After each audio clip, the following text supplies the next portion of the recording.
Vikir van Baskerville, once a loyal hound of the infamous Baskerville family, knelt before the guillotine, betrayed and falsely accused of colluding with the demon clan. As the blade hovered above him, he vowed, if fate gave him another chance, he would never be a submissive hound again. To his shock, the guillotine's finality dissolved, and he awoke, not in the afterlife, but in the fragile body of an infant. Surrounded by the cries of newborns, Vikir realized he was in the Baskerville family nursery. His new life began under ominous circumstances. The cold-eyed patriarch Hugo Le Baskerville entered to inspect the infants. Dismissing the others as useless, Hugo's attention fixed on the silent Vikir, whose unyielding gaze betrayed no fear. Intrigued, Hugo ordered him sent to the Cradle of Swords, a deadly trial meant to forge Baskerville heirs. Vikir's hatred for Hugo burned hot. This was the man who had orchestrated his downfall in his past life. Memories of betrayal rushed back. He had been the Baskervilles' expendable pawn, loyal to the core, yet executed for knowing too much. But this time, Vikir would write a different story. Revenge could wait. Survival came first. The Cradle of Swords awaited, a brutal labyrinth of blades where children had to crawl to the Styx River, a mythical waterway said to fortify the body. The first to reach the river would reap its full benefits, while others were left with scraps. Vikir remembered how his siblings had sabotaged him in his past life, denying him the river's blessing. Not this time. Crawling through the razor-sharp maze, his infant body bleeding from countless cuts, Vikir pressed forward. Pain was an old friend, and he embraced it. Against all odds, he reached the river and plunged in. The Styx River's waters burned like molten fire, seeping into his wounds and bones. The agony was unbearable, yet Vikir endured. Compared to the torment of his past life, this was a whisper. Every second submerged strengthened his resolve and body. Outside, attendants panicked as they watched the infant endure far longer than any child before him. Hugo observed with his signature smirk, indifferent to their pleas for intervention. 7 minutes, reported John Barrymore, the family's butler. Hugo chuckled, his amusement tinged with grim expectation. He might not survive, Hugo called out, signaling it was time to surface. But Vikir ignored him. Each second in the river was a rare chance to grow stronger, and he refused to abandon it. The water began to flood his lungs, and his vision blurred. Even as his body screamed for air, his mind chanted a single mantra, endure. Just as darkness threatened to claim him, Hugo pulled Vikir from the Styx River. The patriarch's smug smile betrayed a mix of amusement and satisfaction. Greedy little thing, he mocked. You even try to drink the river. As Hugo examined him, something unusual caught his attention. Vikir already had teeth, an extraordinary trait for a newborn. Intrigued, Hugo turned to the head butler and asked the child's name. Upon hearing it, his smirk deepened. A very greedy son has been born, he mused, half amused, half impressed. Though weak and groggy, Vikir's mind remained razor-sharp. Silently, he vowed to grow stronger in secret and someday tear Hugo apart with his own hands. His hatred didn't stop with Hugo. It extended to the entire Baskerville family. They had tried to erase him once, but this time, he would make them disappear into history. As he lay in the nursery, the memories of his past life seared his thoughts. He was Hugo's illegitimate son, cursed with low status despite his extraordinary talents. By 20, he had proven himself a master of assassination, espionage, and conquest, earning renown despite the family's disdain. Yet to the Baskervilles, he had always been a tool, disposable and replaceable. At 30, when demonic gates unleashed hell upon the world, Vikir became a pillar of resistance, fighting for 5 grueling years. His efforts turned the tide, but instead of recognition, betrayal awaited him. Accused of treachery and silence for knowing too much, his life had ended on the guillotine. This time, however, Vikir vowed that no one, not Hugo, not the Baskervilles, would get the chance to betray him again. As he fully awoke, the power of the Styx River coursed through his veins, giving him a stronger starting point than in his previous life. Yet his thoughts were interrupted by the soft creak of the nursery door. A maid entered, startled to see him awake, muttering about Madam's unusual request to leave something on his bed. Curiosity piqued. Vikir waited until the maid left before inspecting the small box she had placed beside him. The lid creaked open, revealing 2 venomous mambas, their crimson eyes glinting in the dim light. Vikir's sharp mind pieced it together instantly.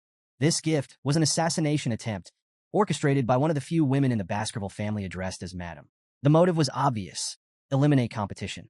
If Vikir died, the other infants in the nursery might also succumb to the Viper's fangs, removing all potential rivals. Hatred burned in his chest as the snakes lunged at him. With cold precision, Vikir caught the mid-strike, his tiny hands fueled by a lifetime's worth of rage and survival instinct. The venomous creatures writhed in his grip, but were no match for his iron will. By morning, the snakes lay lifeless beside him as Vakir peacefully dozed. The scene sent shockwaves through the Baskerville household. Chaos erupted as the nannies on duty faced brutal interrogations, their failure deemed an unforgivable crime. They were swiftly executed, but the Viper's origins remained a mystery to all, except Vakir.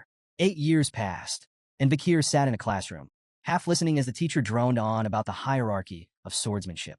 The students were captivated by the descriptions of the stages. Sword beginner, unable to imbue their blade with mana. Sword expert, capable of infusing a small amount of mana. Sword graduate, their blade shimmered with a liquid-like mana aura. Sword master, the pinnacle of mastery, able to form and shape solid mana freely. The class erupted in awe as the teacher mentioned that Sir Hugo, the family patriarch, was a sword master, the strongest in the Baskerville line. Vakir, however, paid no attention. His thoughts were consumed by his own goals, not Hugo's accolades. His coming-of-age ceremony was fast approaching, and each day brought him closer to the moment he would regain his full power. To him, the question wasn't if he could destroy Hugo, but when. The teacher glanced at Vakir, mistaking his quiet focus for disciplined dedication. Vakir's unmatched endurance in the Styx River and his remarkable physical development made him a standout. The teacher thought Hugo would be pleased. Vakir, however, cared little for Hugo's approval. He was busy calculating how many years he had left to exact his revenge. After class, trouble came in the form of 3 arrogant boys. Identical in every way, but their misplaced bravado, the triplets, Highborough, Middleborough, and Lowborough Le Baskerville cornered him.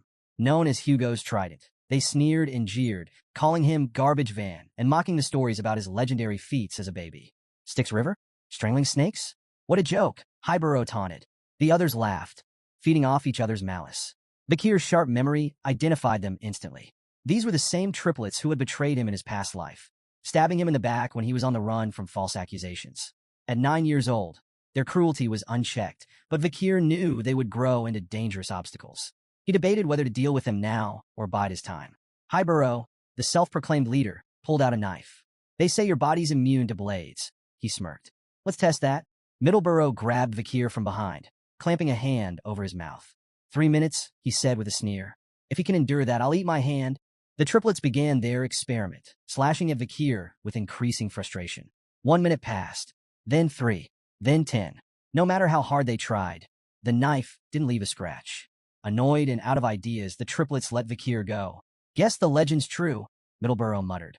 As he released Vakir, he froze, noticing blood on his hand and the absence of a finger. Vakir spat the severed digit onto the ground, his expression calm, almost bored. What are you doing? Middleborough shrieked, his face pale. Vakir's dark smile deepened. You said you'd eat your own hand, he reminded him coldly. Panic gripped the remaining 2 triplets. We need a priest, they yelled, scrambling to find a way to reattach the finger. Vakir wasn't interested. His icy gaze silenced their panic, and he spoke with quiet authority. Leave. The enraged triplet lunged at Vakir with a knife, hurling insults and emphasizing their age advantage. Vakir remained calm, letting the blade strike him, but it failed to pierce his skin. Seizing the moment, he grabbed the boy's wrist and twisted it with merciless precision. The triplet screamed in pain as Vakir, his voice cold and steady, reminded them that in the Baskerville family, power and talent always trumped age. An evil glint flashed in Vakir's eyes as he taunted them. Shall we continue your little game? Let's see who lasts. He wrenched the boy's arm further, eliciting louder cries. The remaining 2 triplets, frozen in fear, soon snapped into action. One charged at Vakir in a blind fury, only to meet a devastating punch that sent him sprawling across the floor. The third followed suit, lunging in desperation, but Vakir countered effortlessly with a kick to the face, leaving him crumpled beside his brothers. The room fell into an eerie silence, broken only by the groans of the defeated triplets. Vakir stood over them, his gaze icy and unforgiving. With chilling detachment, he told them that while their wounds could be treated, they would have to endure their pain for now. Then, with a mockingly generous tone, he offered them a way out. One of you can leave the room, Vakir said. Relief flickered across the triplets' battered faces, and they quickly asked which one of them would be spared. In response, Vakir picked up the knife and tossed it onto the ground between them. Decide for yourselves, he said, his voice dripping with cruel amusement. As he turned to leave, he added one last taunt. Don't take too long. At least one of you should live, right? The triplets stared at the knife, then at each other. The realization hit them like a thunderclap. Survival would come at a cost. Desperation overtook reason, and they began to fight, clawing and struggling to claim the blade. From outside the room, Vikir paused to listen, satisfaction curling his lips as the sounds of their infighting, grunts, shouts, and cries echoed through the hallway. The once united trident of Baskerville had been shattered, their bond irreparably fractured.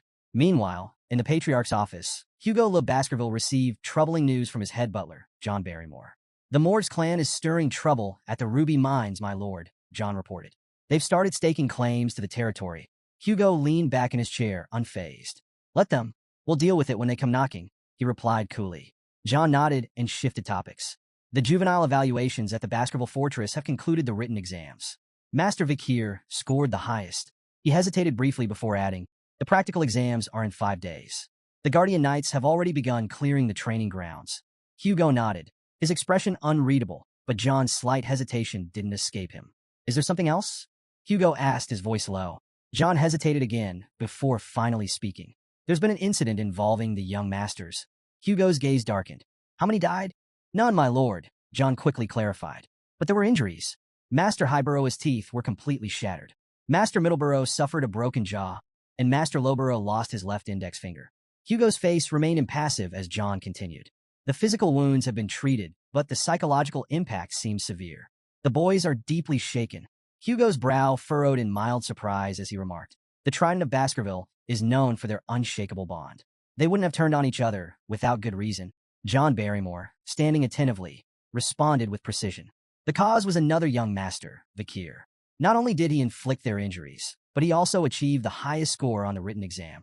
Intrigued and faintly concerned, Hugo ordered, "Summon him." Vikir entered Hugo's office with a calm smile, exuding quiet confidence. Hugo greeted him with a tone of authority, commenting, "You've grown considerably since we last met." Hugo wasted no time addressing the incident with the triplets, noting the gravity of their injuries, not the physical ones, which had been treated, but the deeper wounds inflicted on their bond as brothers. Hugo's gaze was steady as he asked, "Do you think your actions were wrong?" Vikir met his gaze without hesitation, replying with his own question. "What did I do wrong?" Hugo's eyes narrowed slightly, yet he allowed Vikir to continue. The boy elaborated, asserting that in the Baskerville family, strength was paramount. If strength decides all, how can the stronger party ever be in the wrongs? Hugo paused, his expression unreadable, before revealing, "The triplets have already forgiven you." The revelation caught Vikir off guard. "They forgave me?" he echoed, incredulous. An old memory surfaced in Vikir's mind, a scene from his previous life. A young woman, the last survivor of a family annihilated by the Baskervilles, had come to Hugo as a nun. Despite her suffering, she forgave him, citing her faith. Hugo's response, cold and cutting, now rang clearly in Vikir's ears. Forgiveness is merely an excuse for the weak, who lack the strength to seek revenge. Drawing from that memory, Vikir repeated Hugo's own words back to him. Forgiveness is nothing more than a way for the powerless to cope with their inability to retaliate. For a moment, silence filled the room. Then Hugo's stern expression softened into approval, his eyes faintly glowing with satisfaction. "You understand," he said simply. Turning to John Barrymore, Hugo issued an unexpected command. "Let him take whatever snacks he wants from the food storage, so long as he can carry them himself." Grateful but cautious, Vikir made a modest request, chocolates. As he turned to leave, Hugo's voice stopped him. "Perform well in the upcoming evaluation," the Patriarch said, his tone sharp yet almost fatherly, "particularly against the direct descendants of the Baskerville bloodline. Don't disappoint me, son." Vikir's lips curled into a faint smile, though his crimson eyes betrayed a simmering hatred. "Understood," he replied, and left with Barrymore. The head butler led Vikir to the storage room, proudly explaining the premium quality of their chocolates. "These are the finest in noble circles," Barrymore said. The Morgs clan spared no effort in procuring them. Before he could continue, Vikir interrupted firmly. "I don't want anything processed." Barrymore, momentarily taken aback, sought clarification. "Cacao beans," Vikir specified. "The ones with the richest aroma." Though puzzled, the butler complied, arranging for a batch of cacao beans to be brought to Vikir. As he placed one in his mouth, a nearby chef offered an explanation. "Those are bloody beans," the chef said, impressed by Vikir's choice. "They're legendary for their potency. Just one bean can produce up to 100 liters of chocolate. Their aroma and yield are unparalleled." The head butler, Barrymore, watched in bemusement as Vikir chewed on the bitter cacao bean without hesitation. Assuming Vikir had an unusual love for chocolate, Barrymore thought the boy's unorthodox request might be a clever ploy to secure more in the future. When the chef offered to process the beans into chocolate and deliver it to his room, Vakir declined, insisting on taking the raw beans with him. The peculiar request left the staff scratching their heads. What none of them realized was that Vakir had no intention of eating chocolate. These cacao beans were tools for a far more devious plan, one that would unfold during the practical exam in 5 days. Unbeknownst to everyone, the seeds of chaos had been sown, and a catastrophic event loomed, destined to become a defining moment in the Baskerville clan's brutal history. The Baskerville family, infamous as the Berserker family, forged their reputation through relentless trials and ruthless discipline. From their first steps, Baskerville children were shaped by grueling evaluations designed to strip away weakness. Among the earliest trials was a grueling mountain climb, with rest granted only in carefully rationed breaks. At night, they were forced to sleep beside the corpse of a slain monster, a grisly exercise meant to steel their nerves and prepare them for hostile environments. This unrelenting training produced warriors feared and respected across the land. However, it was at the age of 8 that the true test began, the deadly evaluation, a rite of passage that would cement their place in the Baskerville hierarchy. On the outskirts of Baskerville territory loomed the life-engulfing forest, a treacherous mountain infested with monsters. This foreboding peak was the site of the deadly evaluation. The young hounds, children selected for the trial, gathered at its base, their expressions a mix of determination and fear. Standing before them was Shadow Dog Pavlov Van Baskerville, an instructor renowned for his sharp instincts and formidable aura. He laid out the rules of the exam with cold precision. The task was deceptively simple: survive for 1 month on the mountain while hunting strong monsters. The scoring system, however, demanded both strategy and ruthlessness. Survive the month, 10 points. Avoid permanent injuries, 30 points. Defeat a monster, 70 points. Eliminate a contestant, 50 points. Fulfill all conditions, 90 points. But no one could achieve a perfect 100. Sir Hugo had decreed that perfection bred arrogance, and arrogance was the path to ruin. Additional points could be earned by stealing the badge issued to each participant. However, death carried an unforgiving penalty, 0 points. Pavlov issued a grim warning: do not stray beyond the designated area. While the marked zones were dangerous, they were partially subjugated with monitored monster populations. Beyond these areas lay the mountain's forbidden zones, where unknown horrors prowled. The shadow dogs, acting as examiners and covert supervisors, would observe the participants and minimize casualties where possible. Killing was not forbidden but carried penalties, and the instructors aimed to prevent unnecessary deaths. Yet in the Baskerville family, the line between survival and slaughter was perilously thin. As the young masters gathered at the base of the mountain, anticipation crackled in the air. Whispers rippled through the group, with many casting furtive glances at Vakir. His legendary endurance in the Styx River and the rumored incident with the triplets were hot topics of conversation. Vakir, as composed as ever, remained indifferent to their murmurs, his thoughts focused on the mountain before him. He had been to Le Rouge et Le Noir before and was no stranger to its dangers. Unlike the others, who saw only a brutal test, Vakir saw an opportunity. Nearby, the triplets stood together, their usual arrogance dampened. Beads of sweat glistened on their foreheads as they cast uneasy looks at Vakir. Their nerves betrayed them. It was clear the memory of their encounter with him still lingered. Shadow Dog Pavlov, standing tall and imposing, offered a brief wish for success before the sharp toll of the bell echoed across the mountain. The evaluation had begun. The group exploded into motion, scattering in every direction. Some pursued carefully planned strategies, racing toward areas they believed offered an advantage. Others played opportunists, trailing their peers to claim their badges, or their lives, when the moment presented itself. The triplets, however, were already arguing. Each insisted on their own plan, their voices growing louder as frustration took hold. Their bickering slowed them down, their movements clumsy and disorganized. Watching from a hidden perch, Pavlov's expression darkened. Though he hoped to keep casualties minimal, the disarray among the participants hinted at an inevitable bloodbath. One shadow dog, assigned to monitor Vakir, followed him closely, while the other candidates scrambled for safe zones or sought out weaker competitors to target. Vakir took an entirely different route. He strode confidently toward the restricted zone, a place forbidden even to many of the instructors. The shadow dog's curiosity was piqued. Who was this boy? Rumored to be a prodigy, Vakir had already distinguished himself through his feats. His boldness in venturing into the restricted zone intrigued the seasoned observer, who followed silently, eager to see how Vakir would fare in the uncharted wilderness. Vakir stopped at a massive tree, scanning his surroundings with calm precision. The soft ground beneath the tree seemed like the perfect place to set up camp.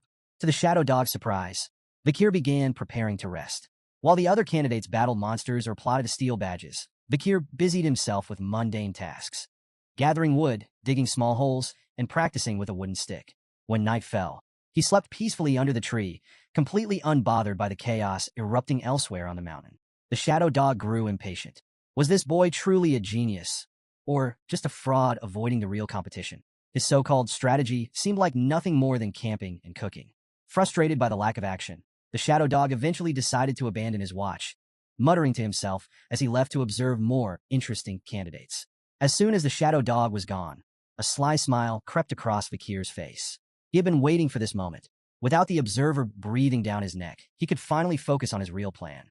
Tossing a handful of bloodied beans into the fire, Vikir leaned back against the tree, reminiscing about the old days when camping like this was second nature. A quiet chuckle escaped him as he muttered to himself, "Finally, that nosy dog is gone." The flames crackled, releasing the potent aroma of the beans into the air. Vikir's preparations were complete. The peaceful facade melted away, replaced by a glint of predatory intent in his crimson eyes. "The real hunt starts now," he whispered, his voice barely audible over the flicker of the fire. A few days into the evaluation, Vikir ventured into the restricted zone, a treacherous area he knew all too well from his past life. His sharp eyes scanned the charred terrain, his senses alert. The acrid scent of burning hung in the air, a clear indicator he was getting close. Scorched roots and smoldering stool confirmed his suspicion. His target was near. Towering before him, wreathed in sulfuric heat, stood a hellhound, a 3-meter-tall monstrosity with flames spewing from its mouth and eyes. The beast radiated terror, its very presence capable of incinerating anything in its path. Known for its relentless brutality, the hellhound burned its victims until nothing but ash remained. With a risk rating of B+, it was a living disaster, a nightmare brought to life. For a brief moment, doubt flickered through Vikir's mind. In his past life, he had barely survived an encounter with one of these creatures at 18. Now, as an 8-year-old, facing it directly would be suicide. But Vikir hadn't come to fight the hellhound head-on. He had a plan. The hellhound lunged, flames flaring wildly as it snapped its massive jaws. Vikir sidestepped, narrowly avoiding its bite. He recalled the creature's first critical weakness. Hellhounds could only move in straight lines. Their immense size and speed made sudden changes in direction impossible. Seizing the opportunity, Vikir quickly poured water onto the ground, creating a shallow puddle. The hellhound skidded to a halt, hesitating as it calculated a detour. "Can't cross water, can you?" Vikir muttered with a smirk. Like most canine monsters, the hellhound was instinctively repelled by water, even in shallow amounts. This bought Vikir precious time to reposition himself. But the danger was far from over. The beast's bloodlust was unrelenting, and it lunged again, flames roaring. Vikir sprang into action, executing the final step of his plan. As the hellhound opened its massive jaws to roar, Vikir hurled a bloody bean directly into its throat. The beast staggered, its snarls turning to whimpers as its body trembled violently. It collapsed, immobilized and helpless. "Chocolate's toxic to canines," Vikir remarked, watching the hellhound writhe. The bloody bean, capable of producing 100 liters of chocolate from a single seed, acted as a concentrated poison, overwhelming the beast in moments. With the hellhound incapacitated, Vikir approached with deliberate calm. His crimson gaze locked on its weak point, a vulnerable spot near its kidney, where no ribs offered protection. He gripped his sword tightly, then plunged the blade into the hellhound's side with surgical precision.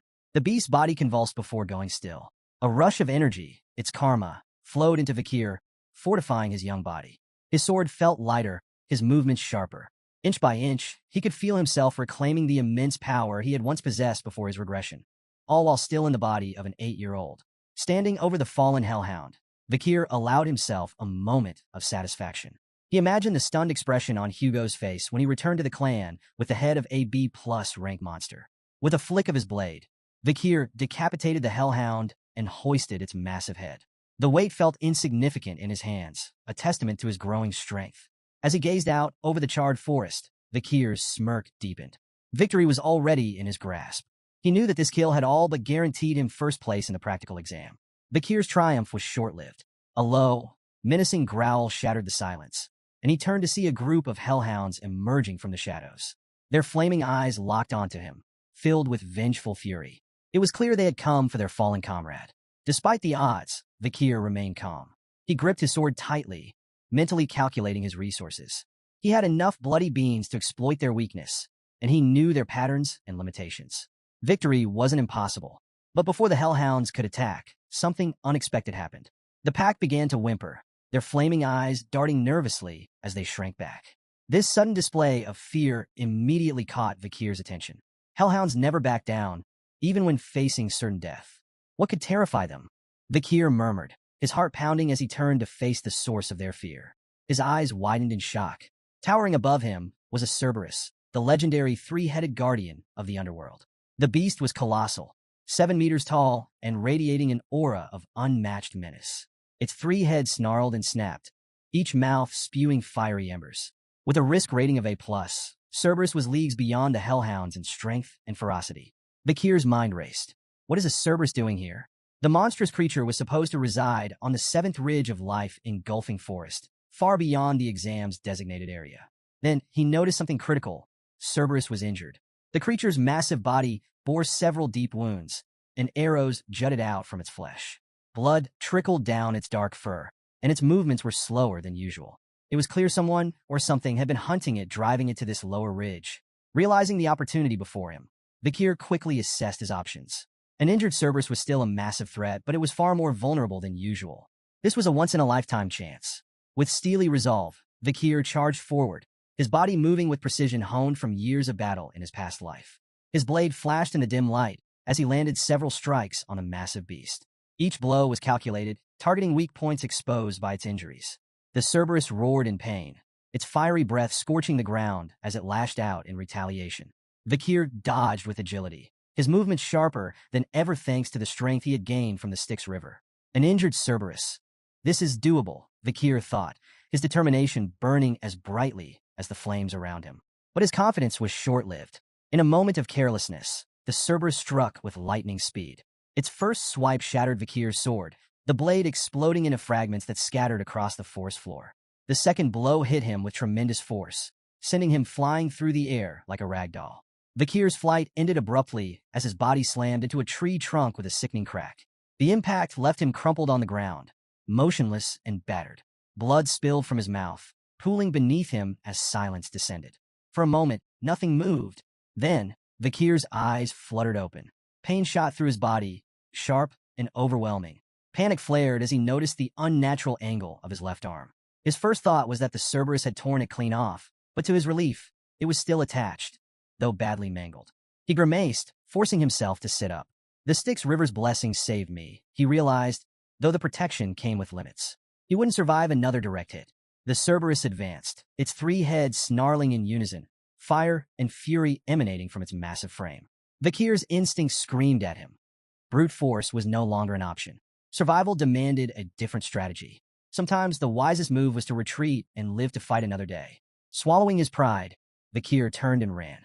His mind raced as he scanned the terrain for an escape. The beast's roars thundered behind him, its footsteps shaking the ground with each stride. Then he saw its salvation. A weathered iron fence loomed just a few yards ahead, marking the edge of the restricted zone.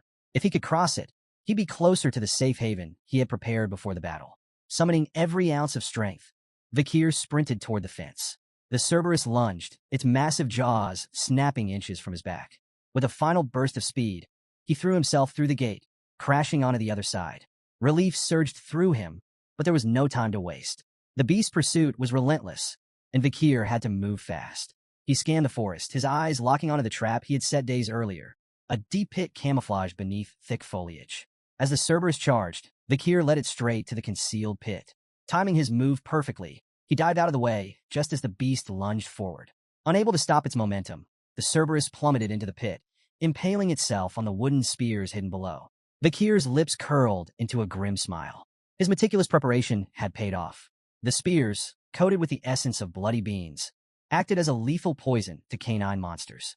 The Cerberus howled in pain, its growls turning to gurgles as foam oozed from its mouths. Yet, Vikir knew better than to relax. The legendary beast wasn't defeated yet. Despite its injuries, the Cerberus began to climb out of the pit, its enormous claws scraping against the sides.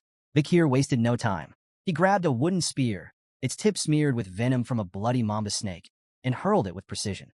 The spear pierced the creature's side, eliciting another anguished roar, but the beast pressed on. Step by agonizing step, the Cerberus dragged itself forward. Vikir counted silently, his pulse pounding. 1, 2, 3. The beast advanced, each step slower and more labored than the last. 4, 5, 6. As the seventh step landed, the mighty Cerberus faltered. Its knees buckled, and with a final, earth-shaking groan, it collapsed lifeless at Vikir's feet. Vikir exhaled deeply, his body trembling from exhaustion and relief. The venom of the bloody mamba, true to its legend, had ensured the creature couldn't take more than 7 steps after being struck. He had hidden the spear long ago, a precaution for the most dire of circumstances. Today, it had saved his life. The immense energy of the defeated Cerberus surged into Vikir, strengthening his body further. His muscles felt lighter, his reflexes sharper. Power coursed through him, and he marveled at how close he was to reclaiming the strength of his former life. He turned to the massive corpse of the Cerberus, a testament to his victory. Its 3 heads alone would be proof enough of his feat, but there was a problem. The poisoned spears and venomous effects would be obvious upon examination. Rumors could spread, undermining his achievement. Vikir considered his options. Transporting the entire corpse was impossible alone, and while the heads were portable, he needed a witness to corroborate the kill. His thoughts drifted to the guardian knight, who had seen him carving the wooden spears days earlier. Perhaps they could vouch for him. A new thought ignited in Vikir's mind.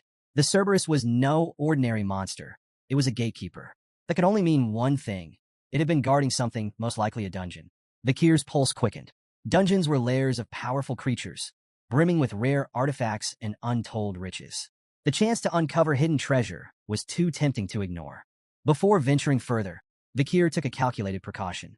Scooping up a handful of the Cerberus's foul-smelling feces, he smeared it on his body. The stench was revolting, but it served a purpose, masking his scent from smaller predators that might cross his path. Survival before dignity. Following the Cerberus's trail through the forest, Vikir's experienced eyes spotted the signs. A path of dried soil, rotting leaves, and disturbed roots. Recognition struck him like a lightning bolt. This dungeon, he muttered to himself. In his past life, this place would be discovered a decade from now. By then, it would have already been plundered, its treasures long gone. But now, it was untouched. The air around it practically hummed with mana, an unmistakable sign of its vitality. The dungeon's entrance loomed before him, shrouded in oppressive darkness.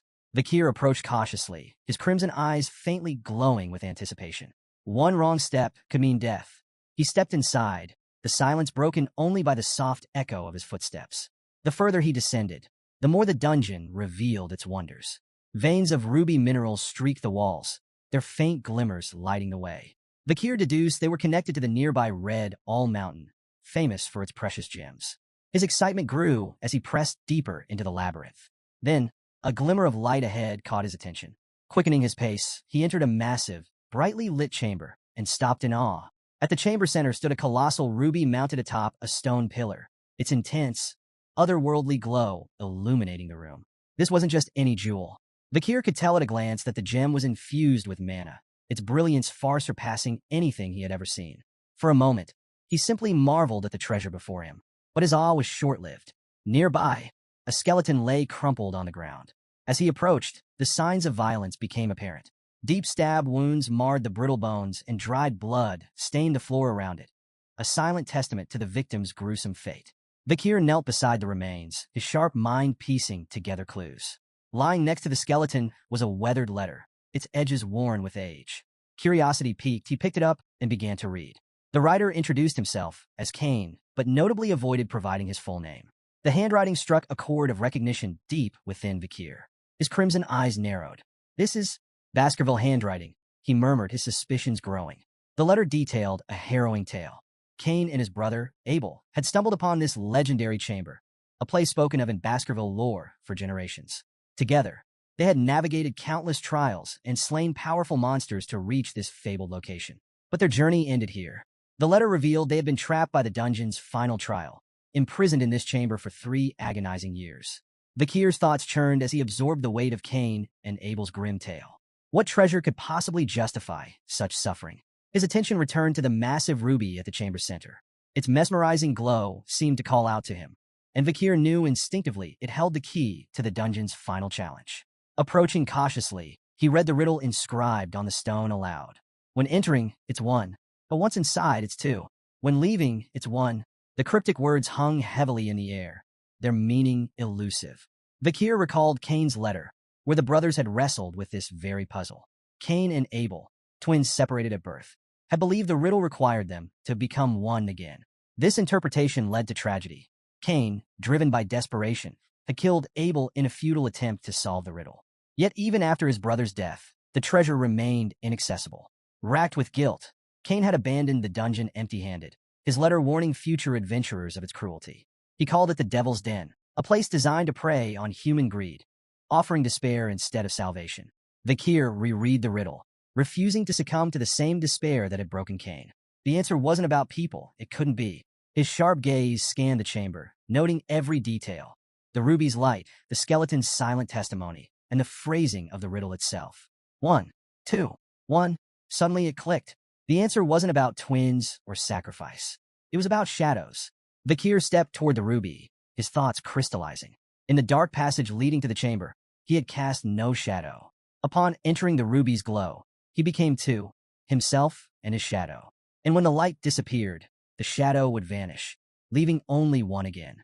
It was simple, too simple for Cain and Abel, blinded by their assumptions. Vakir gripped his weapon and struck the ruby with a precise blow. The gem shattered into fragments, its brilliant light extinguished in an instant. The chamber lit up with a final, blinding flash as the ruby crumbled. Then, as silence returned, the treasure the dungeon had guarded was revealed. Vakir's breath caught. At the center of the newly exposed chamber stood a sword embedded in a stone. Its sinister aura filled the air, heavy with malice and power. The blade exuded a dark, otherworldly energy that sent shivers down Vakir's spine. Approaching cautiously, he read the inscription etched into the stone. "Only those with Baskerville's blood may claim me." His eyes widened. This wasn't just any weapon. It was the fabled Beelzebub. The name stirred memories buried deep within him. As a child, he had seen illustrations of the gluttonous fly, Beelzebub, in an old picture book. The monstrous entity was said to devour all in its path, an insatiable glutton tied to ancient legends. The stories of Beelzebub were more than legends. They were warnings. Known as one of the seven calamities, Beelzebub was part of the devil's holy constellation, a force of destruction so immense that 7 great families, including the Baskervilles, had risen to combat them. Each family had faced a fragment of their power, sealing the remnants within their lands. The first patriarch of the Baskerville family had battled Beelzebub, sealing its essence within their territory. Many dismissed these tales as myths, but as Vakir stood before the ominous blade radiating Beelzebub's malevolence, he knew the truth. The sword's existence was undeniable proof that the legends were real. Vakir stared at the blade, its dark aura flickering faintly like the dying embers of a fire. This weapon was more than a tool of destruction. It was a symbol of his family's cursed legacy.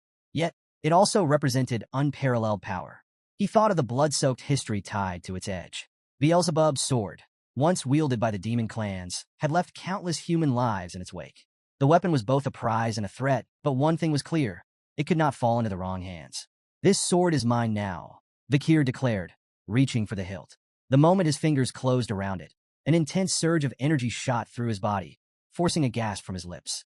The blade reacted instantly, vanishing from sight only to reappear moments later, fused to his hand.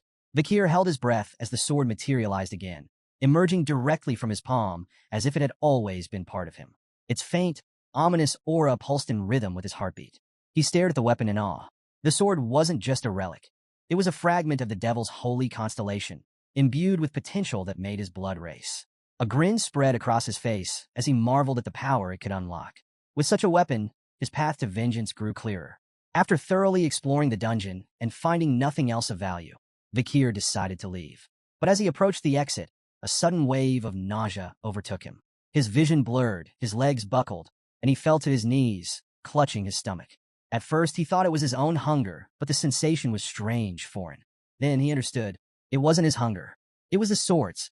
Beelzebub's insatiable appetite was now linked to him, its hunger coursing through his veins. Stumbling out of the dungeon, Vakir felt the blade tugging at him, pulling in a specific direction. Unable to resist, he followed its guidance. It led him back to the Hellhound's corpse, still steaming from its earlier battle. Confused but compelled, Vakir extended the blade toward the body. His eyes widened as the sword came alive, voraciously absorbing the Hellhound's blood. The once dark blade pulsed with crimson light as it fed, its hunger satiated at last. As the feeding ended, the sword let out a strange, satisfied sound, like a child after a hearty meal. Vikir's own hunger faded, replaced by a gnawing frustration. The blade was unpredictable. Its needs a burden he hadn't anticipated. Yet, its power was undeniable. Examining the weapon, Vikir noted its intricate design, slots embedded within the blade, faintly glowing.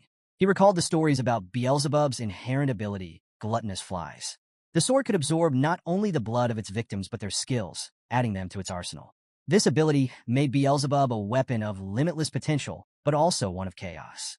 Many of its past wielders had overindulged its appetite, allowing it to absorb so much that even their most fearsome opponents had been rendered powerless. I won't make the same mistake, Vikir muttered. He resolved to limit the sword's consumption to 3 abilities at a time, no more. Any more would risk making the blade unmanageable, and himself its victim. The barren trees and dried soil of the mountain took on a new meaning as Vikir reflected on the blade's gluttony. He suspected Beelzebub had been the cause of this desolation, its insatiable hunger draining life from everything around it. Inspecting the first slot, Vikir noted the newly absorbed skill, Hemorrhage Hellhound B+. This ability caused wounds inflicted by the blade to bleed uncontrollably, even from the smallest cuts, a devastating tool for attrition-based battles. His gaze shifted to the massive corpse of the Cerberus, and an idea sparked. Extending Beelzebub toward the body, Vikir allowed the blade to begin feeding. The sword's dark aura flared, and the Cerberus's blood was drawn into it. Before the weapon could devour the entire corpse, Vikir stopped it with a sharp word, tapping the hilt lightly, as if scolding a pet. Enough, he muttered. The blade responded with a shrill cry, like a reprimanded child.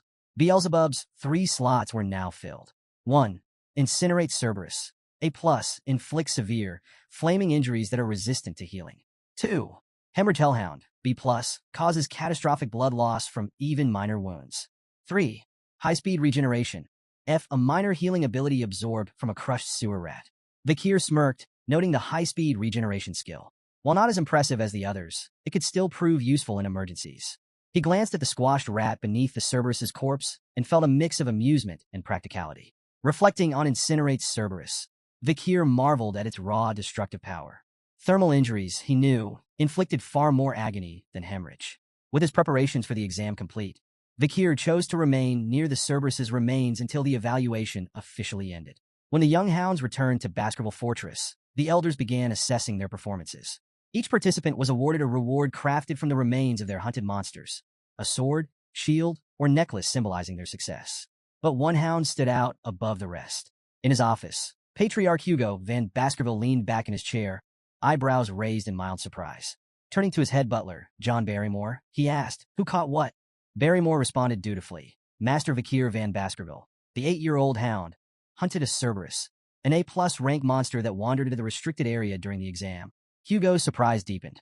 Even the family's guardian knights avoided facing such creatures. Yet, Vikir had managed to slay one. Barrymore continued, explaining that the Cerberus had been previously wounded by the barbarian tribe before Vikir encountered it. The boy had then used poison on a wooden spear to secure his victory. However, the exact nature of the poison remained unknown, as Vikir's hunting journal offered no explanation. Hugo smirked, intrigued. And why hasn't he clarified this? Barrymore hesitated before answering. The boy claimed he was tired and retired to his dormitory. The patriarch chuckled, his eyes glinting with amusement. The little brat is already so sly. He understands that information is power, and power has its value. Barrymore nodded, though his astonishment lingered. It's remarkable that such talent comes from a hound named Van, rather than Lon. Hugo dismissed Barrymore's implication with a smirk. I do not judge hounds by their lineage. I raise them for their talent and their spite. Even mutts can rise to greatness. His tone left no room for doubt. In the Baskerville clan, skill and ambition outweighed noble birth. Barrymore hesitated, his mind drifting briefly to Hugo's second son, who was undergoing isolation training.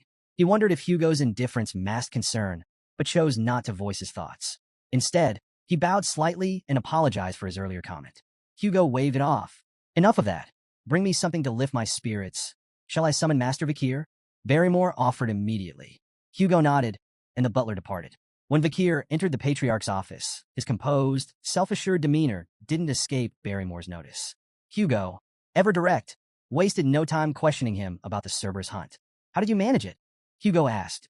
With calm precision, Vikir revealed his use of chocolate as a poison, exploiting its lethal effect on canine monsters. Hugo's eyes briefly widened in surprise, quickly piecing together the implications. The boy's earlier request for chocolate hadn't been a whim.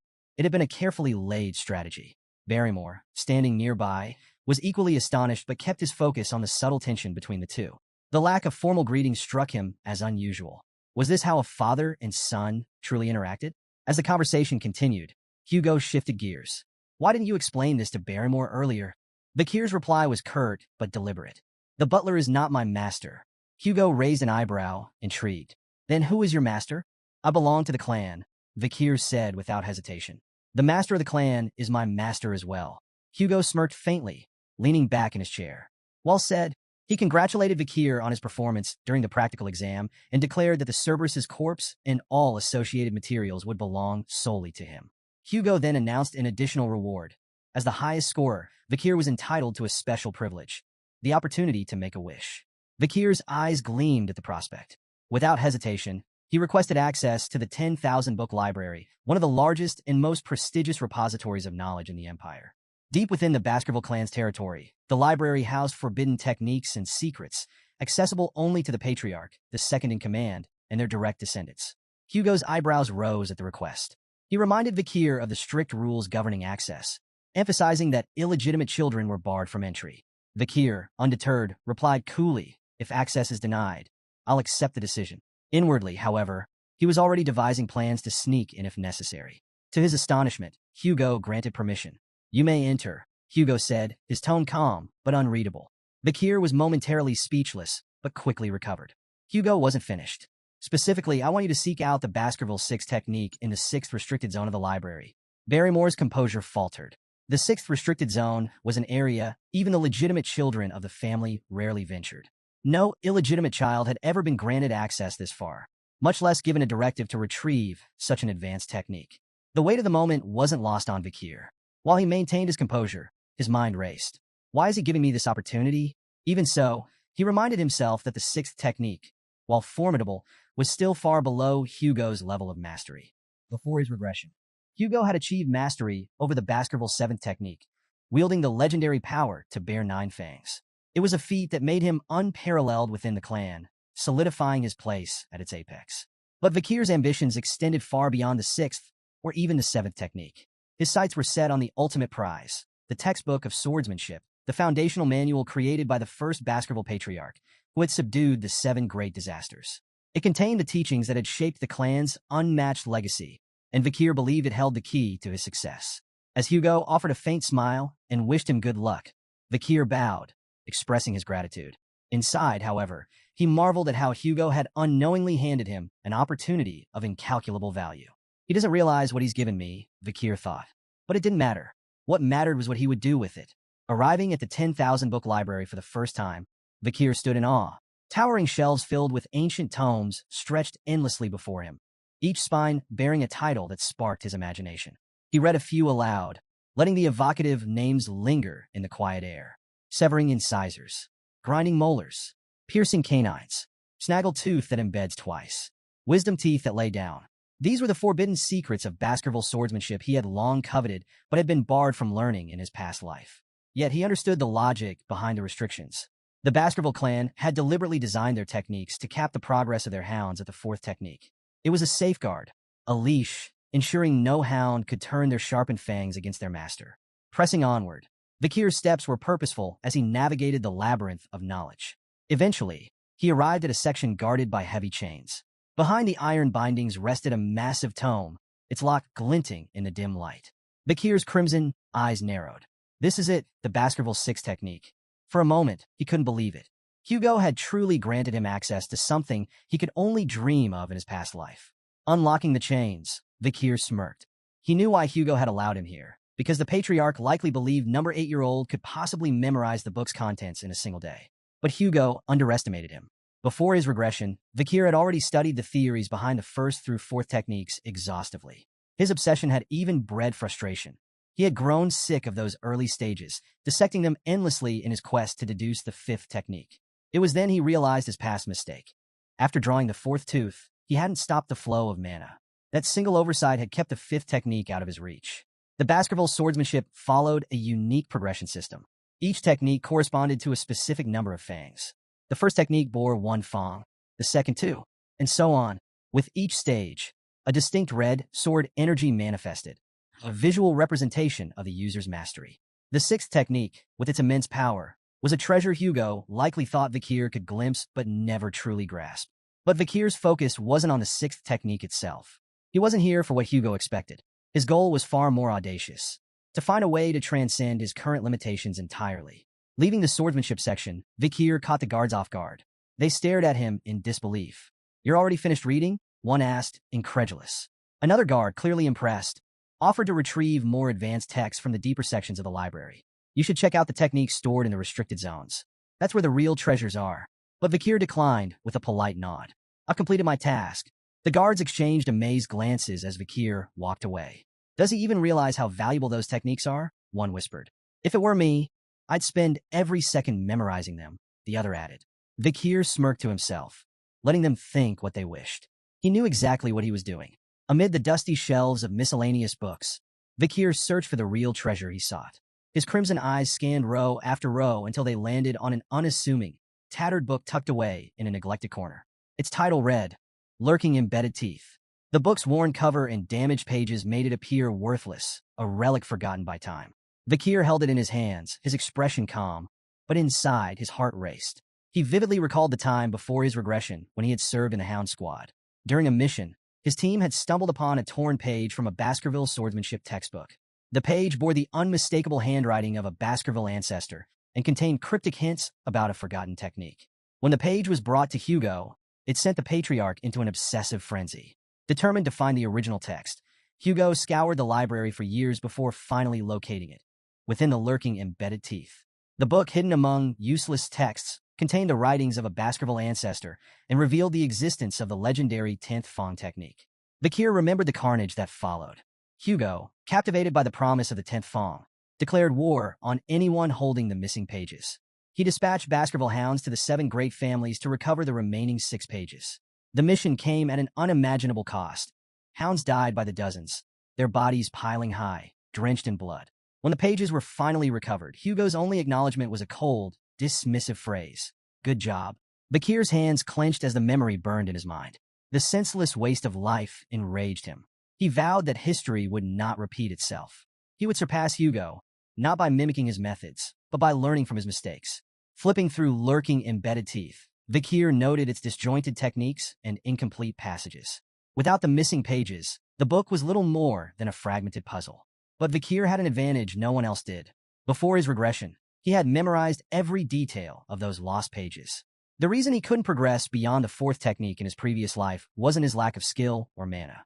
It was the absence of this original text. The missing pages were the key to understanding the techniques in their entirety. As Vikir closed lurking embedded teeth, he muttered to himself, "To most, this book would seem like meaningless, disjointed nonsense. But with the missing pages, the misleading information transforms into an absolute masterpiece." He marveled at the text's brilliance, understanding that its true genius emerged only when the blanks were filled. Before his regression, Vikir had reached the pinnacle of graduate aura and mastered the highest level of the 4th Fong technique. Now, armed with this knowledge, he was confident he could surpass it. This time, however, he vowed to avoid the mistakes of his past.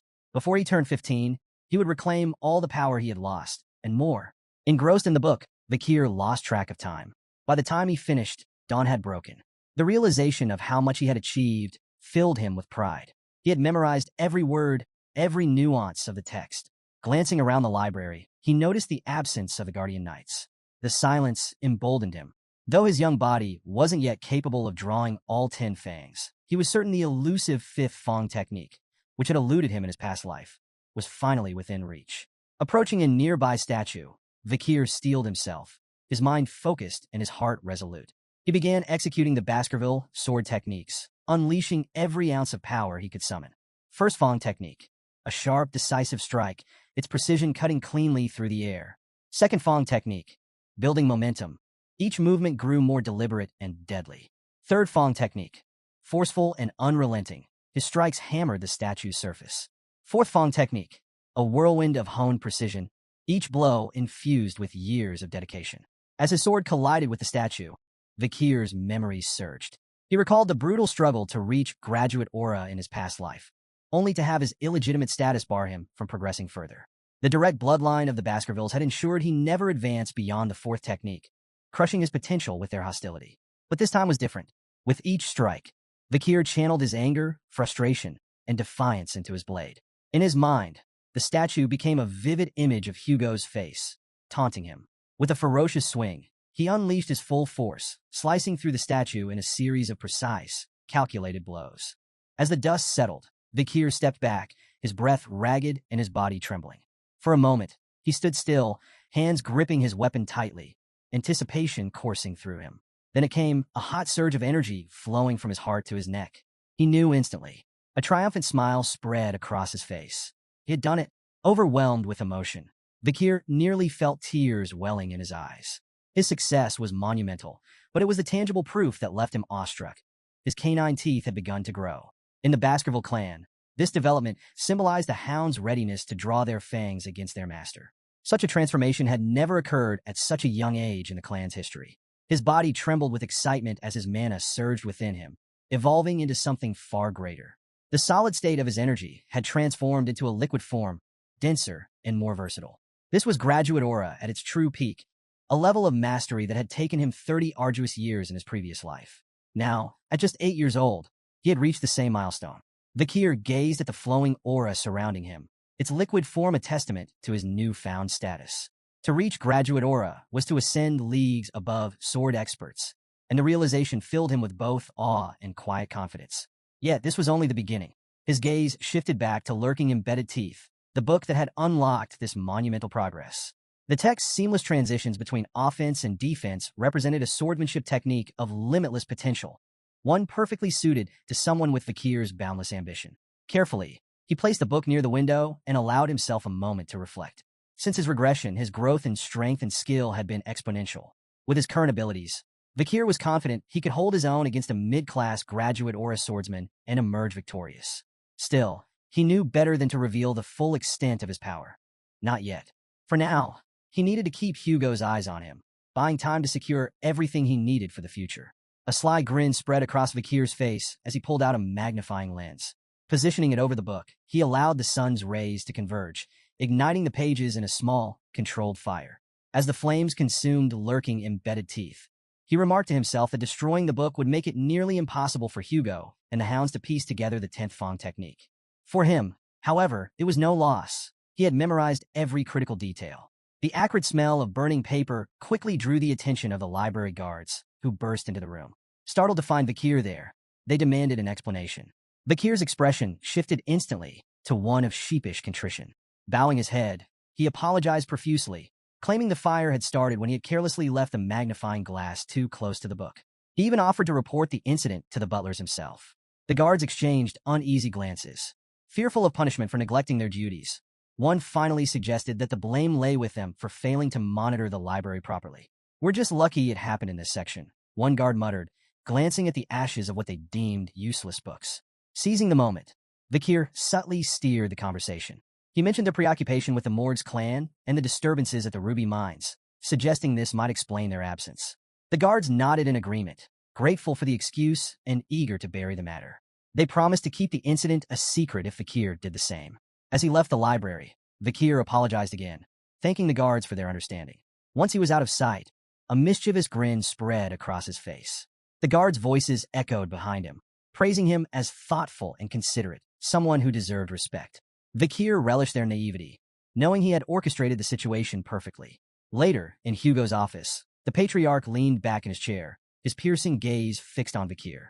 "So," Hugo began, "did you learn anything enlightening from the libraries?" Vikir replied cryptically, "Something warm, sharp, soft, and viscous." Hugo and Barrymore exchanged startled glances.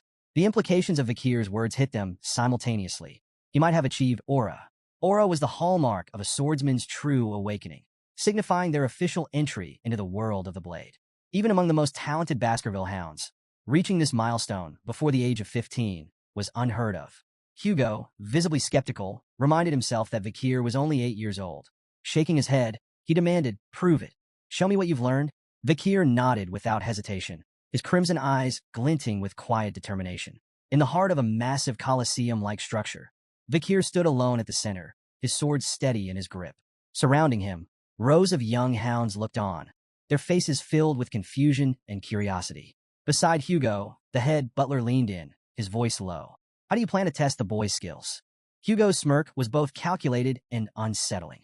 By releasing a monster, the butler's eyes widened in disbelief. A monster? For an 8-year-old? Hugo confirmed with a nod, his smirk deepening. Hungry and feisty too, the gates before Vikir creaked open, and a chained orc was led into the arena by a guard.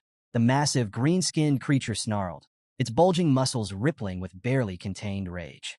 Razor-sharp tusks jutted from its mouth, and its beady eyes darted around the Colosseum, assessing its surroundings with animalistic intelligence.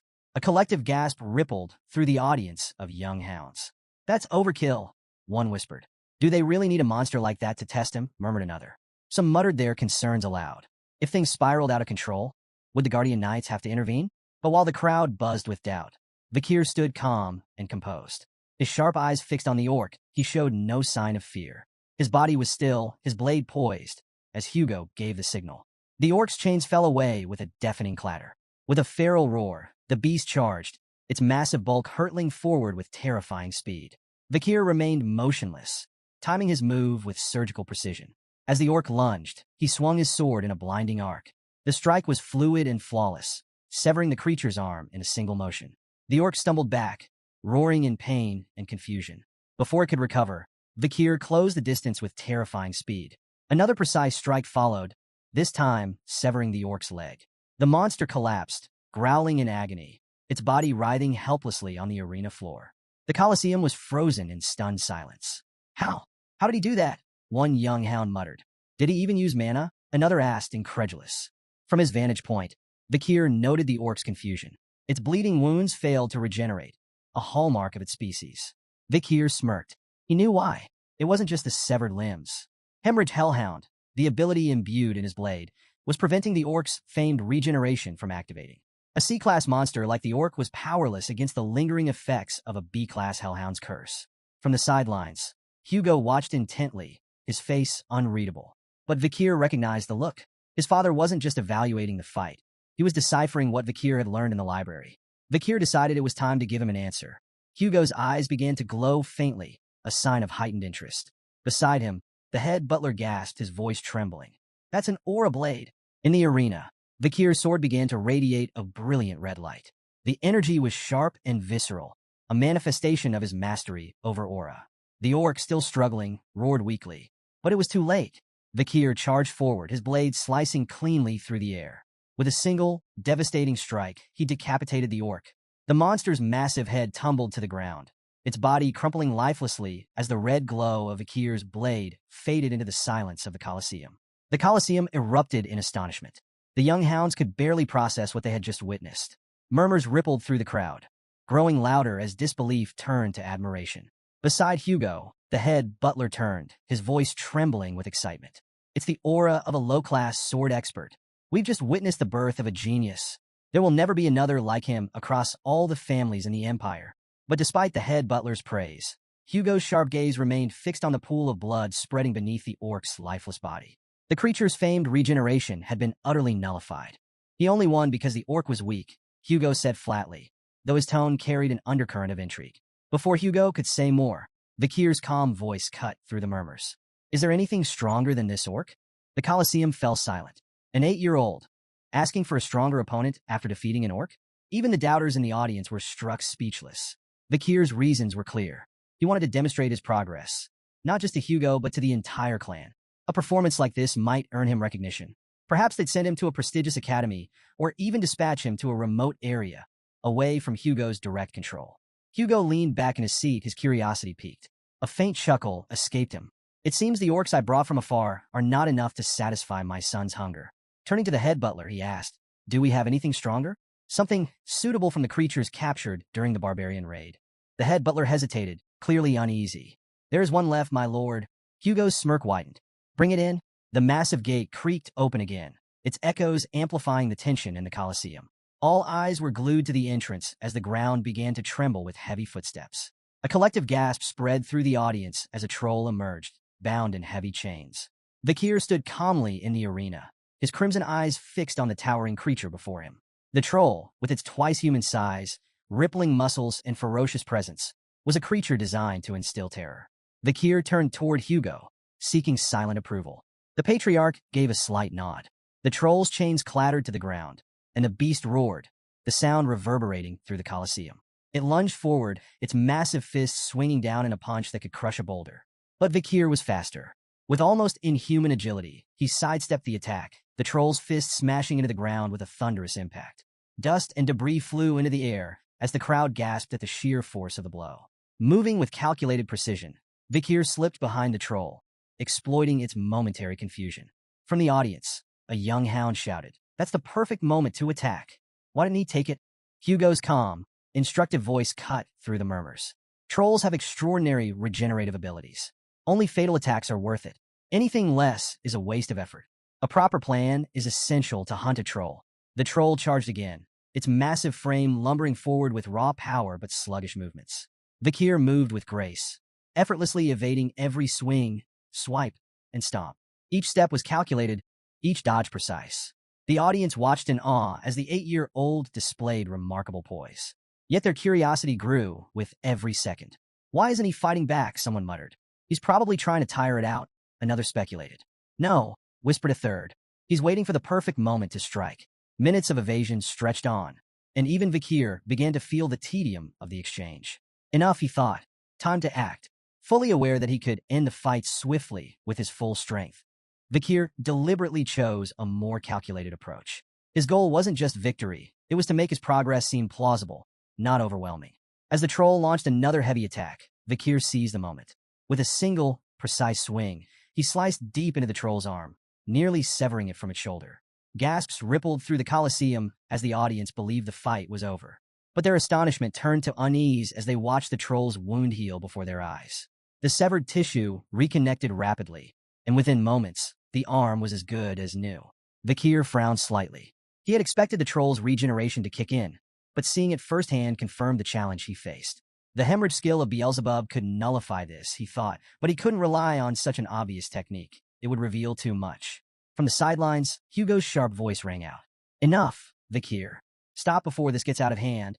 But Vikir's response was calm, resolute. "I'm almost done," he replied. "If I can't finish it with the next attack, I'll give up." The troll roared, its beady eyes blazing with rage as it prepared another charge. Vikir's mind raced, his plan falling perfectly into place. He knew exactly how much power he was willing to reveal. This will look like a breakthrough, he thought, smirking inwardly. A moment of growth under pressure. The move would impress Hugo and the audience while concealing the true extent of his strength.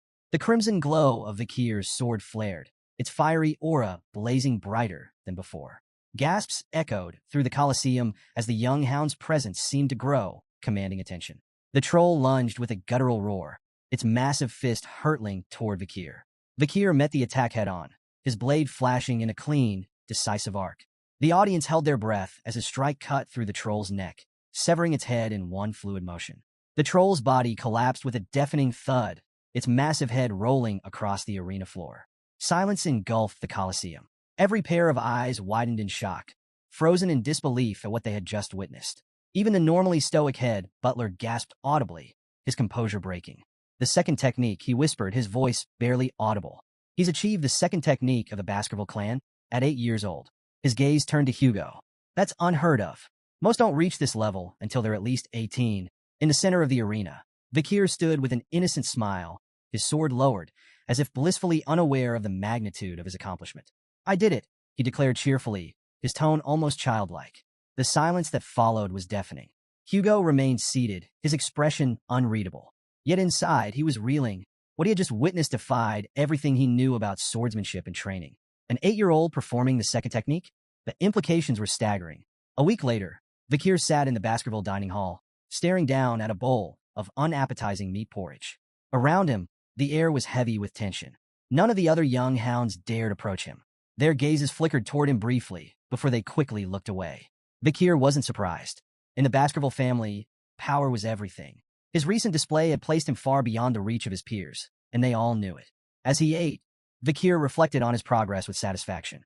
Even Hugo seemed unsettled by his performance. So far, he had revealed only what he wanted them to see, his mastery of the second technique and his rank as a medium-ranked sword expert. Yet the truth remained hidden. He was, in fact, a low-ranked sword graduate capable of weakly performing the fifth Fong technique. Vikir's thoughts turned to the ability he had gained from the troll. Super speed regeneration, C+. now occupying Beelzebub's third slot. The skill bolstered his strength to the level of an average graduate or a swordsman. Yet he noticed an unexpected side effect. His appetite had increased dramatically since acquiring the ability. Shoveling another spoonful of porridge into his mouth, he paused as he sensed a sudden presence behind him. The triplets had appeared, surprised and wary. Vikir turned to face them cautiously. He had no desire to deal with them again, so he returned his focus to his food, hoping they would leave. But instead of provoking him, the triplets quickly blurted out their reason for approaching. "You were so cool during your fights with the Cerberus and the Troll." The statement hit Vikir like a thunderbolt. He was so shocked that he spat out his porridge. The triplets, alarmed, asked if he was okay, but Vikir remained suspicious. Could this be a two-faced technique? Or maybe a deceitful policy? He wondered. For a brief moment, he even considered beating them up preemptively, just in case. But after a moment's thought, he decided to observe them further. Before Vikir could act, Barrymore appeared behind him, his presence commanding the room. "Master Vikir," the head butler said, his tone polite but firm. Vikir turned, startled. It wasn't often that the butler sought him out in the dining hall. "The Patriarch has summoned you to his office immediately," Barrymore informed him. Intrigued, Vikir quickly finished his meal and stood. The triplets shuffled aside, their sudden admiration for him still puzzling.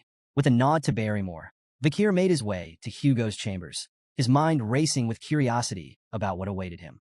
In the Baskerville Patriarch's office, Hugo sat in his chair, exuding his usual air of authority. Across from him stood Adolphe Morgs, the Morgs clan's proxy patriarch. The Morgs clan, a prestigious mage family, had a long, intense history with the Baskervilles, an iron-blooded sword clan. While their philosophies clashed, the Emperor's decree bound them to conduct annual joint training sessions for children between the ages of 8 and 15. "It's been a while," Hugo said curtly. Adolphe nodded politely. "Indeed. I trust this year's event will proceed smoothly." Hugo's tone was casual, almost dismissive. "The joint training has always been handled without issue." Adolphe raised an eyebrow. "Without issue? Last year, 2 children, one from each family, were seriously injured." Hugo waved off the remark with a faint smirk. "A scratch. Nothing more. It seems the Morgs children are dramatic." Adolphe's lips twitched in irritation. "The Morgs children are noble and dignified, unlike some." His words carried a subtle but unmistakable sting. Once, the Baskervilles and Morgs had enjoyed a strong alliance. The past emperor had even declared that magic and swords complemented each other, fostering cooperation between the two clans. But everything changed with the discovery of a ruby mine along their shared border. The bloodshed that followed shattered their relationship. Now, the joint training sessions continued solely because of imperial command. Adolphe had arrived on behalf of his brother to ensure this year's event proceeded without complications. Turning to Hugo, he remarked, "I've heard there's a supernova in the Baskerville family. A rare genius, born once in a century. A blessing to the Empire, no doubt." Though secretly pleased, Hugo downplayed the compliment. "It's nothing extraordinary," Adolphe smirked, detecting the subtle pride in Hugo's tone. "We, too, have a genius in our family," he said, gesturing toward the door. "Mort's clan head Raspine's daughter, Camus." The door opened, revealing a red-haired girl with a fiery demeanor. She strode into the room with confidence, her sharp eyes immediately locking onto Hugo.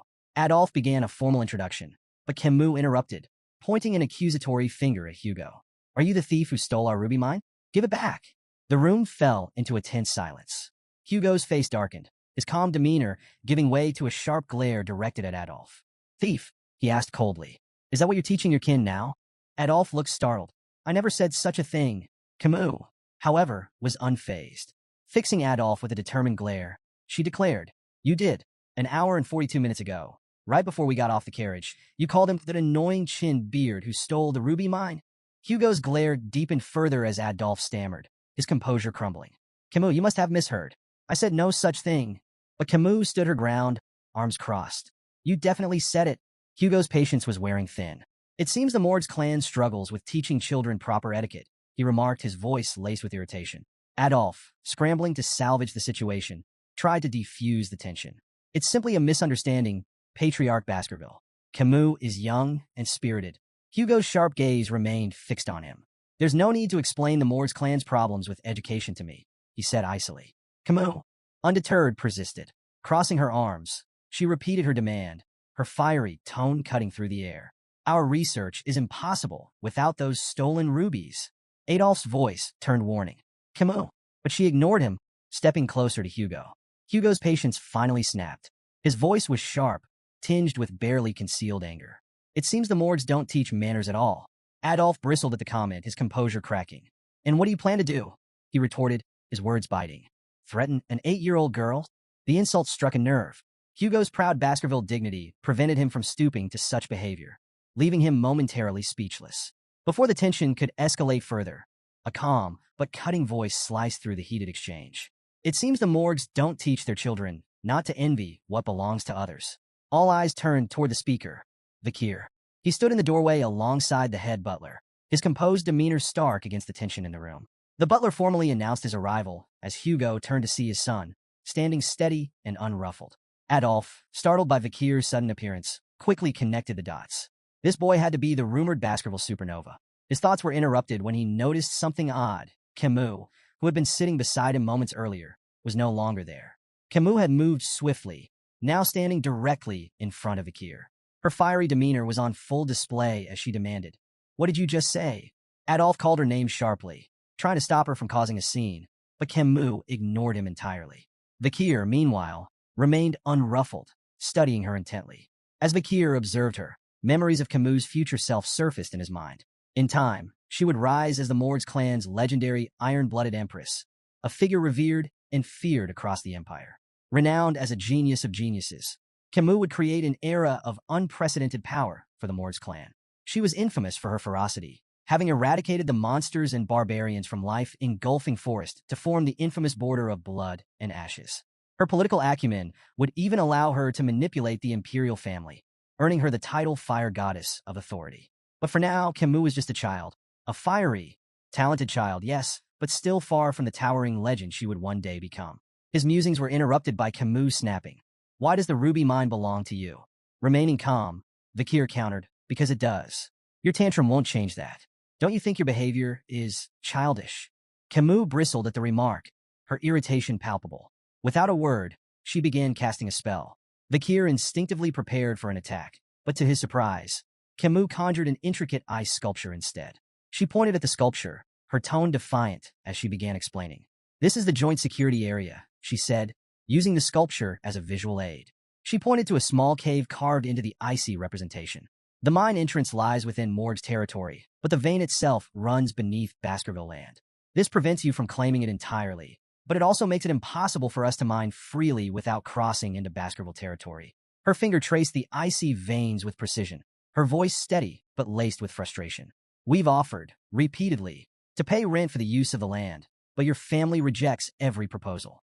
You treat us like trespassers, interfering with our work." She turned to Vakir, her fiery eyes locking with his. "The ruby vein belongs to the Morgues clan," Camus declared firmly, "but your people keep claiming it's yours." Adolf nodded approvingly at Camus' explanation, his pride evident. Meanwhile, Hugo's expression darkened, annoyance brewing beneath his stoic exterior. Vakir, still calm and composed, interjected, "Rubies are common magic ingredients. The Baskervilles don't need them." Camus turned to him, her frustration evident. "Then why not rent your land if you don't need the rubies?" Vakir met her fiery gaze, his tone even. "The Baskervilles are fiercely protective of their land. We're uninterested in letting others profit from it. Entering Baskerville territory will bring losses, not gains, for your clan." Camus refused to accept his reasoning. With a determined glare, she placed her hand over the portion of her ice sculpture representing Baskerville land. "Then whose arm is this?" she asked defiantly. Vakir moved swiftly, catching her wrist in his grip. His confident smile returned. "It's my arm," he said coolly, "because it's in my land." Camus' face flushed crimson, caught off guard by his unexpected reply. She stammered, "What are you talking about? How could I belong to you?" Clearly amused, Vakir tilted his head, his grin turning mischievous. "Who said you're mine?" he teased, his tone ambiguous. Before Camus could respond, Vakir reached behind him and produced a knife. The sudden motion startled everyone in the room, Camus, Adolf, and even the head butler. Vakir's grin darkened, and his voice dropped. "What I'm saying," he said ominously, "is that your arm is mine." Camus froze, her fiery confidence shaken. "What?" she stammered, her voice trembling. Hugo, observing from his seat, broke into a cold sweat. The room grew thick with tension, the only sound Camus' faint, nervous hiccup. As Vakir moved the knife closer to her hand, Camus screamed, "Uncle, help!" Adolf appeared behind Vakir in an instant, his expression fierce. "Step away from my niece," he commanded, his voice full of protective fury. Camus seized the distraction to wrench her arm free, retreating quickly to Adolf's side. Shaken but defiant, She clung to her uncle's arm, glaring at Vikir. Adolphe turned his anger toward Hugo, his voice rising. What is going on here? Hugo, still sweating, turned his stern gaze to Vikir. You've gone too far with your joke, he said in a reprimanding tone. Vikir chuckled, raising the knife to reveal its harmless edge. It's just a toy, he explained, a Baskerville children's knife, given to us to practice with from a young age. The room fell silent for a moment. Adolphe's outrage returned with full force. A dangerous toy like that for children? This is unacceptable. Vikir bowed his head, his tone contrite. I apologize if I frightened Camus, he said. That wasn't my intention. Camus, however, was far from convinced, her fiery glare fixed on Vikir. Adolphe's frustration simmered. This boy fails to take anything seriously, he snapped. Hugo stepped in, his tone light but firm. Adults shouldn't meddle in the affairs of children, he said.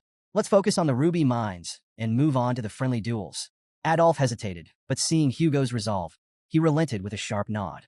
Camus, still upset and wiping away tears, turned to Vikir, her voice trembling with indignation. I won't forget this. Vikir met her glare with a faint, unreadable smile. Good, he said simply. Camus' fist clenched, her frustration bubbling over. But before she could respond, Adolphe guided her away. Vikir remained in place, his calm demeanor unwavering, his crimson eyes gleaming faintly in the dim light of the office. The day of the friendly duels had arrived. Children from both the Baskerville and Morgs clans, aged 8 to 15, gathered in the grand arena to showcase their skills. The younger participants displayed theoretical techniques and mana sensitivity, while the older children engaged in live combat. Yet, this year, all eyes were on one match. Camus Morgs versus Vikir van Baskerville. Camus stood confidently in the arena, her fiery red hair catching the sunlight. She turned to Vikir, her expression sharp and determined. Get ready, she said firmly. I won't hold back. Without hesitation, Camus began casting a spell. Her intricate hand movements and the shimmering glow of mana captivated the audience. Spectators murmured in awe as her magical energy grew more intense. A voice in the crowd broke through the noise. Is she casting quadruspells? The exclamations turned to gasps of astonishment. Quadruspell casting, the ability to cast 4 spells simultaneously, was a feat that eluded even many adult mages. Seeing an 8-year-old achieve it left the audience awestruck. She really is the Morgs clan's genius mage, one spectator remarked. Exactly what we'd expect from someone like her. Camus unleashed a flurry of attacks, casting 4 powerful spells simultaneously. Fire, ice, wind, and earth magic surged toward Vikir with precision and force. But Vikir dodged effortlessly. His movements were fluid, almost casual. Shaking his head slightly, he spoke with a faint tone of criticism. Instead of showing off with flashy spells, maybe focus on mastering just one. Camus sneered. Her pride stung. Why do you even care? You're just an idiot who doesn't understand magic. With a swift incantation, she conjured a sand wall, a thick barrier of swirling grains, to separate them. But Vikir, unimpressed, broke through it with a single kick. The wall crumbled like paper, scattering in the wind. Camus froze, stunned. Is this the strength of someone who's bathed in the river Styx? Her mind raced, recalling the tales of the infamous Baskerville trial. But before she could regroup, Vikir moved in with lightning speed. Realizing too late that the attack was unavoidable, Camus shut her eyes, bracing for the blow. But it never came. When she opened her eyes, she found herself propelled backward. Not by a strike, but by a flick to her forehead. The sheer power of the flick sent her tumbling across the arena floor. On the sidelines, Adolphe stared in disbelief. A flick? That was just a flick. Camus winced, holding her forehead, her fiery demeanor shaken. Why did you flick me? Are you going easy on me? Vikir smiled faintly, tapping his own forehead. Maybe it's time to end this before things get out of hand. Camus' eyes watered with frustration, but she refused to yield. With a defiant shout, she cast another spell. This time, she conjured 2 sand walls, layered for extra protection. Try getting through this, she declared confidently. Vikir stood unbothered, considering walking around the walls entirely. But with a faint smirk, he decided to humor her. Drawing back his fist, he punched straight through both barriers. The sand wall shattered, leaving a clean hole in his wake. Camus froze, astonished, as Vikir stepped through the debris. As he approached her, Vikir mimicked a flicking motion with his hand. Whose arm crossed the wall? He asked, his tone calm and deliberate. Camus opened her mouth to respond, but before she could, Vikir answered for her with another flick to her forehead. The stronger one, he said simply. The force of the flick sent Camus sprawling to the ground again. Growling in frustration, she pushed herself up, her fiery glare fixed on Vikir. Still ready to fight, she snarled, I'm not done yet. Vikir sighed inwardly. Dealing with children is harder than I thought. I could end this in zero point 0.1 seconds if I wanted to, but that would just cause more problems. Dodging Camus' relentless spells with ease, Vikir's sharp gaze wandered to another part of the arena. Two contestants, a sword apprentice and a mage, were locked in a duel. The swordsman's precise, powerful strikes tore through the mage's spells. An idea sparked in Vikir's mind. They might be useful for this. Meanwhile, Camus' frustration boiled over. "Stop running away and fight me," she shouted, her voice trembling with anger. Vikir seized the opportunity, his tone calm but firm. "You might want to have a defensive spell ready." Camus blinked, momentarily confused by his sudden comment. Before she could process his warning, she noticed the mage behind Vikir preparing a large-scale attack. The intense glow of gathering mana filled the air. Adolf, observing from the sidelines, pieced together Vikir's plan. His voice rose in alarm. "Camus, watch out." The mage's spell erupted in a massive, fiery blast that engulfed the arena. Gasps and cries rippled through the audience as heat and blinding light consumed the battlefield. For a few tense moments, nothing was visible but flames and dust. In the chaos, Camus activated a defensive spell just in time, narrowly avoiding serious injury. But as the dust settled, she realized her clothes had been burned away by the flames. The crowd murmured in shock, their whispers growing louder. Camus froze. Tears welled up in her eyes as the horrifying reality sank in. She had been exposed in front of the entire audience. Her hands trembled as she tried to cover herself, humiliation washing over her. She heard her uncle Adolf calling her name, his voice filled with worry. How could this happen? She thought, her shame overwhelming. As the smoke began to clear, Vikir stepped forward. His calm figure emerged from the dissipating dust, unscathed and composed. The audience fell silent, their attention fixed on him. Vikir approached Camus, shrugging off his jacket as he reached her. To the crowd's surprise, he draped it over her shoulders. "You'll need this," he said simply, his voice steady. Camus stared at him in shock, her face flushed. "But you'll be exposed if you give me your only jacket." Vikir brushed off her concern with a faint smile, his tone light but resolute. "It doesn't matter." Camus, still reeling from the chaos, struggled to understand why her supposed rival would offer her kindness. Her confusion deepened when she noticed a thin line of blood trailing down Vikir's arm. "You're hurt," she said, pointing at the wound. Vikir glanced down, momentarily surprised. He hadn't expected his body, strengthened by the river Styx, to be scratched. Examining the cut more closely, he realized the swordsman's blade in the adjacent duel must have carried lingering aura. As the dust fully settled, the scene came into focus for the audience. Camus sat on the ground, wrapped in Vikir's jacket, her fiery demeanor momentarily subdued. Beside her stood Vikir, his shirtless figure revealing a small but noticeable wound on his arm. The crowd murmured in awe, their gazes drawn to Vikir's impressive physique. Despite his young age, his toned muscles and disciplined build stood as a testament to the brutal training of a Baskerville hound. Among the spectators, admiration for Vikir was growing. But for Camus, the situation was more complicated. Her cheeks burned with a faint blush as her gaze kept drifting toward Vikir. "Why am I feeling like this?" she wondered, her earlier anger replaced by an unfamiliar sensation. Even as her uncle Adolf pulled her into a protective hug, her thoughts remained on Vikir. Later, Vikir walked alongside Hugo down a dimly lit hallway, breaking the silence. Hugo's voice was calm but probing. "How was the battle with the Morg's girls?" Vikir answered thoughtfully. "It was interesting. I learned the purpose of the event once again." Hugo nodded slightly. "A battle with a mage is different from a duel between swordsmen. Why didn't you go for a decisive blow?" Vikir hesitated before admitting. "I wasn't sure how to handle a lady in battle." Hugo's expression hardened. "Letting your guard down will only lead to injury. Take this scratch as a lesson." The unexpected concern in Hugo's tone gave Vikir pause. This isn't the Hugo I remember, Vikir thought. The Hugo he knew had been strict, cold, and brutal, his emotions as unyielding as stone.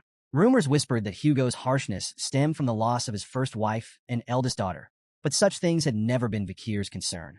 Yet now, hearing a faint trace of worry in Hugo's voice, Vikir felt a rare moment of unease. Seeking to shift the subject, Hugo asked, "What do you think we should do with the ruby mines?" Without hesitation, Vikir replied, "We should give control of the mines to the Morgs."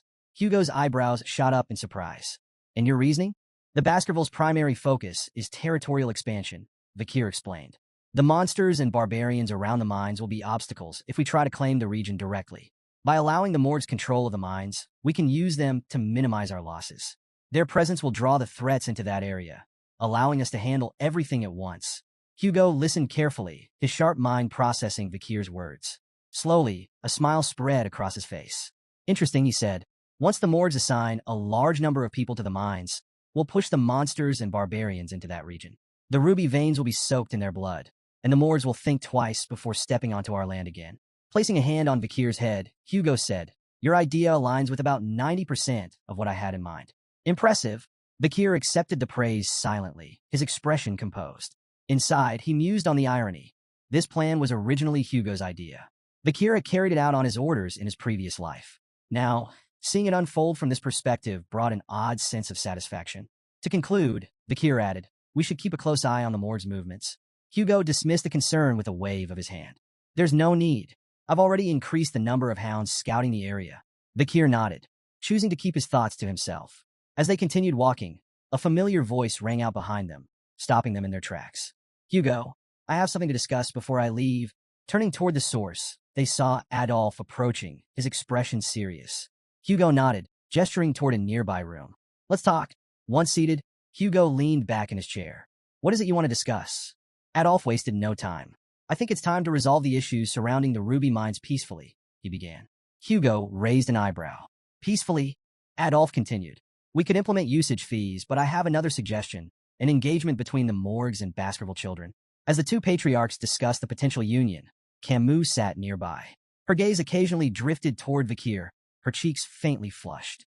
Hugo noticed this, leaning forward with subtle interest. "Which children do you have in mind?" he asked. Adolf smiled confidently. "The eldest son of the Baskerville clan and the eldest daughter of the Morgs, my niece Camus.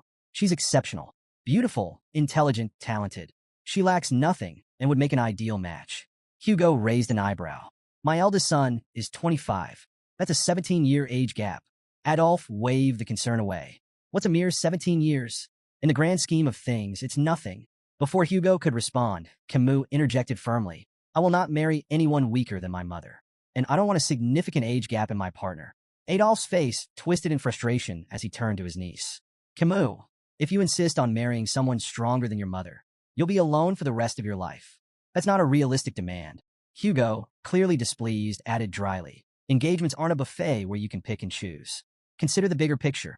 But Camus, confident and unwavering, crossed her arms. "I have no intention of playing around." Suddenly, Camus' face flushed a deep red, and she looked away, drawing the attention of both Hugo and Adolf. Adolf followed her gaze, his eyes narrowing as realization dawned. She was looking at Vikir. Adolf's mind reeled. "No, this can't be happening. Not him."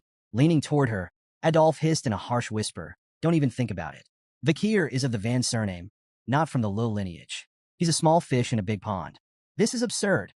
Hugo, sensing the rising tension, sighed and decided to intervene. "The most important thing in an engagement," he said, "is the opinion of those involved. Let's hear what Vikir has to say." All eyes turned to Vikir.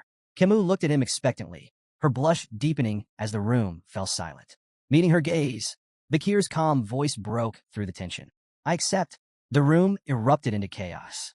Adolf's face turned beet red. He opened his mouth to object, but before he could say a word, Vikir added, "To do as I'm told." Adolf's outrage doubled, his voice rising. "What kind of attitude is that toward the Morgs clan's daughter?"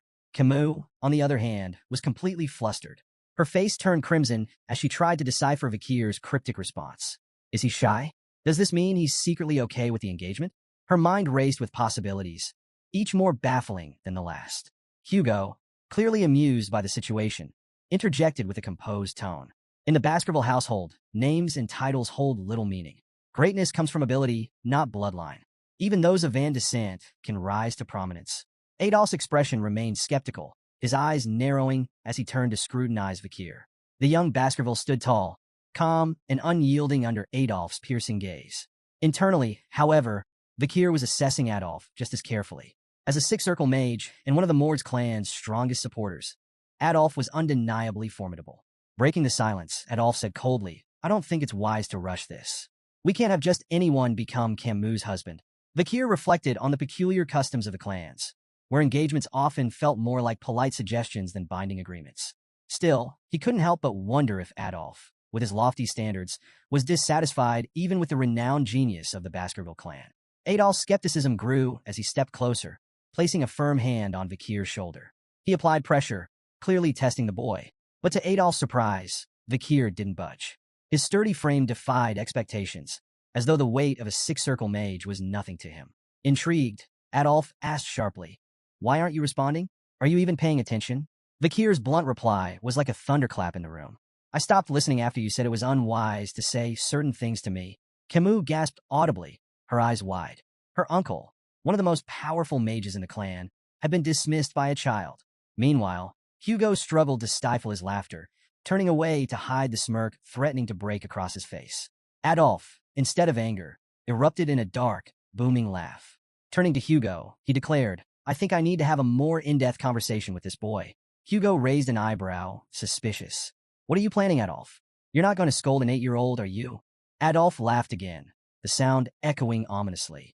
"Not as a deputy patriarch of the Mord's clan. I'm speaking as her uncle. After all, Vikir might one day marry my niece." Camus' face turned crimson. "Uncle, stop it," she pleaded, but Adolf ignored her protests. "These moments are inevitable, Camus," he said, waving her off.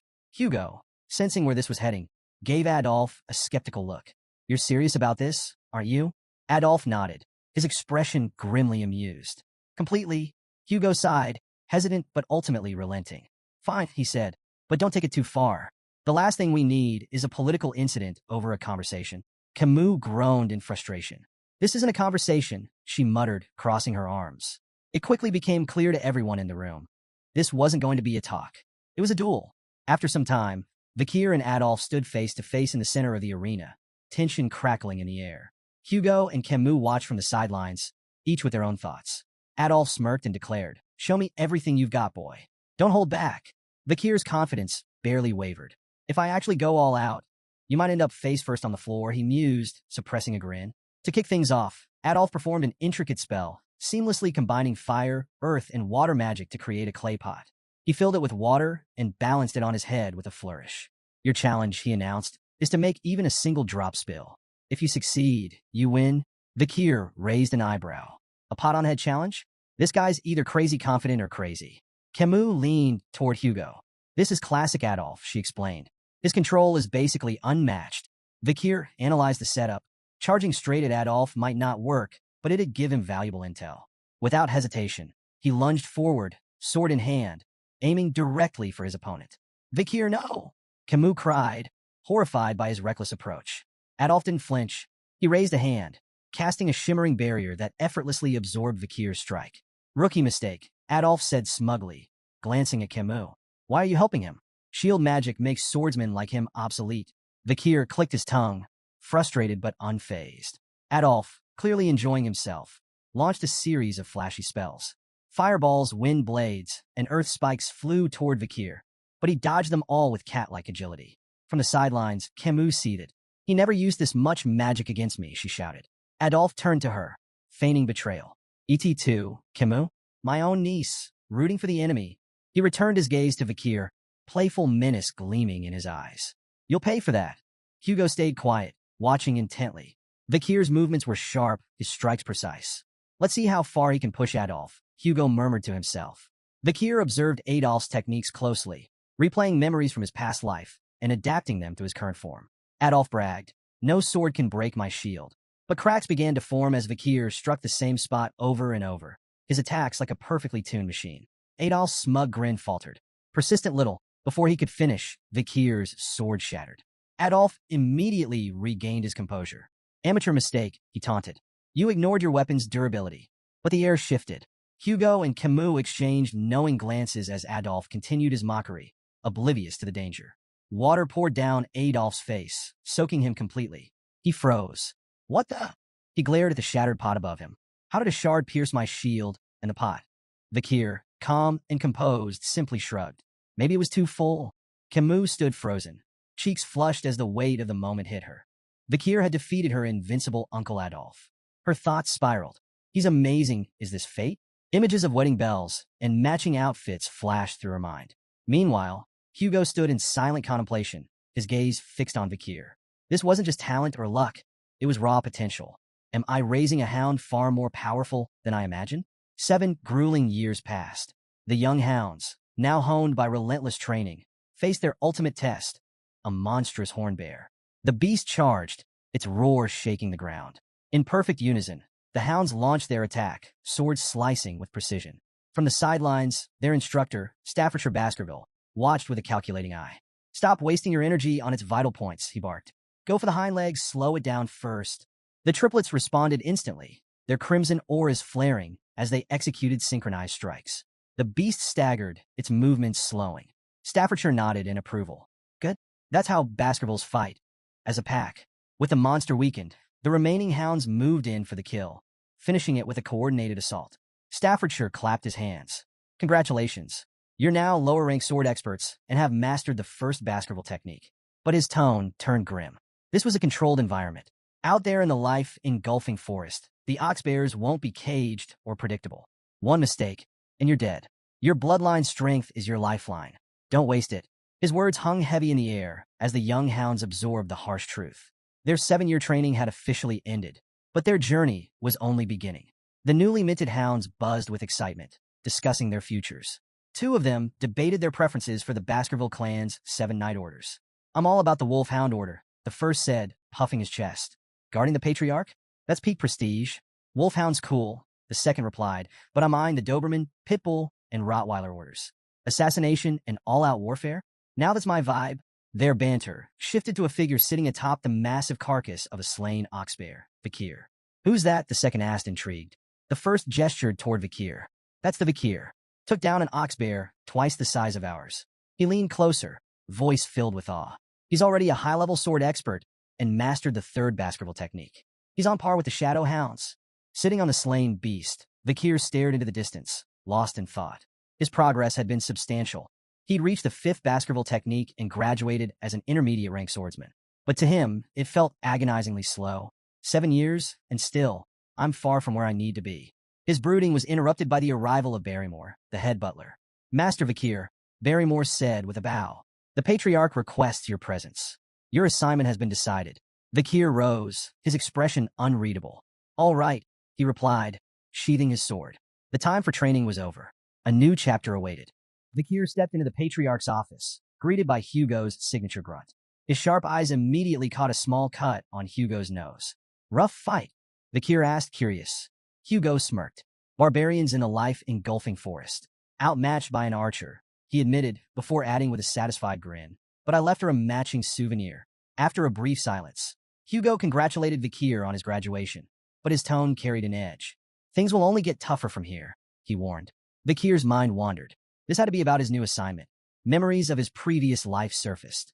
Back then, as a junior knight of the Pitbull Order, he'd endured 21 brutal months in a life-engulfing forest. Just another expendable soldier in the Baskerville clan's ruthless system.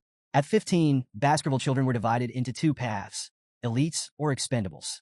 The expendables, like Vakir before his regression, were sent to the front lines, survival being their only measure of worth.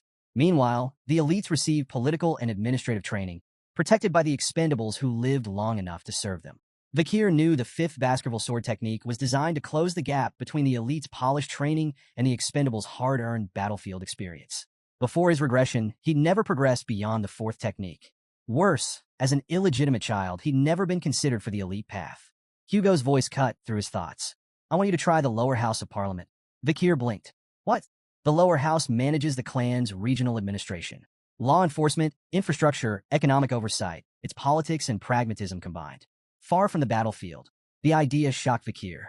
Hugo, the patriarch of the Baskerville clan, was offering an illegitimate son an elite position? It felt like a cruel joke. As if reading his thoughts, Hugo leaned back. "Your achievements by 10 surpassed our so-called geniuses. You've earned this." Vakir listened as Hugo explained his role. Deputy Consul of Underdog City, a city notorious for its challenges. Both the consul and deputy consul positions were vacant, leaving Vakir with a clean slate. "Do you want it?" Hugo asked. After a moment's consideration, Vakir nodded. "I'll take it." Before the conversation could end, Vakir shifted topics. About the Mords clan and the Ruby Mines, Hugo's lips twitched, clearly aware. "Outmaneuvered Adolphe Morgs, didn't you?" Vakir nodded and made a bold request. To borrow his reward from the incident. The head butler froze, his shock evident. But Hugo didn't flinch. Stamping a document, he handed it over. "Don't make me regret this." "I won't," Vakir said firmly, though his stomach churned at the sound of Hugo's final words. "Good luck, son." The word hit like a thunderclap. Before his regression, Hugo would never have called him son. As Vakir and the head butler walked down the hallway, the butler's grave tone broke the silence. Master Hugo holds you in high regard.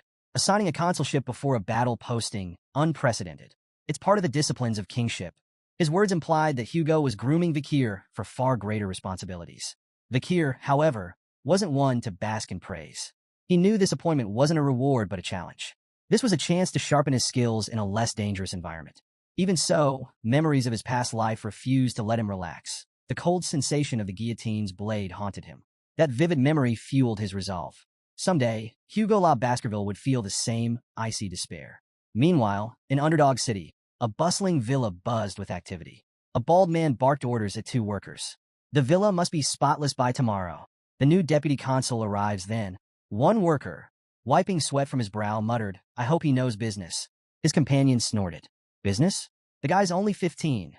Their speculation was interrupted by a boy approaching the villa.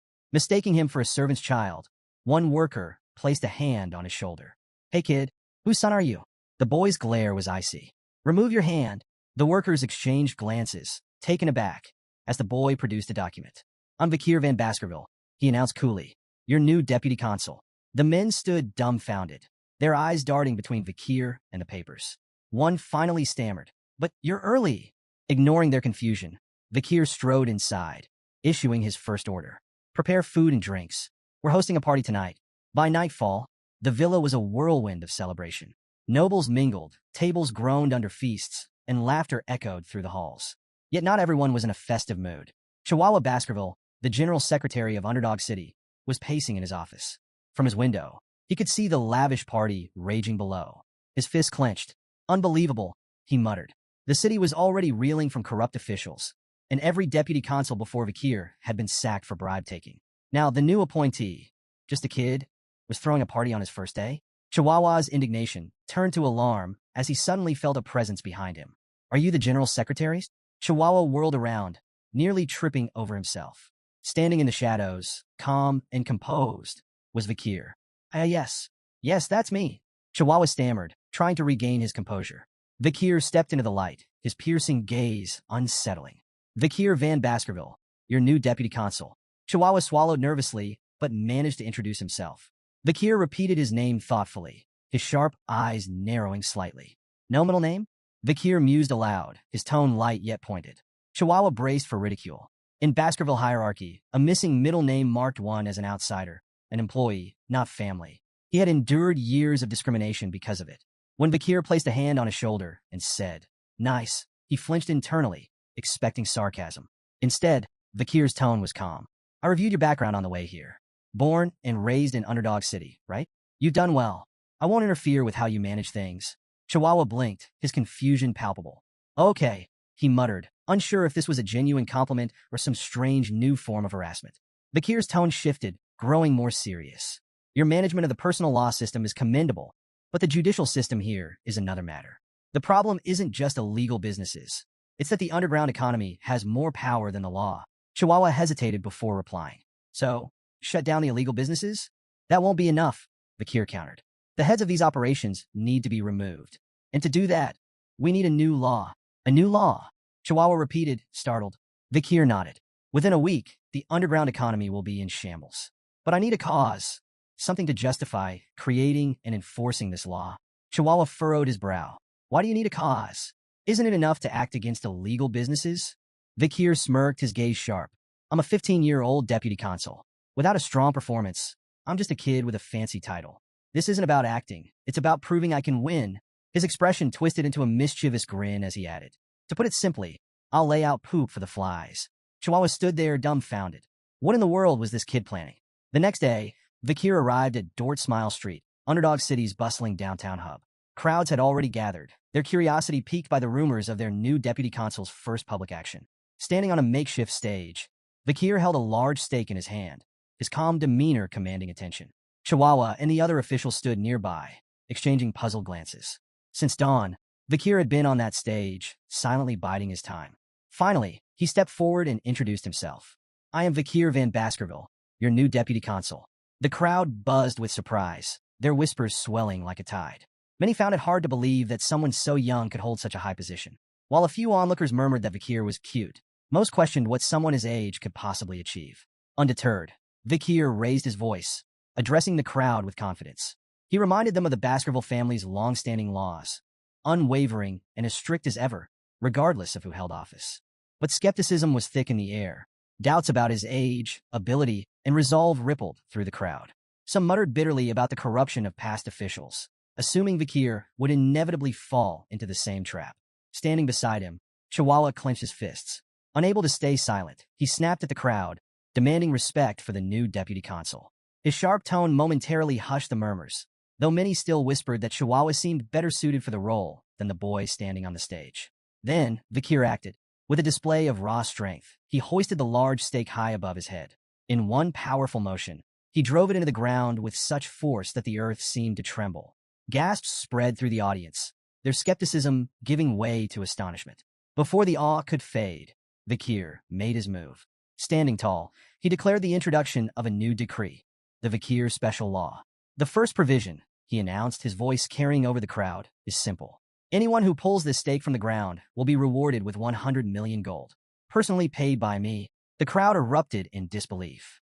100 million? They shouted, their voices blending into a chaotic cacophony of awe and doubt. Could it really be that simple? Could pulling out a stake make someone unimaginably rich? Yet, despite the excitement, no one stepped forward.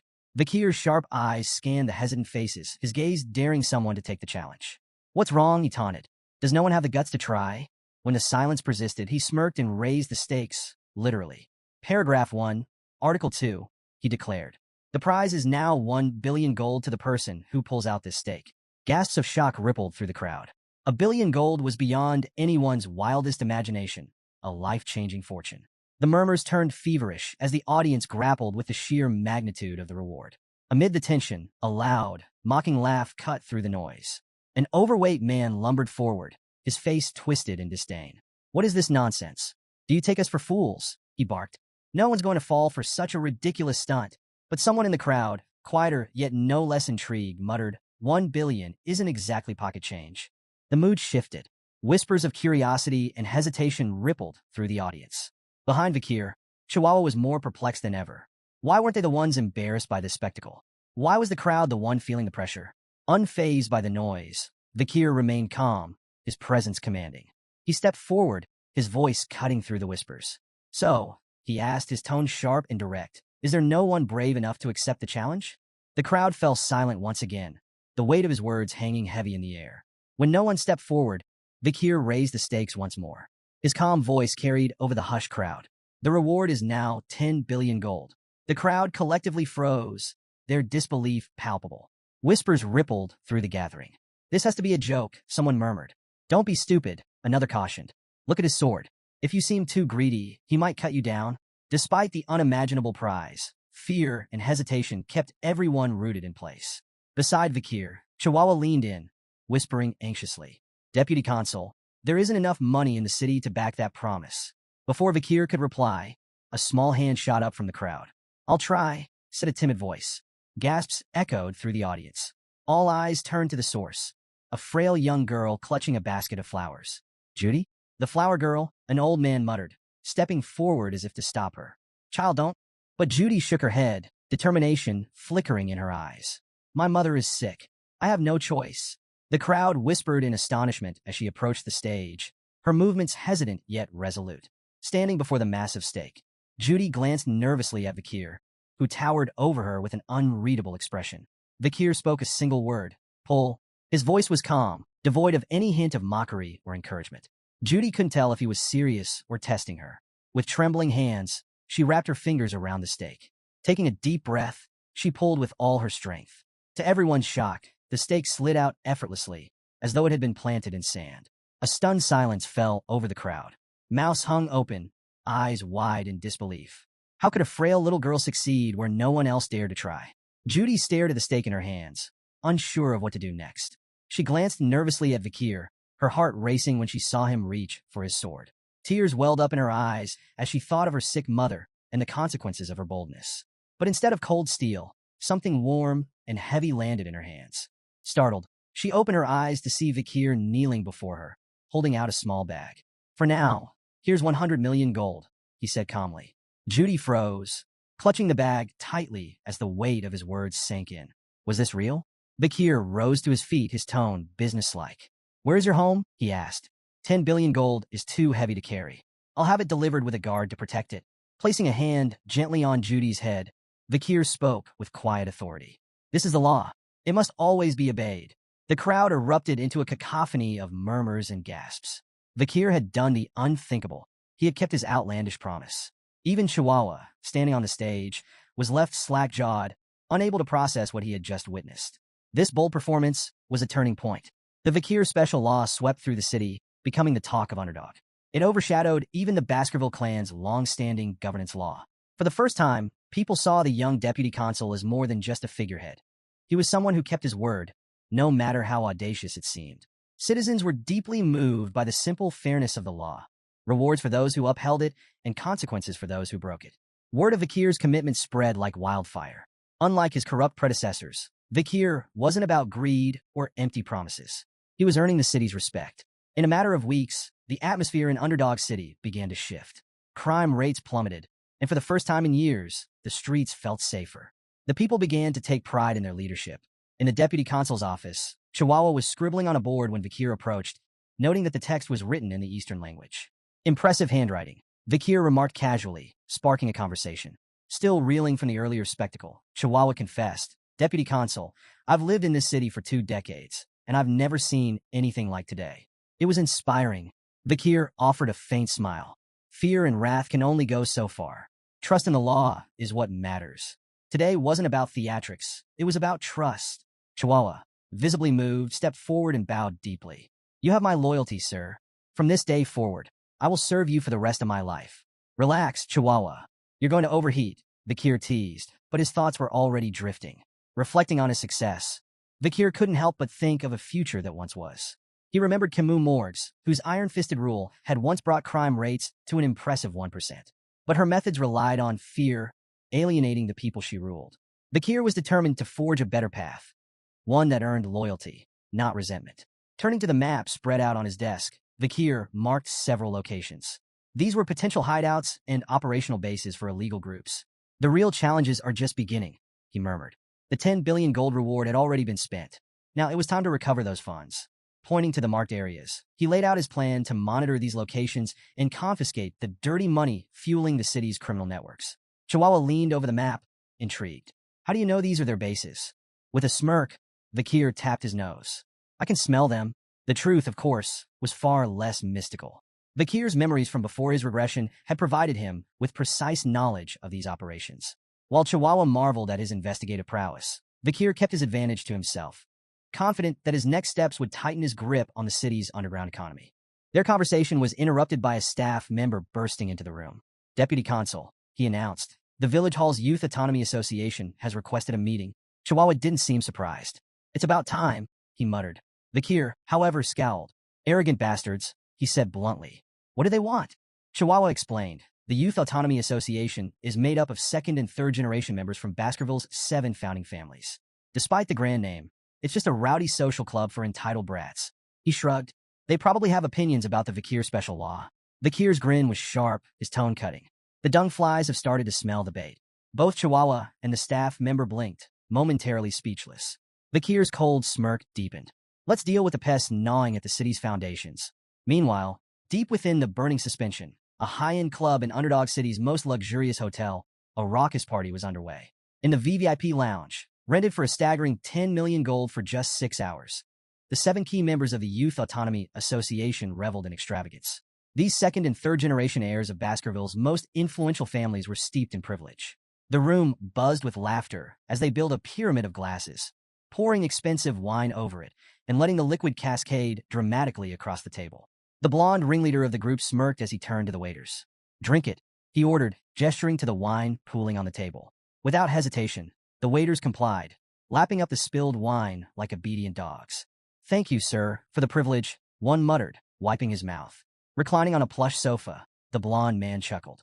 No matter how recklessly I spend, my money always comes back to me, he bragged. One of his companions nodded, raising a glass. Thanks to the Baskervilles, of course. All that territorial expansion gives us an endless supply of barbarians to kidnap and sell as slaves. Another laughed. The Baskervilles' ambitions are a blessing. They're like our personal hunting dogs, always there to protect us. Protect us, the blonde man scoffed. They're just sword-wielding idiots we can manipulate. Leaning forward, he added with a grin, remember when we orchestrated that conflict between the Mesamadrano and Baskerville clans? The Baskervilles wiped them out without even realizing they'd been played. The group burst into laughter, toasting their cleverness. As the laughter died down, one of them brought up the new deputy consul. What about this Vikir van Baskerville? The blonde man sneered. Oh, never heard of him. The group shook their heads, equally unimpressed. Well, the blonde man said, his grin widening. How about we teach the boy a lesson? We'll invite him to a lavish party, ply him with expensive drinks and women, and then stick him with the bill. The group roared with laughter at the thought. Think about it, the blonde continued. The kid wouldn't dare report us. A 15-year-old deputy consul? He'd ruin himself trying to pay. As they finalized their plan, the waiter entered with a group of women in tow, their arrival announced with a flourish. The group's attention shifted immediately, their laughter giving way to eager anticipation for the night's indulgences. As the party raged on, one of the companions noticed an unfamiliar young man standing among the women. His brow furrowed. Who's that kid? He demanded. The waiter stammered nervously. He entered with so much confidence that no one stopped him. The young man stepped forward, and the room fell silent as recognition began to dawn.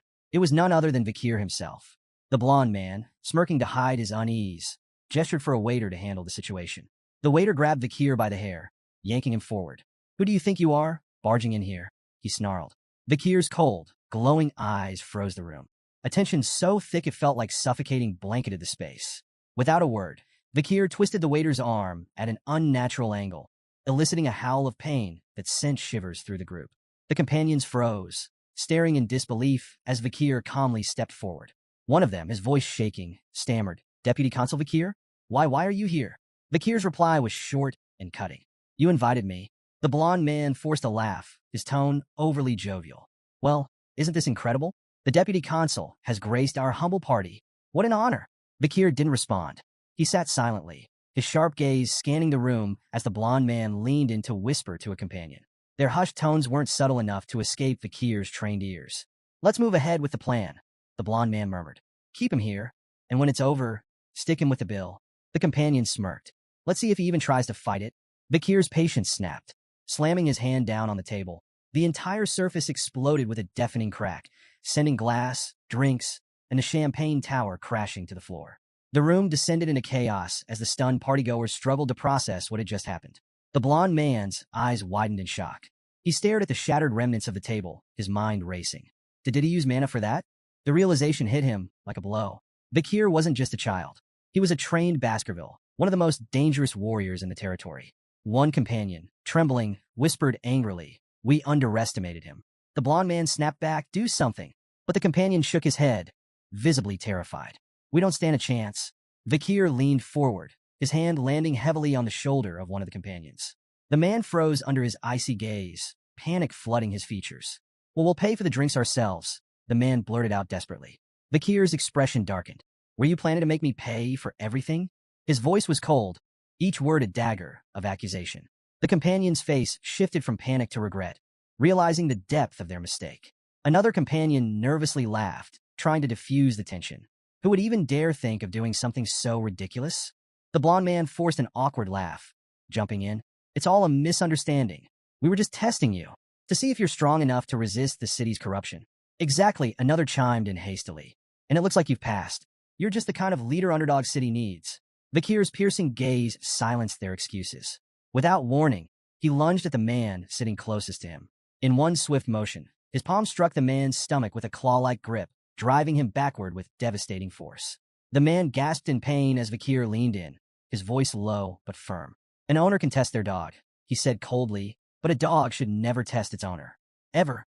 The room plunged into an uneasy silence as Vikir's icy gaze swept across the group. His voice was calm, but razor-sharp. "Have you grown so complacent with your wealth and power that my actions don't move you?" His eyes narrowed. "You have no idea what real fear looks like." Without hesitation, he threw the man beneath his grip to the ground and stomped on his face.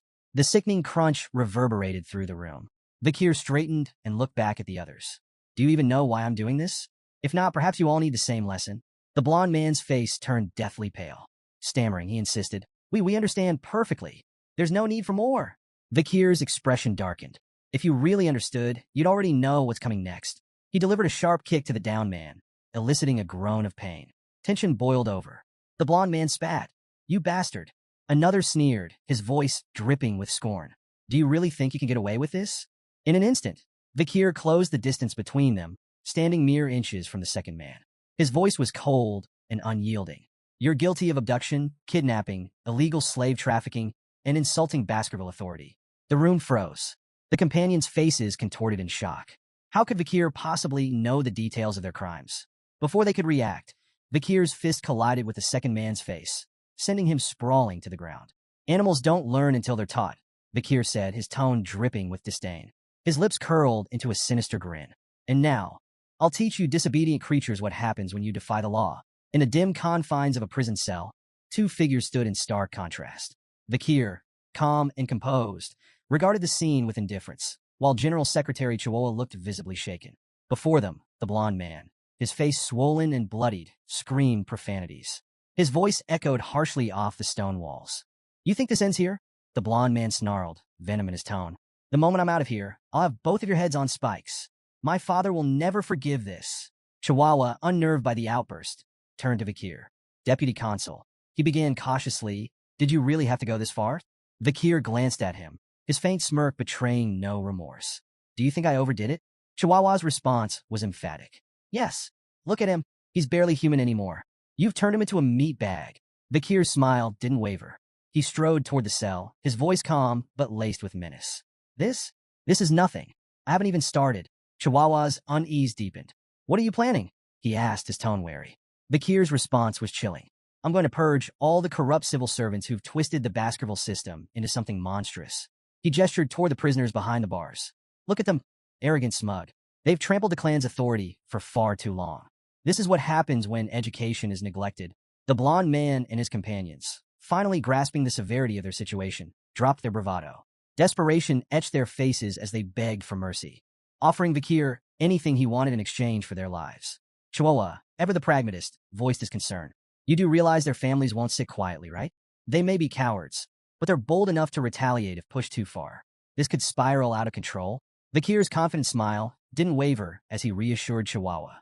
"These men are deeply tied to the criminal underworld of Underdog City," he explained. "Their families are just as complicit. None of them would dare raise a complaint. They'd be incriminating themselves." Chihuahua wasn't convinced. "But what about evidence? Without proof, this could blow up in our faces." Vikir's reply was calm and cryptic. "I have ways of finding evidence. And if none exists," he let his words linger before finishing, "I'll create it." Despite his composed demeanor, Vikir's mind was racing with calculations. He wasn't concerned about backlash. The world was shifting, and soon he'd either be sent to battle or depart for the academy. Either way, time was on his side. Standing before the prisoners, Vikir's voice turned icy, each word deliberate and cutting. Human trafficking, kidnapping, bribery, blackmail, assault through intermediaries, murder. The crimes fell from his lips like hammer blows in the stifling silence of the cell. The blond man's desperation mounted. "Where's your proof?" he demanded, his voice cracking. Vikir smirked. "If I presented evidence, would you accept your punishment?" The blond man averted his gaze, the weight of his guilt unmistakable. His defiance crumbled into a silent plea, his expression screaming, "I'll never shame my family, even if I die here." The tense atmosphere broke with the sudden arrival of a bald man carrying a heavy bag. He greeted Vikir with casual ease, as though the grim scene before him was an everyday affair. "Your custom order is ready," he said, placing the bag at Vikir's feet. Vikir nodded in thanks and opened the bag, revealing an array of ominous tools. The bald man watched, a mix of dread and fascination on his face. Finally, he couldn't hold back. "I've been in this business for 30 years, but I've never seen tools like those. Where did you come up with such terrifying devices?" Without looking up, Vikir replied nonchalantly, "I didn't invent them. They were common where I came from." The bald man froze, visibly unsettled. "Where you came from? What hellhole is that?" Vikir chuckled. "Something like that." Then, almost casually, he added, "Want me to teach you how to use them?" The bald man quickly shook his head, his face pale. "No thanks. If I watch what you're about to do, I'd lose everything I've eaten this week." Vikir smirked, but didn't respond. He turned his focus back to the tools, methodically arranging them as his mind drifted to darker times, the era of destruction. Memories of breaking Demon Clan prisoners resurfaced, the era when interrogation techniques reached horrifying heights in sophistication and cruelty. Opening his coat, Vakir revealed a series of tools strapped to his body. The blond man's defiance shattered. His bravado dissolved into a high-pitched squeal as sheer terror gripped him. Vakir's expression was cold and unreadable. "What happened to your confidence?" he asked mockingly. "Where's all that tough talk about never confessing?" Buttoning the cuffs of his sleeves with deliberate calm, Vakir added, "Don't say anything just yet. Let's savor this moment. It's nostalgic." The blond man couldn't hold back anymore. Tears streamed down his face, his body trembling uncontrollably as fear consumed him. Rumors of the arrests of the 7 wicked gangs spread like wildfire through Underdog City. In every corner of the city, taverns, markets, and alleys, the topic dominated conversations. At a dimly lit tavern, a group of patrons argued over the shocking news. "Good riddance," one man spat. "Those gangs treated ordinary folks like pests." Another, more skeptical voice chimed in, "Don't get your hopes up. The new deputy consul might make some noise, but he'll release them soon enough. They're too tied to the native families." "But the charges are serious this time," a third patron countered. "They might actually be executed." The room fell into uneasy murmurs as patrons debated whether the children of the native families could truly face such dire consequences. One man leaned in, his voice low but resolute. "Don't underestimate Vakir. This is the same man who burned 10 billion gold just to make a point. If anyone will follow through, it's him." Others scoffed, dismissing the arrests as a political ploy. "It's all for show," a patron said, waving a hand. "The native families will apologize, and the gang members will walk free. It's how things have always been." At first, it seemed those predictions might hold true. The Mablank, Pyre, Luib, Chanel, Daragamu, Hermes, and Prada clans, families tied to the 7 wicked gangs, issued formal apologies to Deputy Consul Vakir. But the apologies fell on deaf ears. In the heart of the city's central square, 7 severed heads hung grotesquely from iron spikes. Salt preserved their twisted expressions of agony, a chilling reminder of the suffering they endured before death. Above the heads, a public notice detailed their crimes and punishments under the Baskerville Family Autonomy Constitution, a set of laws infamous for its strict and unforgiving penalties. Clause 1. Banning illegal brothels. Punishment: tattooing the word sex across the criminal's face. Clause 2. Banning illegal gambling. Punishment: wrist amputation, repeated 72 times, 1 for each offense. Clause 3. Banning illegal private loans. Punishment: eye removal. This penalty was suspended after pleas from victims. Clause 4. Banning illegal lobbying. Punishment: exile. Since the criminals were already dead, their headless bodies were discarded outside the city walls. The crowd stood frozen, staring in silent horror at the grisly display. The severed heads of the 7 wicked gangs and the brutal enforcement of the laws left the city in shock. In his office, Vakir addressed Chihuahua, who was visibly shaken. "There's no need to look so surprised," Vakir said, his tone cold. "These laws have always existed. The only difference is that this is the first time the so-called native families are facing the consequences." Chihuahua swallowed hard, struggling to process what had just unfolded. "Do you really think this will work?" Vakir turned his gaze to the window, watching the flickering torches of the central square below. "This is only the beginning," he said. "This enforcement will spark a chain reaction. Underdog City is on the brink of a violent shift." His voice grew darker. "When the destruction begins, this city will become a bloodbath." Turning back to Chihuahua, Vakir's tone sharpened. "Brace yourself. You're joining me for the next step of the plan." Chihuahua blinked, clearly rattled. "Me? Why do I have to?" "You're part of this now," Vakir interrupted, his voice leaving no room for argument. Chihuahua let out a resigned sigh, his face pale as the weight of what lay ahead settled over him. The scene shifted to a dimly lit tent buzzing with anticipation. Chihuahua, now donning a sinister mask that only made him more jittery, stood among a crowd of similarly veiled figures. Turning slightly, he whispered nervously to a figure caged behind him. Vakir, exuding his usual unbothered confidence. "Are you sure this plan isn't insane?" Chihuahua asked, his voice barely audible. Vakir's crimson eyes locked onto him. "Have I ever let you down?" Chihuahua's silence spoke volumes. He adjusted his mask, feigning composure as more masked individuals filed into the area. This was no ordinary gathering.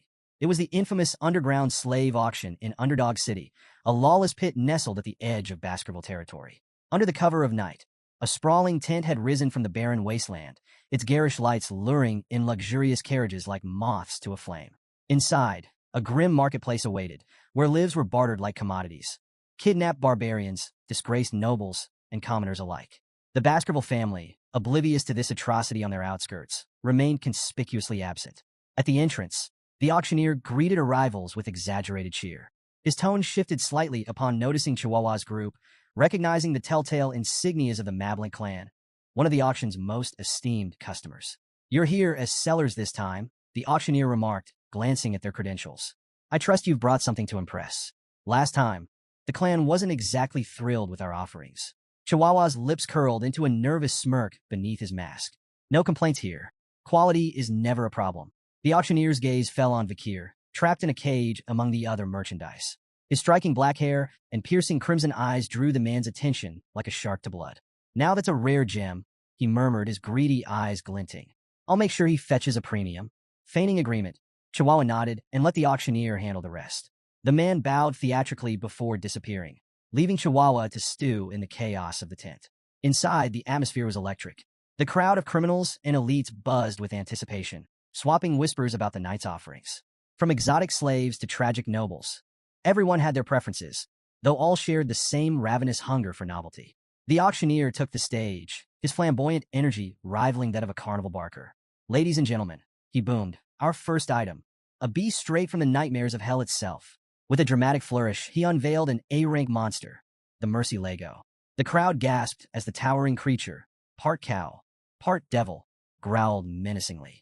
Its 19 hearts made it nearly impossible to kill, a fact the auctioneer didn't fail to exploit. "Every part of this beast is valuable," he announced, listing its leather, meat, bones, and even intestines. "The bidding starts at 100 million gold."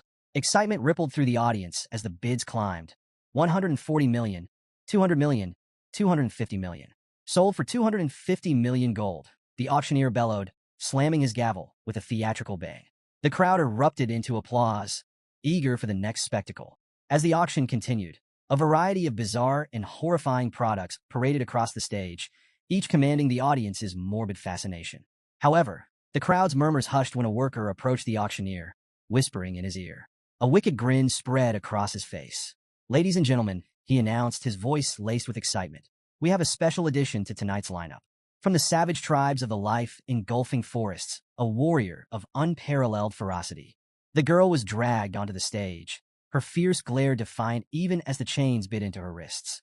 The auctioneer wasted no time hyping her up as a wild beast begging to be tamed, urging the crowd to prove their dominance. "Bidding starts at 5 million gold," he declared, his voice booming. Silence. "All right, 3 million," he tried, his enthusiasm wavering. The crowd exchanged uninterested glances. "Fine, 1 million gold. She's a steal," he shouted, desperation creeping into his voice. Still nothing. Murmurs of boredom rippled through the tent. Frustrated, the auctioneer waved the guards over. "Take her away. Let's get to something worth their time." The guard stepped in, but the girl wasn't about to go quietly. She thrashed violently, almost breaking free, until one guard struck her in the stomach. She crumpled to the floor, unconscious, and was unceremoniously dragged backstage. The auctioneer cleared his throat, forcing a smile as he tried to salvage the moment. "Apologies for that little incident, but fear not. I present to you the crown jewel of tonight's auction." The crowd stirred as the spotlight swung to Vakir, seated calmly in his cage. He radiated a quiet, commanding presence that silenced even the most restless attendees. "Behold," the auctioneer proclaimed, "a pure blood with striking black hair and crimson eyes, beauty, strength, and obedience in one perfect package." Before the bidding officially began, a woman in the crowd, smitten by Vakir's striking appearance, raised her hand. 600 million gold. The auctioneer blinked, momentarily caught off guard. "We haven't even announced the starting price." 800 million. Another bidder cut in, a gruff man with an imposing presence. The woman whirled on him, her tone sharp. "Why would you need him?" The man smirked. "I'll make him a gladiator. He'll be worth twice the price by the time I'm done." The two traded barbs as the bids climbed rapidly. 900 million, 1 billion.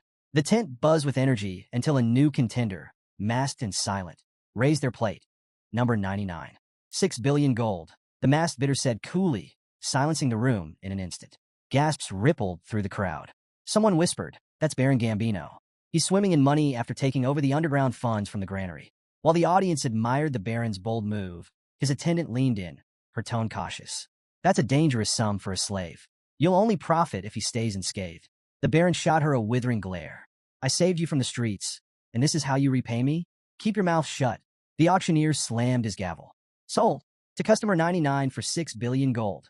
Guards hauled Vakir from the cage, presenting him to Baron Gambino. Up close, Vikir's presence was even more intimidating, his crimson eyes practically daring the Baron to test him. "You're mine now," Gambino said, a twisted grin spreading across his face. "But don't worry, I'm not a bad guy." Vikir's stoic expression didn't falter, though the Baron's lecherous tone was enough to make the air in the room feel heavy. "Relax," Gambino purred. "I'll find all sorts of ways to enjoy you." If looks could kill, Vikir's glare would have struck him down on the spot. Vikir raised his bound hands toward the Baron, a subtle smirk playing on his lips. The Baron blinked, misinterpreting the gesture. "Oh, do you want me to unlock those for you?" Before the Baron could finish his sentence, Vikir's wrists tensed, and the cuffs snapped apart with a metallic crack that echoed through the room. "What?" The Baron sputtered, eyes wide. Vikir wasted no time. He delivered a thunderous kick to the Baron's chest, sending him sprawling across the floor like a discarded rag doll. Gambino's attendant, Cindy, froze in shock as the Baron writhed on the ground, gasping for air. Striding over, Vikir grabbed the Baron by the back of his collar, lifting him like a sack of grain. "Let's play a game," Vikir said, his voice calm, yet icy. "It's called Spear and Shield. I'm the spear. You're the shield. Let's see how long you last." With that, he slammed the Baron into the floor with bone-crunching force. Gambino screamed, flailing and calling out, "Cindy, do something." But before Cindy could react, the Baron had already gone limp. Vikir released him, standing over his unconscious form. "Game over," Vikir announced, his tone devoid of emotion. The shield failed. The room erupted into murmurs as Vikir reached up and removed his mask. Gasps rippled through the crowd as his identity was revealed. "Vikir van Baskerville," someone exclaimed in disbelief. Cindy stumbled back, her face pale. "A Baskerville here?" Vikir ignored her and crouched near the Baron's crumpled body, inspecting him with cold detachment. "Is he dead?" he asked flatly, as if the answer barely mattered. The crowd broke into whispers. "If he's here, then who's the new deputy consul of Underdog City? Why would a Baskerville hound come to this auction?" Amid the chaos, Chihuahua stood in the shadows, his heart pounding. He stared at Vikir, trying to make sense of what he had just witnessed. This isn't just an incident anymore, he thought, his mind racing. It's a catastrophe. Vikir straightened, surveying the tent with a chilling smile. "A circus," he muttered, his crimson eyes gleaming with menace. "That's what this place is. But don't expect the clowns to survive the show." Tension gripped the room. Vikir stood unarmed at the center, surrounded by a sea of guards. The crowd held its collective breath, unsure if they were about to witness a miracle or a massacre. The auctioneer, his face twisted with fury, shattered the silence. "Kill him," he roared, spittle flying. "I don't care if he's a Baskerville. Take him down." The guards charged, weapons glinting in the harsh light. Vikir's hand flickered. In an instant, Beelzebub, his blade, appeared, shimmering with a deadly red glow. Before the first guard could blink, Vikir moved, a blur of precision and brutality. The first wave of attackers fell in moments, their weapons clattering uselessly to the floor as crimson streaks stained the ground. The crowd recoiled in horror. A guard wielding a massive chain, an iron ball swung it with all his might, the heavy weapon whistling through the air. Vikir sidestepped smoothly and, in one clean motion, severed both the chain and its wielder in a single stroke. The auctioneer's confidence crumbled. His lips trembled as realization dawned. This wasn't just any warrior. It was a graduate, one of the elite Baskerville hounds. "We don't stand a chance," the auctioneer thought, dread washing over him like a tide. From the shadows, Chihuahua muttered under his breath, his eyes wide as he watched Vikir carve through the guards like a force of nature. "I knew he was strong, but this is insane," he whispered, his awe laced with disbelief. Then, chaos shifted gears. A chilling laugh echoed through the room, halting the remaining murmurs. Vikir turned sharply to see the auctioneer holding Chihuahua hostage, a knife pressed tightly against his throat. "Drop your weapon and surrender," the auctioneer barked, his voice trembling with desperation, but full of venom. "Or I'll cut his throat right here and now." All eyes turned to Vikir, waiting for his next move. Vikir stood motionless, his gaze fixed on the auctioneer. His calm demeanor only served to agitate his opponent, who pressed the blade closer, drawing a thin line of blood on Chihuahua's neck. "Deputy Consul," Chihuahua spoke, his voice steady despite the danger. "Don't worry about me. Just do what you need to do." The auctioneer snarled, silencing Chihuahua with a rough shake. But his words had already struck their mark. Vikir's lips curled into an amused smile. "You got guts, Chihuahua," he said lightly. The tension thickened as Vikir reached down, producing a simple flute strapped to his leg. The auctioneer's confidence faltered for a moment, his brow furrowing. "What's that? Some kind of trick?" Ignoring the taunt, Vikir brought the flute to his lips. The high-pitched note that followed sliced through the air like a razor, its intensity rattling the very walls of the auction hall. The crowd clutched their ears, howling in agony as the sound reverberated, unrelenting and merciless. When the noise finally ceased, the room fell into an uneasy silence. The crowd exchanged confused, fearful glances. The auctioneer, sweating but outwardly unaffected, forced a grin. That's it? A cheap scare tactic? He chuckled nervously. Even a graduate can't. His words stopped abruptly. A thin blade pierced his throat from behind, slicing through flesh and bone with terrifying precision. Blood sprayed in an arc as his head rolled to the ground, his lifeless eyes still wide with shock. Behind him stood a hooded figure, their crimson-streaked blade gleaming under the dim lights. Chihuahua froze, unable to process what he had just witnessed. A guard, attempting to regain control, charged at the hooded figure. But the intruder barely moved, flicking their sword with casual ease. The guard's body shredded mid-stride, collapsing in a lifeless heap. As panic spread, more hooded figures emerged from the shadows, dozens of them. They moved with an eerie, synchronized grace, their auras radiating power and malice. Their eyes, cold and unfeeling, swept across the terrified room, freezing everyone in place. "Who are they?" a trembling guard whispered, his voice barely audible. Cindy Wendy, still clinging to the edges of composure, gasped as her eyes locked onto the distinctive insignia on their chests, a pair of razor-sharp teeth. Her face turned pale as she whispered, "The Pitbull Order, the Baskerville Clan's elite, the Annihilation Experts." A wave of dread swept through the crowd as the reality sunk in. Everyone in the room knew the legend of the Pitbull Order, an unstoppable force of graduates trained to kill without hesitation, their loyalty only to the Baskerville Clan. Cindy froze as one of the Pitbull Knights materialized behind her, his blade poised to strike. Her heart thundered in her chest, panic seizing her thoughts. "I can't die here, not like this." But just as the knight's sword began to fall, Vakir's voice cut through the chaos. "Leave her alive." The knight halted instantly, lowering his weapon and kneeling in deference to Vakir. Cindy gasped, her chest heaving as relief washed over her. Vakir's gaze swept coldly across the room. "Rip the rest of them to shreds," he ordered, his tone sharp and unyielding. "But spare those lying still. If anyone flinches, kill them without hesitation." The knight nodded and vanished into the shadows like a specter. The hall erupted into a cacophony of screams as the Pitbull Knights carried out their master's commands with ruthless precision. Blades flashed, flesh tore, and pleas for mercy were silenced in an instant. Amid the slaughter, one trembling man lay prone, desperately willing himself to stay motionless. "Don't move. Don't breathe. Just stay down and maybe, just maybe I'll survive this."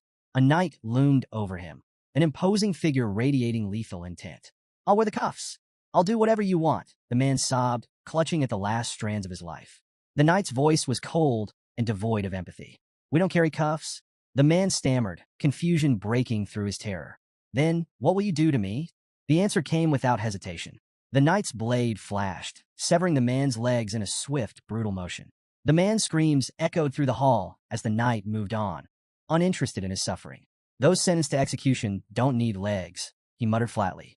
Meanwhile, a figure puffing on a cigar stepped up beside Vakir. It was Boston Terrier Le Baskerville, the formidable commander of the Pitbull Knights. He took a long drag, his sharp gaze appraising the young warrior. "So, what do you think of the Pitbull Knights?" Boston Terrier asked, his tone casual but laced with pride. Vakir gave a curt nod. "They're effective." Boston Terrier smirked. "If you need anything else, just say the word." As he studied Vakir, his thoughts churned. No wonder Brother Hugo is so invested in this kid. At 15, he's already this sharp. Fierce and ruthless, a natural fit for us. Placing a hand on Vakir's head, Boston Terrier grinned. "Come join us. I'll raise you into a proper knight." Vakir hesitated briefly before responding, his tone polite but firm. "I'll think about it." Turning, he added, "I have urgent matters to attend to." Boston Terrier watched him leave, a faint frown tugging at his lips. He's ignoring me, he thought, but instead of irritation, he felt a growing sense of intrigue. That just makes me want him even more. Vakir slipped into the shadowy storeroom, his eyes narrowing as they adjusted to the dim light. "It's here somewhere," he muttered, prowling between crates and barrels with the precision of a predator. In the corner, a hulking safe caught his eye. For a fleeting second, he considered if it held the nobles' contributions. The thought of dragging it to City Hall for some bureaucratic taxation ritual briefly crossed his mind. "Yeah, no," he dismissed, smirking to himself. "I'm not here to play accountant." His attention shifted to a cage covered with a tattered cloth. As he stepped closer, a faint whimper reached his ears. His smirk vanished, replaced by a grim determination. Yanking the cloth away, he revealed a bruised and battered girl huddled inside. She flinched at the sudden exposure, her tear-streaked face a picture of fear and pain. Vikir let out a frustrated sigh, reaching into his pack. "You're lucky I have this," he muttered, pulling out a shimmering potion, a relic from the Pitbull Knights, known for its legendary healing properties. Carefully tilting the vial, he let a few drops trickle into her mouth. The transformation was almost instant. Wounds knitting together, bruises fading like ink washed away. Her eyelids fluttered open, but the sight of Vikir made her retreat further into the cage, trembling. Vikir frowned. "What's with the fear? Do I look like the bad guy here?" The girl remained silent, staring as if weighing her odds of survival. Vikir stood, unlocking the cage with a practiced twist. "Go," he commanded, his tone firm but not unkind. When she didn't move, he switched to halting barbarian. "Run. Away." Her eyes widened slightly, the recognition of her native tongue flickering in her expression. Yet she hesitated, mumbling something in barbarian that sounded soft, almost pleading. Vikir crossed his arms. "Look, I'm not fluent, but this isn't a language test. The exit's that way." He pointed emphatically. Finally, the girl rose, still limping but steadier with each step. At the doorway, she paused and turned back to him, her voice trembling as she spoke again in barbarian. Vikir couldn't make out the words, but the gratitude in her tone was unmistakable. Once she disappeared into the night, Vikir exhaled and pulled another cloth aside. Beneath it lay his real target, the carcass of Mercy Lego, an A-rank monster. Still fresh, he noted, crouching down to inspect the massive beast's remains. A red aura began to shimmer from his hand, and moments later, Beelzebub materialized, a faint grin stretching across its sinister form. "It's been a while, hasn't it?" Vikir said casually, as though addressing an old friend. "An A-rank snack. Try not to take all day. The Pitbull Knights will be here soon, and they don't like to share." Beelzebub let out a guttural, pleased sound, its hunger palpable. The aura around it flared as it descended upon the corpse, feasting with voracious glee. Vikir stood watch, arms crossed, his mind already calculating his next move. As dawn broke, the name Deputy Consul Vikir became the city's most chilling buzzword. Stories of his brutal crackdown on the criminal underworld spread like wildfire. Nobles and other elites involved in the illegal slave trade were now prisoners in Underdog City's notorious jail, minus a few limbs. The infamous Burning Suspension Club, once the crown jewel of the city's vice, had been reduced to smoldering ruins. Its VIP patrons hadn't fared any better. Their heads now adorned stakes in the main square, a grim display of justice that sent shockwaves through the city. The 7 original clans, whose heirs had been among the casualties, were quick to react. Their indignant letters of protest flooded Vikir's office. But his response was as cold and final as the guillotine. The death penalty is the only justice for violating the imperial family's ultimate decree. Vikir's assault wasn't just physical, it was financial. Bank drafts, incriminating ledgers, and records seized from Burning Suspension were handed over to the Baskerville clan. These documents detailed everything from bribes to secret transactions, implicating powerful players. With evidence mounting and reports heading to the imperial family, even the proudest clans found their protests turning to silence. In a desperate move, the patriarchs of the 7 original clans personally arrived at Vikir's office to beg for mercy. Their pleas were met with the same icy resolve. "The black ledgers don't lie," Vikir said, unflinching. "Your family assets will be confiscated. For the crime of treason, 3 generations of your bloodlines are sentenced to eradication. That's final." The city itself felt the shockwave of Vikir's iron rule. Execution grounds flowed red as the corrupt elite were purged. Freed from criminal strangleholds, public offices and contractors began hiring again, slashing unemployment. The destruction of the underground auction house funneled newfound tax revenue into public welfare. Businesses flourished, and even the stock market felt the effects as optimism surged. Underdog City transformed almost overnight, its people celebrating a newfound hope. Meanwhile, Vikir's popularity skyrocketed, and the once embattled deputy consul became a beacon of progress. One morning, Chihuahua entered Vikir's administrative office, carrying a steaming mug. "Coffee delivery," he announced with a grin. Vikir looked up, raising an eyebrow. "You're the office manager, not my errand boy." Chihuahua waved off the remark. "Call it gratitude. You saved me at the auction, remember?" That clown's knife was way too close for comfort. A rare smirk tugged at Vikir's lips. "Coffee? That's a bit cheap for a life debt." Chihuahua laughed. "Hey, it's not just any coffee. 2 spoons of sugar, extra creamer, and barely any water. Top shelf stuff." Their banter filled the room with an unusual warmth before Chihuahua shifted gears. "How's the transcribing going? Still practicing your writing?" Wordlessly, Vikir handed him a sheet of paper. Chihuahua scanned it, his eyes widening. Wow, you've only just started learning, and this is incredible. Your handwriting is nearly perfect. Vikir shrugged, downplaying the compliment. Still a long way to go. Besides, you're the one running this office like clockwork. Chihuahua chuckled, but couldn't help feeling awed. Beneath Vikir's stern demeanor lay a man capable of reshaping the city's foundations. He didn't just enforce laws. He understood their purpose, their weight. Watching Vikir at work, Chihuahua silently hoped he'd stay in Underdog City. With Vikir at the helm, it felt like the city was finally on the verge of something extraordinary. Under the pale glow of the moonlight slipping through iron bars, Vikir stood in the shadows of a prison cell. Opposite him, Cindy Wendy, Baron Gambino's former attendant, sat bound and blindfolded, her defiant posture stark against the cold walls. Breaking the silence, Vikir spoke, his tone apologetic yet distant. I should have come sooner, but duty kept me. Cindy Wendy, isn't it? She ignored the question, her voice cutting through the air like ice. Why did you spare me?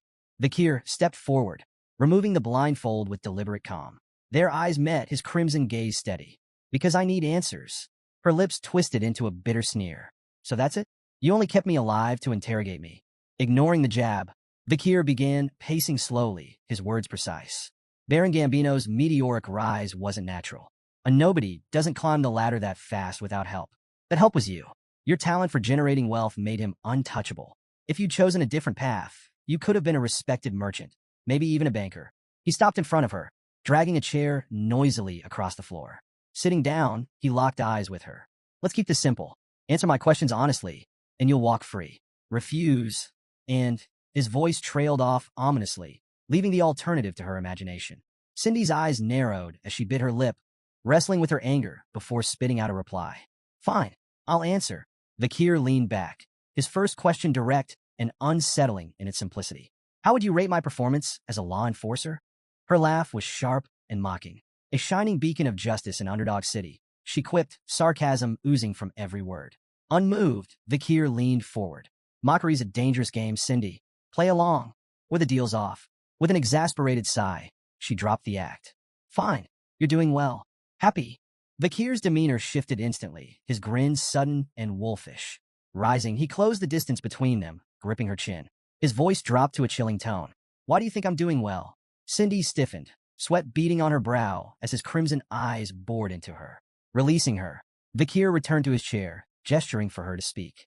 Grinding her teeth, Cindy finally relented. Because you enforce order with fear. People listen, but not because they respect you. They're terrified. You crush criminals and boost your authority, but you're planting seeds of hatred at the same time. That hatred will grow, and one day, it'll burn everything you've built.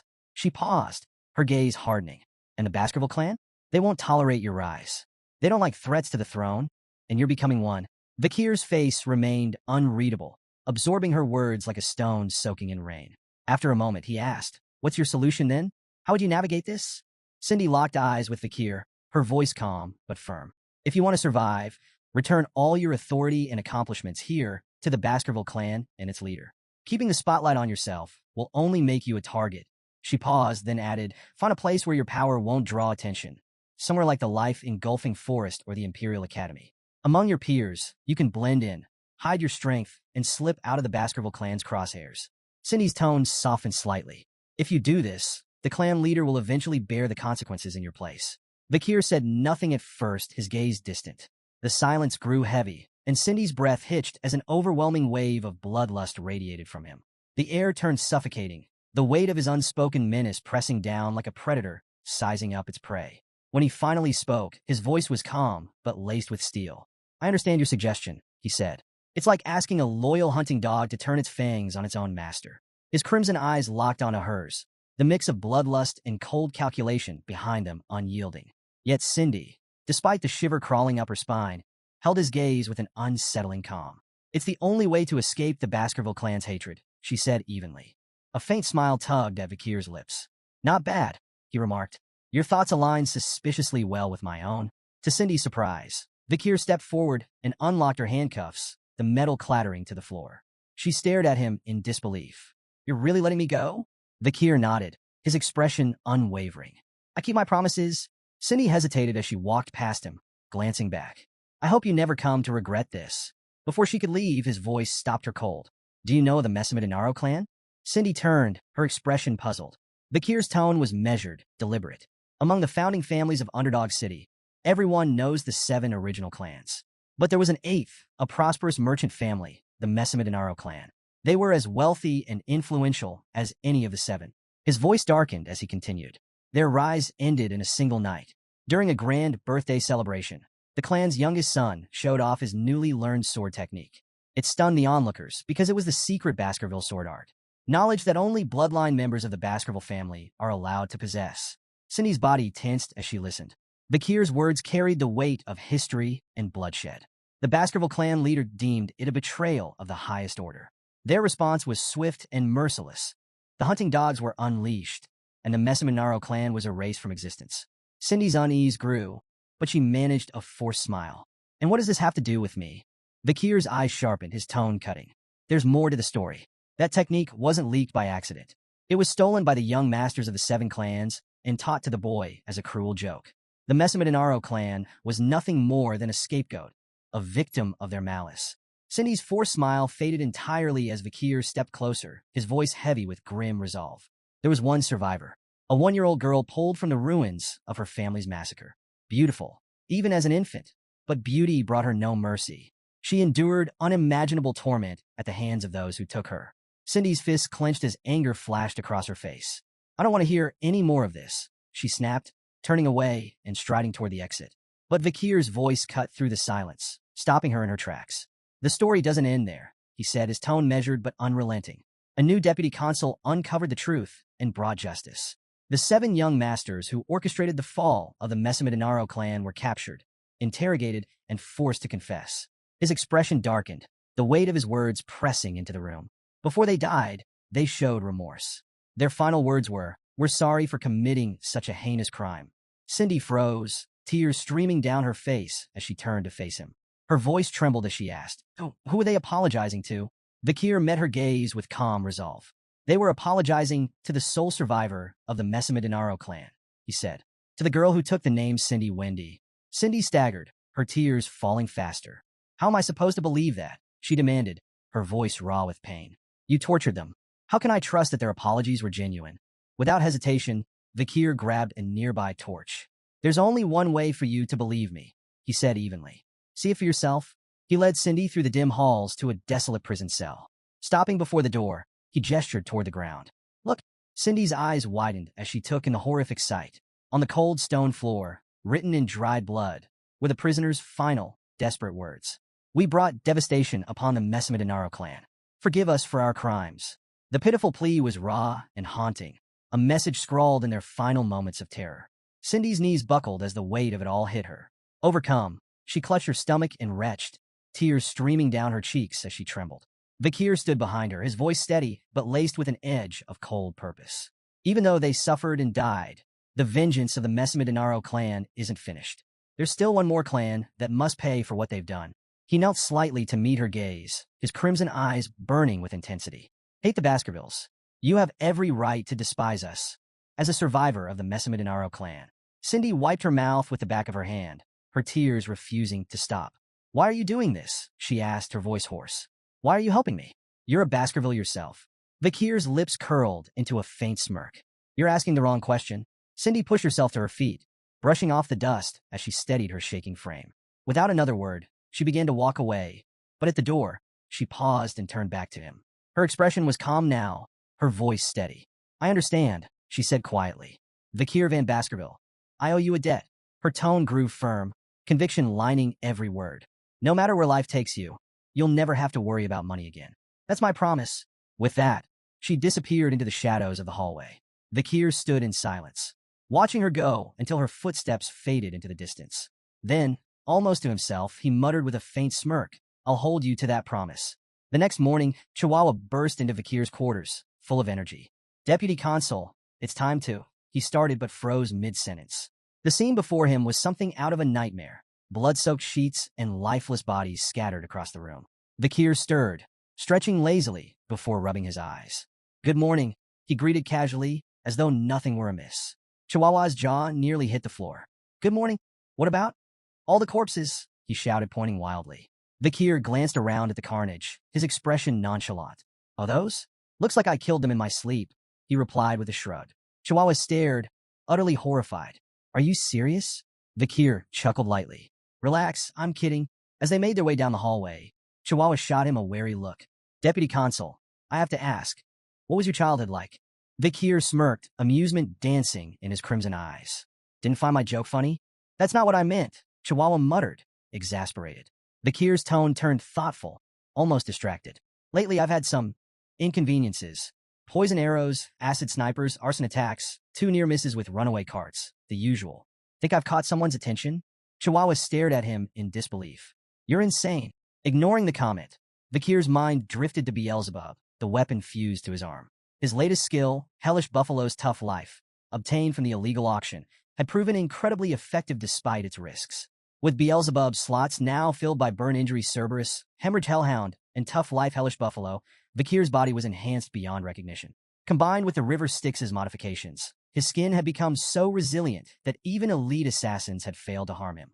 But while the power was satisfying, the relentless attempts on his life were becoming more than just an irritation. I need to figure out who's behind these attacks and deal with them, Vikir muttered, his tone sharp. Chihuahua, still processing Vikir's casual recount of near-death experiences, nodded nervously. That sounds like a good idea. As they approached the courtyard, both noticed a carriage waiting nearby. The flag it bore was unmistakable, the Baskerville crest. They've sent someone from the main family, Vikir said, his tone growing serious. The carriage door opened, and a figure stepped out. Chihuahua immediately began sweating bullets, his posture stiff as he whispered to himself. No way. It's really him. Vikir, by contrast, remained calm, his crimson gaze steady. The figure descending from the carriage was none other than John Barrymore, the legendary head butler of the Baskerville household. John greeted Vikir with a warm smile. It's been quite a while, hasn't it? Vikir inclined his head politely. You look well, head butler, he replied. The butler chuckled as he approached. Do I? I've always believed you'd do well since leaving the main residence. Just luck, Vikir replied modestly, his expression betraying little. Nearby, Chihuahua was awestruck. John Barrymore wasn't just a servant. He was the servant, a man who had faithfully served the fearsome Baskerville family for 4 generations. Meeting him was like standing in the presence of a myth. Breaking the moment, Vikir addressed John directly. What brings you here, head butler? John's ever-present smile didn't falter as he delivered his message. The patriarch has been following your progress and is pleased. He's ordered you to return to the main residence. Vikir blinked, momentarily thrown. Hugo is pleased, he thought, struggling to picture such a concept. In his mind, he imagined his stern Uncle Hugo smiling, an image so absurd he almost laughed out loud. At the Baskerville estate, Hugo Le Baskerville, the clan patriarch, sat at his desk, his piercing gaze fixed on a newspaper article with a peculiar headline. The most beloved figure among underdog citizens, Vikir. The piece listed several awards Vikir had earned. Most trusted by merchants, most loved by farmers, most respected by children and scholars, most targeted by assassins. Hugo's sharp eyes scanned the page before looking up at Vikir, standing silently before him. The Baskervilles have always been known for their weapons, not their wits, Hugo remarked bluntly. But with your actions, perhaps we can change that reputation. He nodded, a faint trace of approval in his expression. You've done well, Vikir. Vikir bowed deeply, placing a hand over his chest. I only did what was expected of me. Yet inwardly, he couldn't help but wonder if Hugo's rare praise masked another layer of intent. Was that faint smirk truly pride, or something far colder? Hugo leaned back in his chair, his tone commanding. Reward and punishment must always suit the occasion.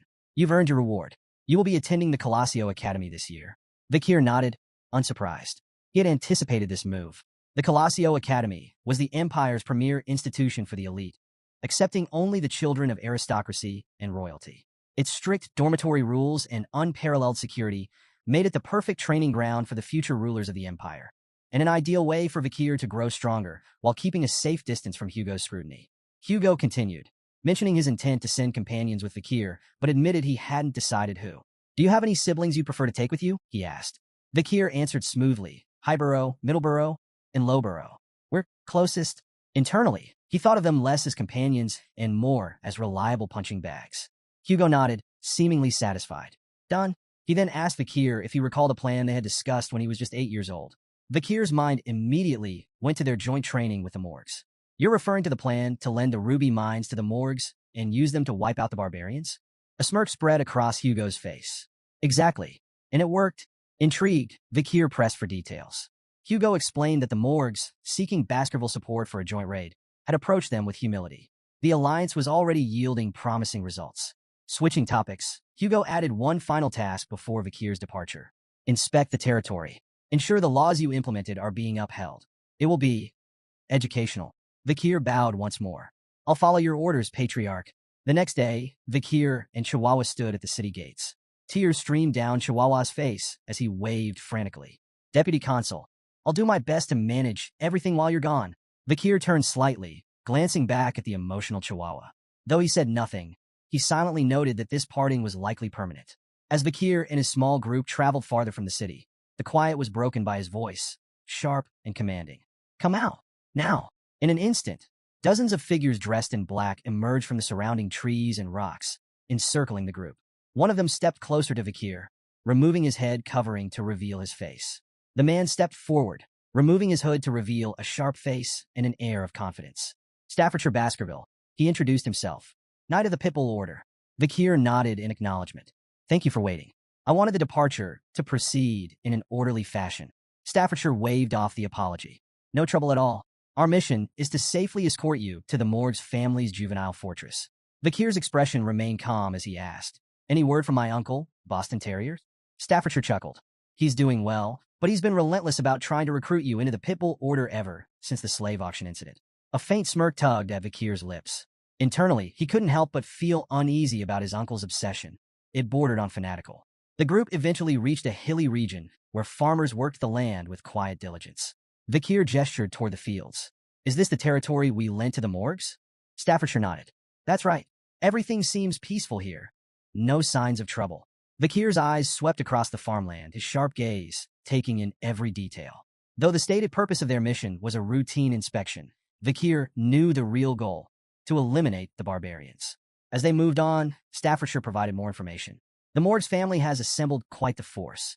3 delegates, 30 members of the lower house parliament, and around 100 unaffiliated mages. Vakir noted the Morgue's efforts, contrasting it with the Baskervilles' modest contribution. Just himself, a dozen knights, and the elite forces stationed on standby beyond the mountains. Hugo's parting words echoed in his mind. Observe the barbarians' way of life. It'll serve you well.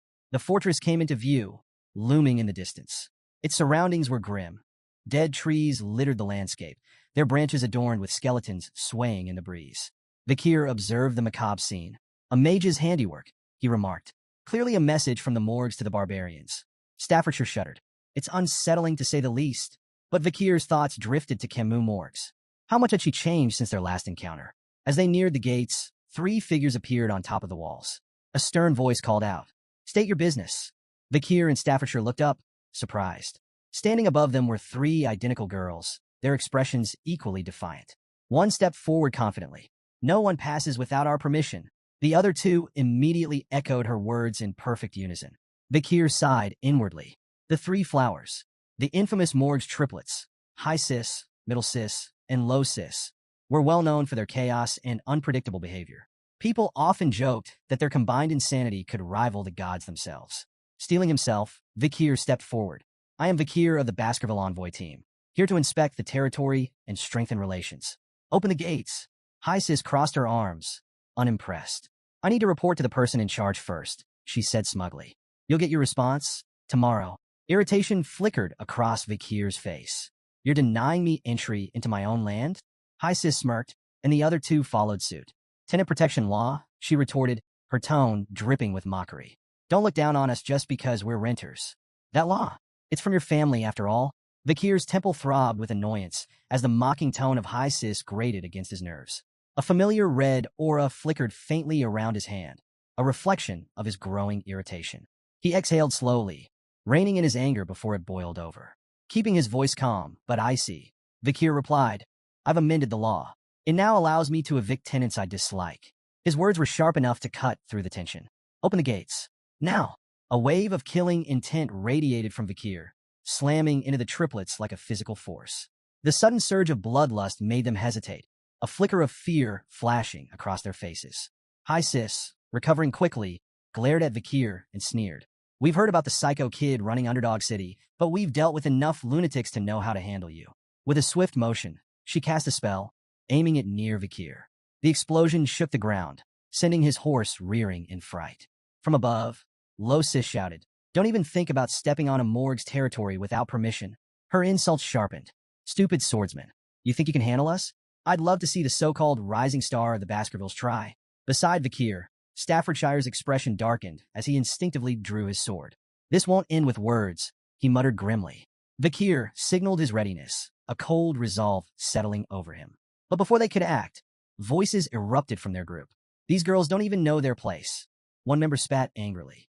Another chimed in, his voice dripping with disdain. "Their words are absurd." The familiarity of the voices caught Vakir's attention. He glanced toward the hooded figures in his group, his thoughts turning. "I've heard those voices before."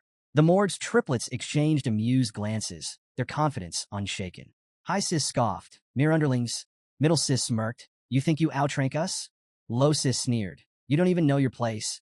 But the three hooded members of Vakir's group stepped forward, their movements deliberate. "Not us," they declared firmly. In unison, they removed their hoods, revealing their identities. Vakir's eyes narrowed. Of course, it was the Baskerville triplets, High Burrow, Middle Burrow, and Low Burrow. Standing tall and radiating confidence, the triplets pointed toward Vakir and declared in unison, "He is the symbol of Baskerville." Turning to Vakir with matching grins, they added, "Leave this to us." Vakir's expression twisted into one of exasperation. "Great," he muttered, pinching the bridge of his nose. "My annoyance has just doubled." Despite his irritation, the scene unfolded with the over-the-top theatrics only the Baskerville triplets could provide. Vakir, though thoroughly vexed, knew their motives well enough. High Burrow glanced back at Vakir, his tone brimming with gratitude. "Thanks for recommending us to the Academy. Don't worry, we've got this handled." Vakir's thoughts raced as he pieced together their intent. "So, this is about the Academy?" Typical. To him, they were glorified sandbags, clumsy, brainless, but undeniably loyal. With the right training, they could at least be molded into effective soldiers. A faint smirk crossed Vakir's lips as he decided to humor them. "Fine, I'll leave this to you, older brothers." The Baskerville triplets practically glowed with pride at Vakir's begrudging acknowledgement. They stood straighter, their confidence soaring. Meanwhile, Mord's three flowers looked on with disdain. High Sis sneered, her voice dripping with contempt. "Pathetic," clinging to each other like scared little children. The Baskerville triplets, unfazed by the insult, responded in perfect unison by flipping them off. "No, you're the fools," they retorted, their defiance as synchronized as their gestures. High Sis's face twisted with anger, joined by Middle Sis and Low Sis, who bristled at the audacity. "They need to be taught a lesson," High Sis growled, her tone promising retribution. As the tension thickened, Vakir's thoughts wandered to memories of the morgue's triplets before his regression. He remembered them as formidable mages, each with a distinct affinity, water, earth, and nature.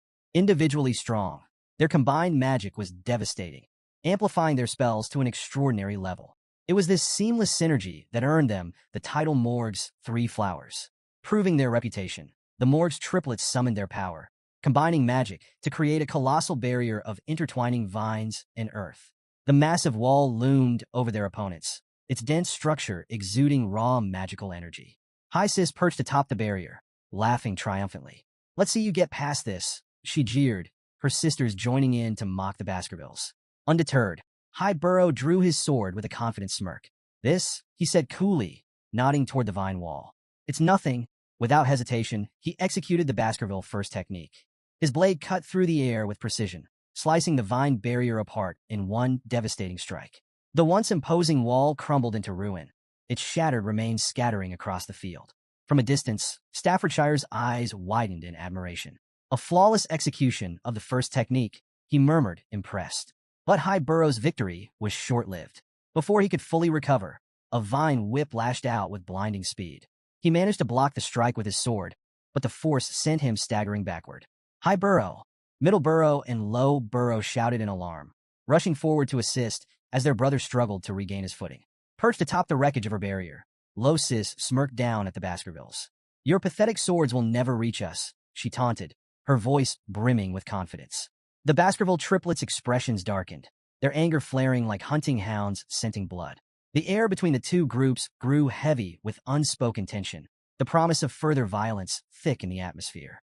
Staffordshire turned to Vakir, observing his calm demeanor amidst the chaos. "Enjoying the show?" he asked, a trace of amusement in his tone. Vakir raised an eyebrow, unimpressed. "What exactly do you mean by show?" Staffordshire gestured toward the clash. The age-old debate. Magic versus swordsmanship. Magic channels mana from the surroundings to amplify elemental power, while swordsmanship focuses a warrior's own energy for pure, explosive strength. Watching the two collide, it's fascinating, don't you think?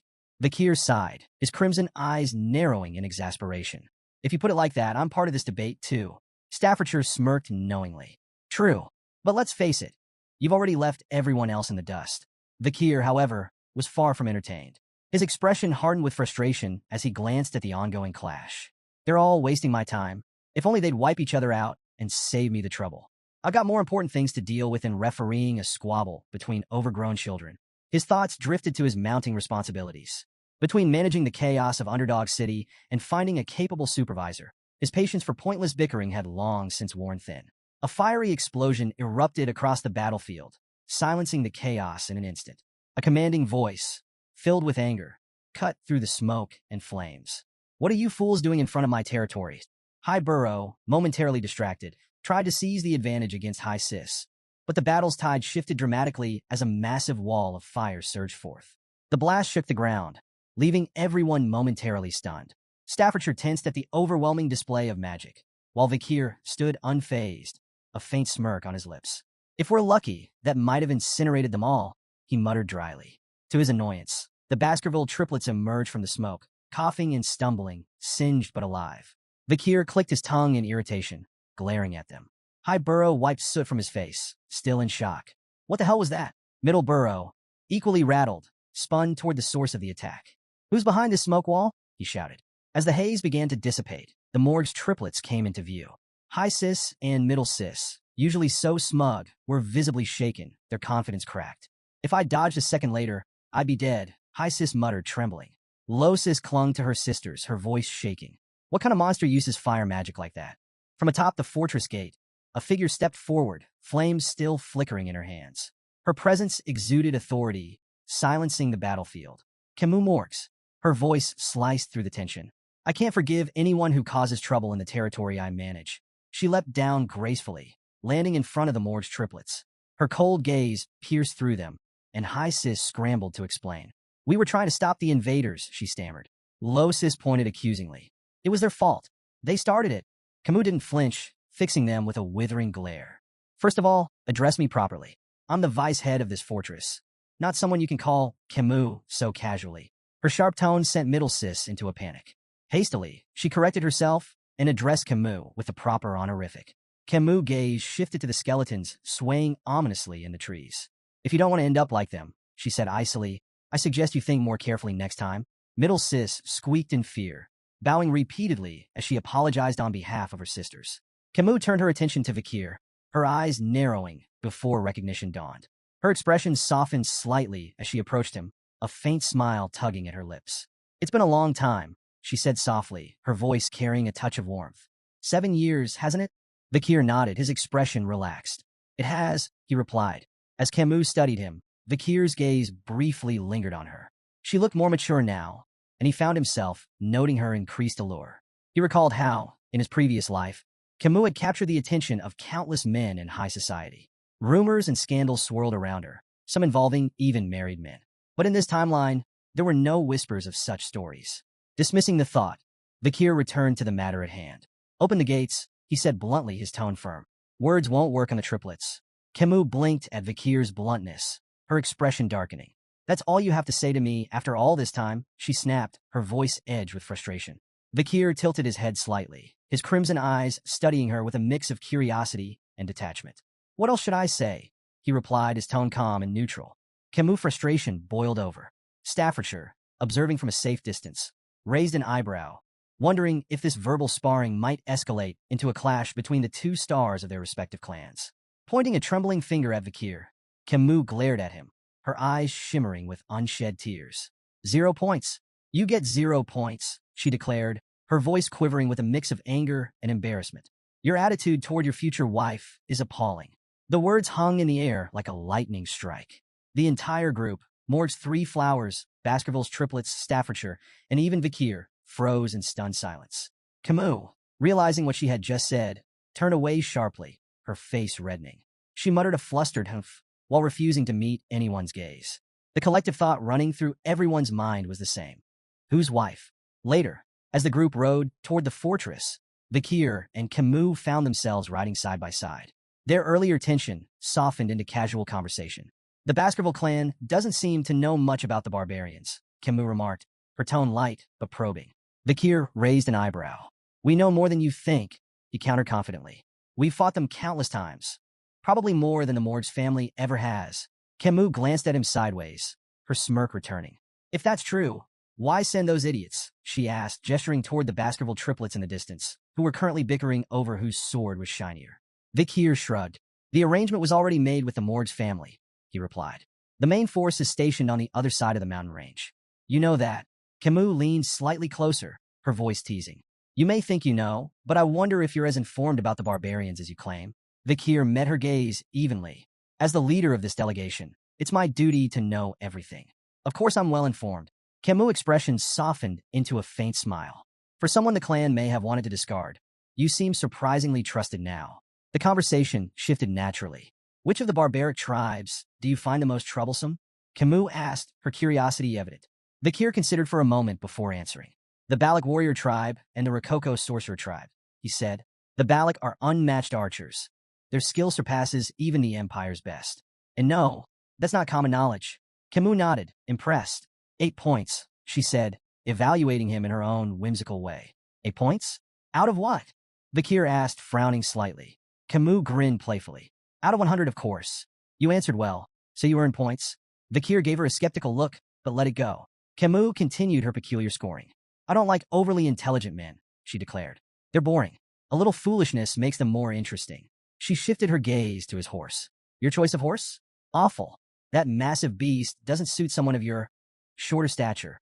Her teasing tone carried a playful jab as she deducted 6 points. Then, she critiqued his attire. Your clothes? Bland and uninspired. For points for effort.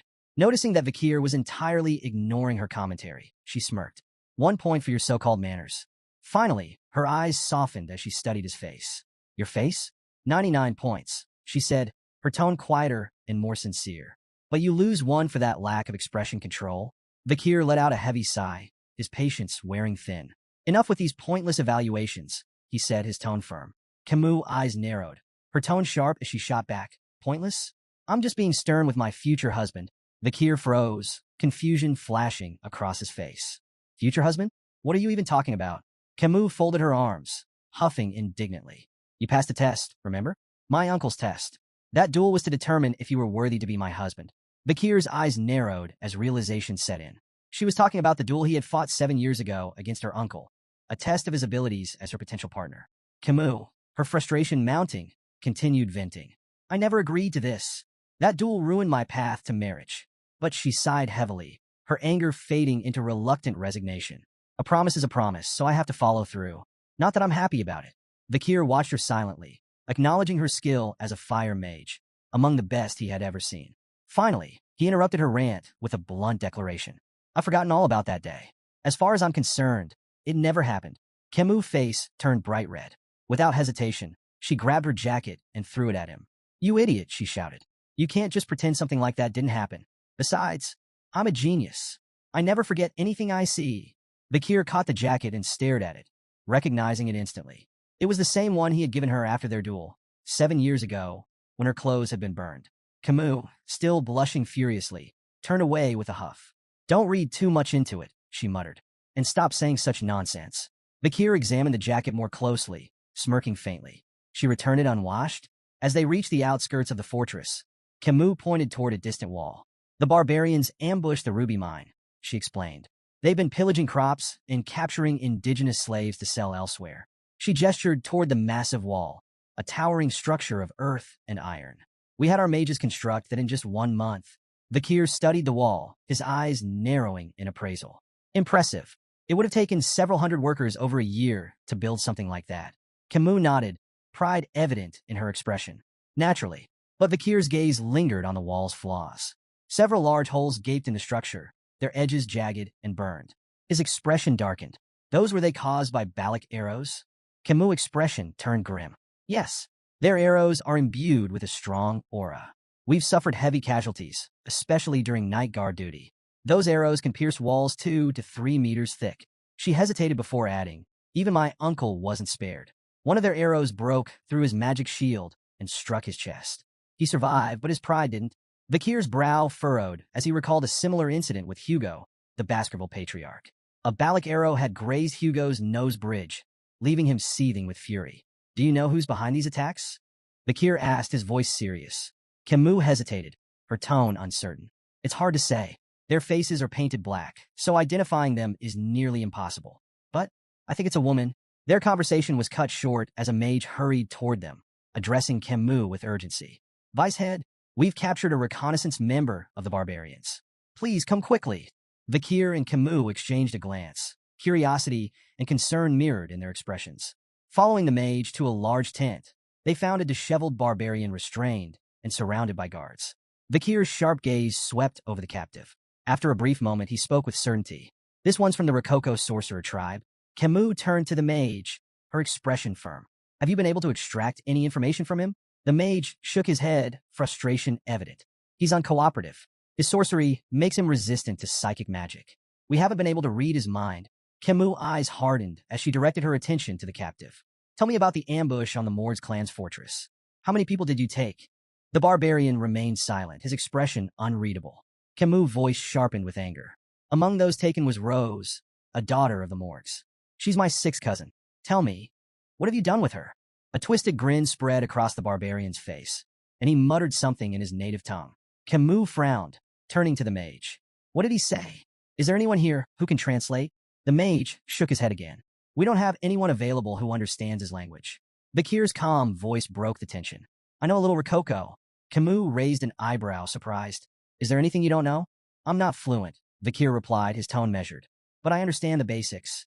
Camus nodded, her voice steady but strained. Then ask him. Ask him where my cousin is.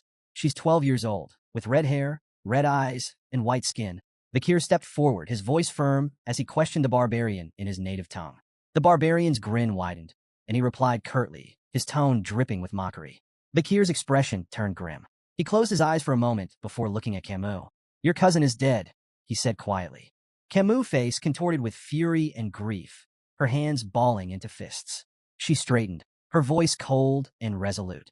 With the senator of the audience hall recovering and the senator of the temple away, the decision falls to me. She took a deep breath and declared, I, Camus Morgs, a member of the Middle House and the vice head of this fortress, issue the verdict.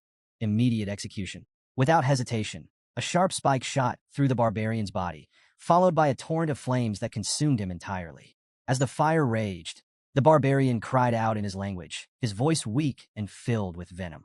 Camus' voice was icy as she dismissed his final words. After this war, your language will only be spoken in hell. The barbarian's screams faded into silence as the flames reduced him to ashes. Nearby, another restrained barbarian watched in silent terror, his wide eyes reflecting the flames. Camus, her rage still smoldering, turned abruptly to Vakir.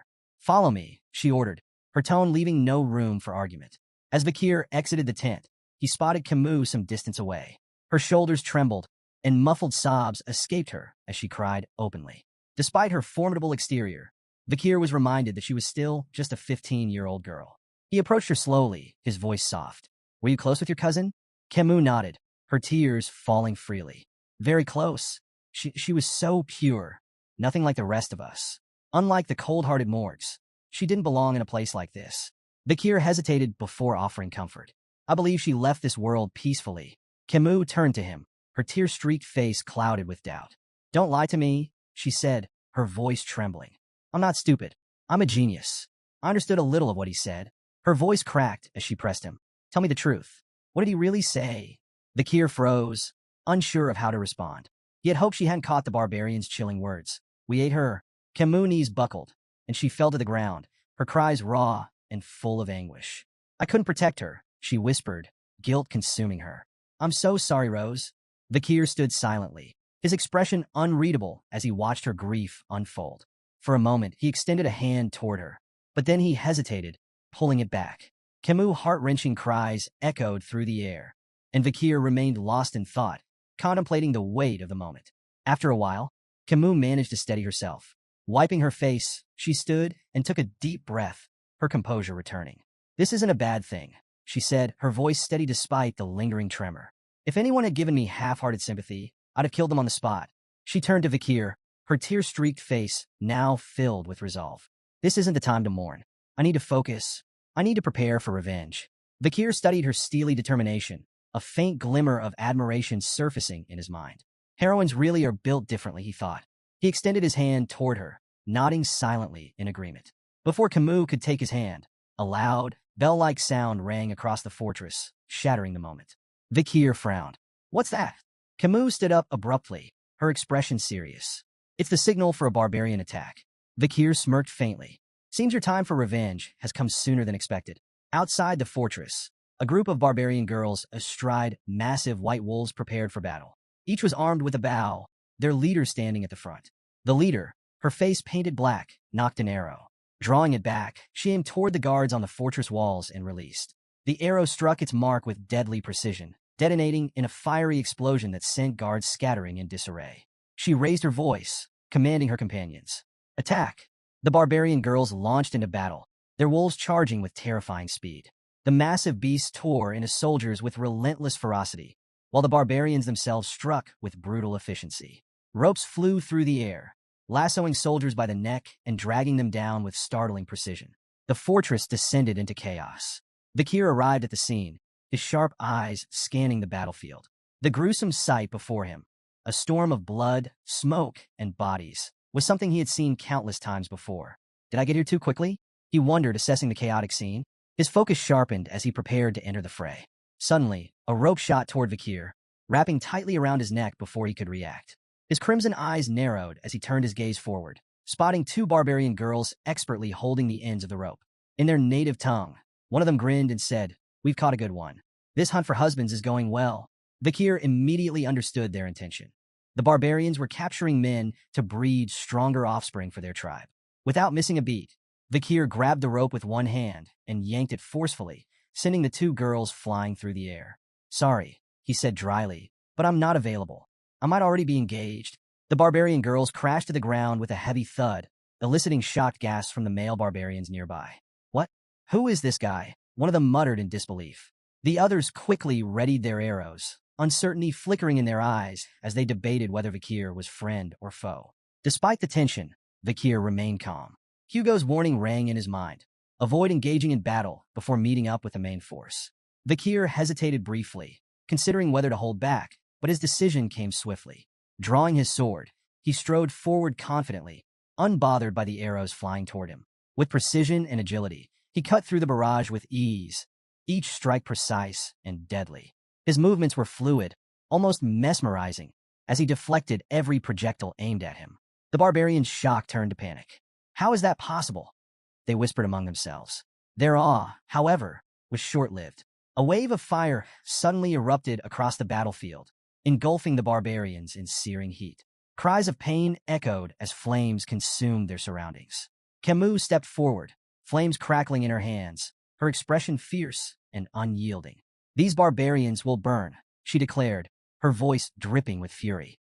Vikir turned to her in astonishment, realizing she had transformed the battlefield into an inferno. Camus glanced at him, her sharp eyes narrowing. "Are you using liquid aura?" she asked, a rare note of acknowledgement in her tone. Her words carried weight. "You're the only man I could ever recognize." Vikir responded calmly. "I received orders from the Patriarch to avoid battle until regrouping with the main force." Camus scoffed, undeterred by his explanation. As she began casting more spells, her voice rang with defiance. "An order from the Baskerville Patriarch? Do you think that will stop me?" The intensity of her flames increased as she stepped forward. "A Baskerville should refrain from intervening," she said coldly. "I'll handle this myself. Every last barbarian here will burn." Camus unleashed a series of devastating fire spells, setting the battlefield ablaze. The sheer heat distorted the air as flames roared across the terrain, consuming everything in their path. Vikir watched in astonishment, quickly recognizing her technique. "Burned," a powerful fire spell. His sharp gaze caught the details of her casting. She was using a quadra-casting method, layering 4 simultaneous fire spells to amplify their destruction exponentially. Driven by her rage and thirst for vengeance, Camus poured her all into the attack, leaving a scorched wasteland in her wake. Suddenly, from the shadows, a barbarian perched on a wolf's back raised a blowgun and fired. The poison needle struck Camus in the neck before she could react. Her body stiffened, and she winced as the poison coursed through her veins. Her legs buckled, and she collapsed to the ground, her movements sluggish and uncoordinated. Through blurred vision, she spotted her attacker, the barbarian grinning smugly as he reloaded his blowgun. Vikir observed the scene, clicking his tongue in annoyance. She's more trouble than I thought. A rope shot toward Camus, aiming to ensnare her, but Vikir's hand snapped out, catching him midair with ease. Camus, despite the poison weakening her, managed a faint smile. Nice catch, she murmured. Vikir glanced down at her, his voice blunt. We should retreat. Camus' eyes flashed with defiance. What about the farmlands? The captives? It's wiser to wait for the Baskerville main force, Vikir replied firmly, his tone leaving little room for argument. But Camus shook her head, her resolve unshaken. I won't retreat. I can't. Not after what the barbarians did to my cousin. Vikir sighed, frustration flickering across his face. You need to make a rational decision. Before he could say more, his instincts flared. Spinning on his heel, he ducked just as an arrow whizzed past his head, narrowly missing him. His sharp gaze locked onto the attacker, a barbarian girl with piercing, focused eyes, her bow poised for another shot. Could this be the destructive power Camus mentioned? Vikir wondered, noting the precision of her attack. Lost in thought, Vikir was caught off guard when another barbarian lunged forward, grabbing Camus and retreating swiftly into the chaos. Vikir! Camus cried out, her voice filled with desperation as she was pulled away. Vikir's expression darkened, frustration boiling beneath his calm exterior. Memories surged of a younger Camus Morgs, once held captive by barbarians. He recalled her fierce return, wiping out an entire group of captors and earning the title of queen. Snapping back to the present, Vikir knew he couldn't let history repeat itself. The barbarian girl he had spotted earlier lunged at him with startling agility, breaking his train of thought. Her movements were swift, deliberate, and precise. Vikir evaded her strike, his focus sharpening. To his surprise, she wielded her bow as a melee weapon, swinging it with deadly force. She followed up with a chi-infused kick, catching Vikir off guard and sending him sliding backward across the dirt. Regaining his footing, Vikir quickly assessed the situation. Her technique was far more refined than the other barbarians he'd encountered. She wasn't just another warrior. She was elite. Do I need to go all out? He wondered. Before he could act, the barbarian girl surprised him further. Attempting to speak his language, she said haltingly, We meet again. Vikir's eyes narrowed as recognition dawned. She was the same girl he had freed at the slave auction. Though he had once shown her mercy, he couldn't help but inwardly label her a troublemaker. The girl met his gaze with a sly smirk, as if enjoying the unexpected reunion. Memories of that fateful auction flickered through Vikir's mind, of shattering her chains and granting her freedom. Now, faced with her again, he hesitated. Breaking the tense silence, he asked coldly, Is this how you repay kindness? With revenge. The girl chuckled, her smirk widening. Not revenge for you, she said, her tone steady despite her broken grasp of the language. For them, the Morgs. They captured me, enslaved me. I repay them now. Her words were clear. Their paths had crossed by chance, not intent. Mounting her wolf with effortless confidence, she glanced down at him. Your girl, Camus. She's next leader of Morg's clan. She pointed into the distance where the chaos of battle raged. If you want her back, follow. With that, she urged her wolf forward, disappearing into the fray with an air of challenge. Vikir stood still, weighing his options. His crimson eyes burned with resolve as he debated whether to unleash the full extent of his strength. The tense moment was shattered by the arrival of Adolphe Morgs, Camus' uncle, whose imposing presence instantly heightened the tension. Without wasting a second, Adolphe began casting a spell, his voice laced with disdain as he demanded the barbarians return his niece.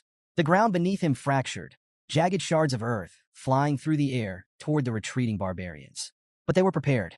With uncanny agility, they maneuvered their wolves over the unstable terrain, leaping effortlessly between shattered rocks and evading the spell's destructive force. Adolphe could only watch their retreat, frustration etched on his face. His curses echoed across the battlefield, a vent for his mounting anger. The ambush had unraveled mere minutes after the warning bell, a testament to his force's inexperience and lack of preparation. As he seethed, a mage approached, bearing troubling news. The barbarians have fled into the restricted area of life-engulfing forest, the mage reported grimly. At the mention of the forest, Adolphe's rage shifted to grim concern. Life-engulfing forest, deep within the mountains, was infamous for its deadly ecosystem. It was a perilous region no sane person would enter at night, a place where survival was nearly impossible. Even with his niece's life at stake, Adolphe hesitated. The risks were staggering, and the thought of losing more lives weighed heavily on him. Before he could voice his uncertainty, Vikir's calm voice broke through. We can still pursue them, he stated simply, his tone steady and confident. Adolf turned to Vikir, incredulous. Are you serious? You know as well as I do that forest is a death trap after dark. Unfazed, Vikir nodded. I've navigated terrain like this since childhood. Life engulfing forest isn't as impossible as it seems. Not for someone trained. Memories of his past life flooded Vikir's mind. He recalled years spent honing his survival and reconnaissance skills in dense, hostile environments. These forests, no matter how treacherous, were his element. Adolf's gaze sharpened. Grabbing Vikir by the shoulders, he demanded, Are you truly serious about this? Do you know what you're risking? Nearby, the Mord's clan mage voiced his doubts. Sir, entering that forest at night, it's suicide. Adolf silenced him with a sharp glare. His resolve crystallized as he turned back to his forces. Anyone unwilling to join the pursuit may stand down now, he declared. There will be no judgment for those who choose safety over valor. As murmurs rippled through the group, Adolf fixed his gaze on Vikir. Reluctance flickered in his expression, but so did a grudging respect. He had known from the start that this young man was no ordinary warrior. With no other options, he had to entrust his niece's rescue to Vikir. Vikir, Adolf said, his tone heavy with resignation. I'm entrusting you with this mission. Bring my niece back. Life engulfing forest was a place that lived up to its ominous name. Nestled within Baskerville territory, it was a realm of horrors where survival was a fleeting hope. Bone-sucking mosquitoes, poisonous thorn-covered vines, silent spiders that hunted soundlessly, and countless other lethal creatures made it a graveyard for the unprepared. Few who entered lasted more than an hour. Despite its dangers, the Morgs and Baskerville troops pressed forward, closely following Vikir as he navigated the treacherous terrain with practiced ease. He moved like a shadow, leaping over obstacles and cutting through hazards with swift precision. Adolf, watching in awe, couldn't contain his curiosity any longer. Are all Baskerville boys like this? He asked, his voice tinged with disbelief. Staffordshire Baskerville chuckled, shaking his head. No, not all of them. But young Master Vikir? He's different. Their conversation was cut short when two enormous, venomous bees emerged, buzzing aggressively as they blocked the group's path. Before anyone could react, Vikir dispatched them in a single fluid motion, his blade slicing through the air with effortless grace. The bees fell, lifeless, before they could even pose a threat. The onlookers froze, stunned by the display. He's so cool, the Baskerville triplets whispered in unison, their admiration practically glowing. Suddenly, Vikir stopped behind a large tree and raised a hand, motioning for the group to halt. He pointed ahead, where faint flickers of light pierced through the dense canopy. They're close, Vikir said, his voice low. The barbarians haven't gone far. He added a warning, his tone grave. Balak hunters scatter dry leaves around their camps to detect pursuers. From here on, every step needs to be taken with extreme caution. Before the group could react, Adolf stepped forward, casting a spell. Silence. He intoned, the magic targeting Vikir. Vikir shot him a questioning look, but Adolf quickly explained. This spell ensures you make no sound as you move. Adolf smiled, a hint of his confidence restored. I'll take it from here. Thank you for your help, nephew-in-law. Vikir's brow furrowed. Nephew-in-law? He thought, puzzled. What is he talking about? Not far ahead, the barbarians had set up camp in a clearing. A fire crackled at its center, casting flickering shadows on the surrounding trees. Camus was tied tightly to a tree, her wrists and ankles bound with thick ropes. Her fiery spirit, however, remained unbroken. You're all going to burn to ash the moment I get out of here, she shouted, her voice filled with fury. I'll make you regret capturing me with my special fireball. Her captors paid her no mind, likely unable to understand her language. Nearby, two barbarian girls chatted casually. One spoke of her interest in the man they had encountered earlier, while the other lamented her lack of success in husband hunting. Camus gritted her teeth, her frustration mounting. They're not even listening to me, she thought bitterly. She caught snippets of their conversation and pieced it together. Husband hunting? Wife hunting? Realization dawned. Is that why they've been ambushing us this whole time? Her thoughts were interrupted as the male barbarian who had captured her approached. Smirking, he addressed Camus in his native tongue. An excellent catch like you. Every male in our tribe will want you. Camus glared at him, her fiery spirit undiminished. You perverted bastard, she shouted. If that's your plan, just kill me now. The barbarian scratched his ear lazily, feigning confusion. I don't understand what you're saying, he said with a mocking grin. Then, with unsettling cruelty, he grabbed her chin, forcing her to meet his gaze. But I can tell you're talking back just by looking into your eyes, he sneered. Camus struggled, her anger boiling over as she spat. Touch me again, and I'll burn you alive. Ignoring her, The barbarian raised an arrowhead in his hand. Slowly, deliberately, he licked its tip, his intentions clear. This arrogant slave needs to be disciplined, he said menacingly, his voice dripping with malice. Before things could escalate further, another barbarian strode into the clearing, a figure Vikir immediately recognized. It was the barbarian girl he had freed during the slave auction.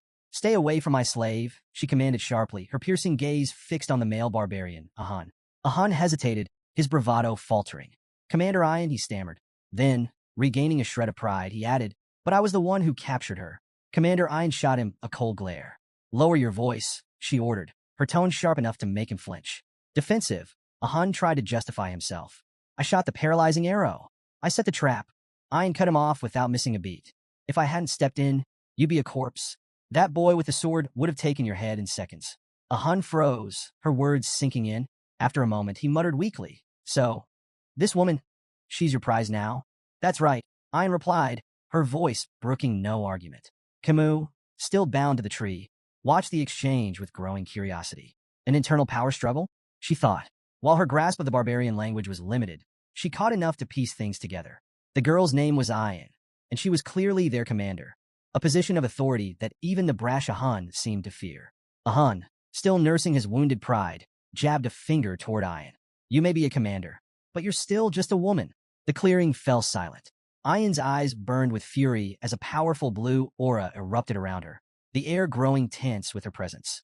Fixing Ahan with an icy glare, she retorted, "And what difference does that make? If you got a problem with me, come forward. I'll leave you in a bloody heap." Ahan's bravado evaporated as his body broke out in a cold sweat. Raising his hands in surrender, he stammered, "I'm not angry. Do as you please."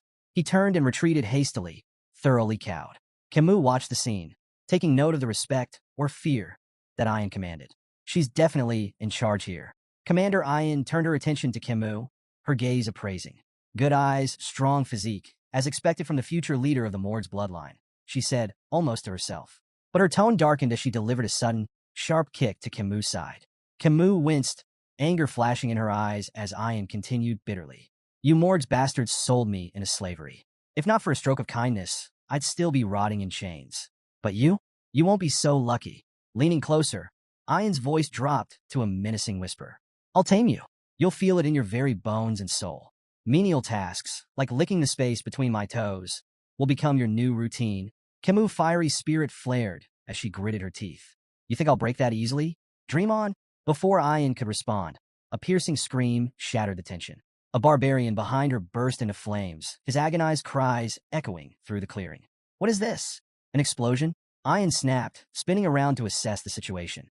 The burning barbarian collapsed as the fire spread, and the remaining warriors scrambled to arm themselves. "It's an ambush," one of them shouted, panic creeping into their voices. From the roaring inferno, a lone figure emerged. The firelight framed him like an avenging specter, his silhouette cutting an imposing figure against the chaos. "Barbarians," the figure called out, his voice sharp and resolute. "You'll pay for what you've done."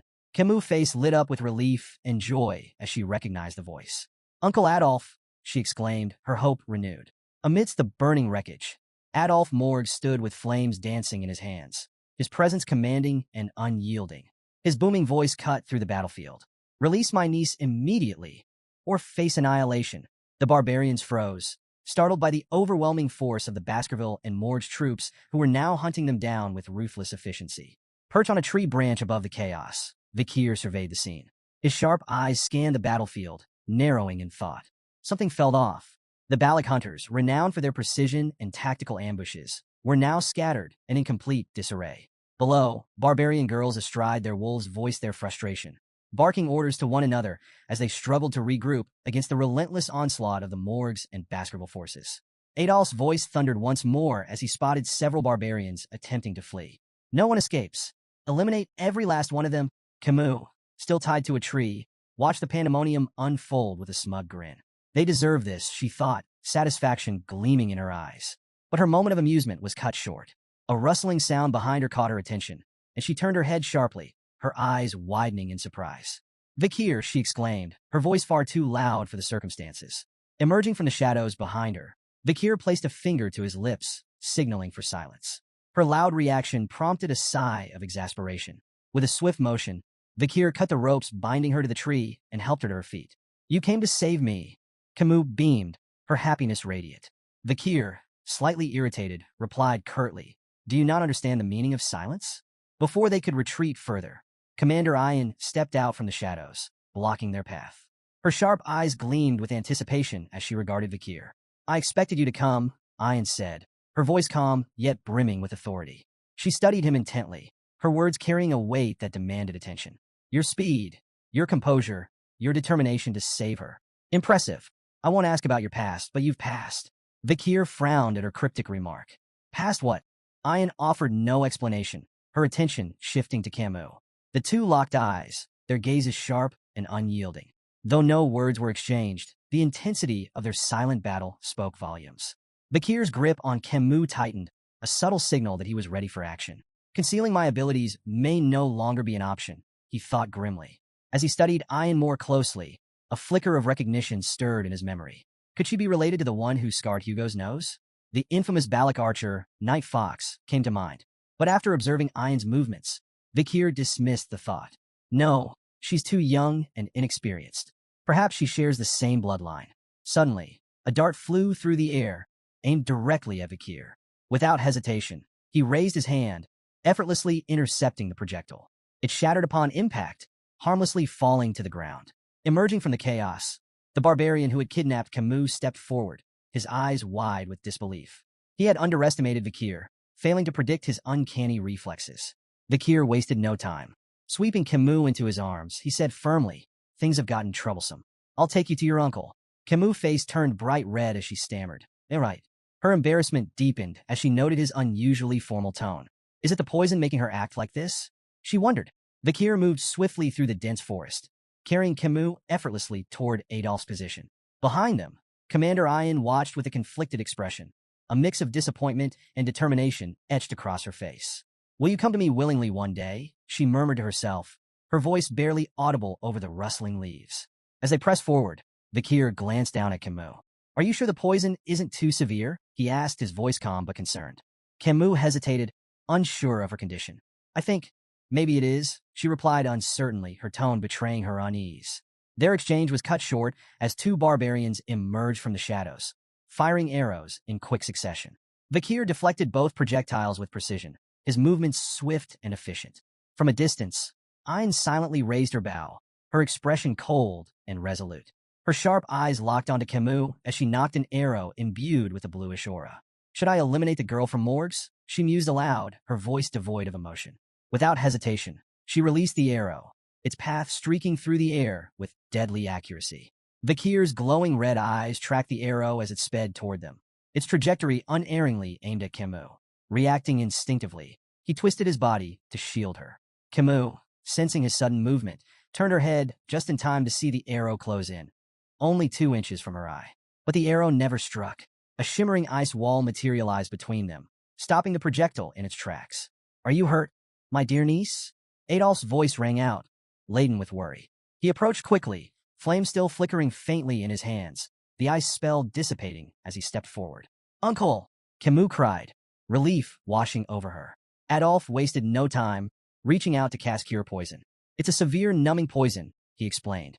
I've slowed its effects, but we'll need to visit Divine Quo Vadis for complete treatment once we return. But before the spell could fully take effect, Camus pushed his hands away. Let go for a moment, she demanded, surprising Adolph. He stepped back, confused, only to watch in shock as Camus ran toward Vakir, throwing her arms around him in a tight embrace. Thank you for saving me again, she said, her voice earnest and filled with gratitude. Adolph stood frozen, his eyes wide in disbelief. Tears welled up as he shouted, Camus, I did my best too. Camus turned to him, her expression indignant. And yet, you show up now? She snapped. I'm telling Mother about this. Before Adolph could muster a response, a rope shot through the air, wrapping tightly around Vakir's neck. Commander Ian stepped forward, holding the rope firmly. Come with me willingly, she demanded, pulling with all her strength. It'll be easier for both of us. I don't have much time. Despite her efforts, Vakir remained unyielding, his feet firmly planted. Ian's frustration grew as she struggled to comprehend how he could resist so effortlessly. Camus gasped, her recognition immediate. It's you again, she exclaimed, her disbelief evident. Vakir remained calm, his focus unwavering. Gripping the rope with one hand, he broke it effortlessly, snapping it like a twig. Ayan flinched at his strength, but held her ground. Her words, however, lingered in Vikir's mind. No, Tom, what does she mean by that? He wondered, sensing a deeper urgency behind her actions. A sudden, overwhelming wave of killing intent swept through the forest, suffocating the air. Birds burst from the treetops in panicked flight, their cries fading as an oppressive sense of dread settled over the area. Ayan's face turned deathly pale as her eyes darted upward, horror etched across her features. Her trembling voice cut through the eerie silence. "It's noticed us," she whispered, each word quivering with fear. Vikir frowned, confused, until a sharp, buzzing sensation radiated from his hand. He glanced down to see the red lines etched into his skin, glowing ominously. Beelzebub, the hidden blade coursing through his arteries, was issuing an intense and unmistakable warning. "She's coming," Ayan murmured, her voice barely audible, yet heavy with dread. Vikir's expression hardened. "She? Who's she?" he asked, his instincts sharpening. Ayan's cold sweat betrayed her terror as she uttered a single name, her voice barely a whisper. "Madam Eight Legs." From the heart of the forest, a towering pillar-like structure emerged, its form cloaked in darkness and pulsating with an eerie purple aura. The barbarians froze in place, their expressions twisted with fear. "It's the madam! The madam is here!" they screamed, their voices trembling. Camus, still recovering from the earlier events, squinted at the strange structure. "Is that just a pillar?" she asked, her tone uncertain. Vikir's sharp gaze remained fixed on the ominous form. His voice was low and firm. "No, not a pillar." Before their eyes, the pillar began to split apart. 8 long, spindly appendages unfolded with unnatural grace, descending like enormous tree branches. The massive legs anchored themselves into the ground, creating an unholy silhouette that towered over the forest. Adolf, his usual composure shattered, muttered in disbelief. How could something so monstrous have been hidden here all this time? Vikir's face turned grim as the pieces clicked into place. This was Madam Eight Legs, a name that carried weight and terror. A creature ranked as an S-tier threat, capable of leveling entire cities in mere hours. The spider stood on its 8 grotesque legs, its massive frame casting a shadow over the trembling group. It let out a piercing scream, an ear-splitting wail that sent shivers down every spine and rooted the onlookers in place. Camus opened her mouth to speak, but Vikir was faster. Placing a hand firmly over her mouth, he leaned in and whispered urgently, "Stay quiet. Madam Eight Legs has poor sight, but heightened touch and hearing." Vikir's mind raced as fragments of an old native legend surfaced. He had once dismissed it as a terrifying campfire story, a tale of the Madam of Eight Legs, a monstrous entity that haunted the depths of forbidden forests. But now, standing face to face with the legend, it felt all too real. He recalled the Empire's monster dictionary, its several revisions still failing to fully account for this nightmare. Madam Eight Legs, a name that struck fear into even the bravest warriors. The creature screamed again, louder this time, before spewing a stream of greenish liquid from its gaping maw. The acidic substance rained down in a deadly cascade, hissing and crackling as it melted through trees and rocks alike.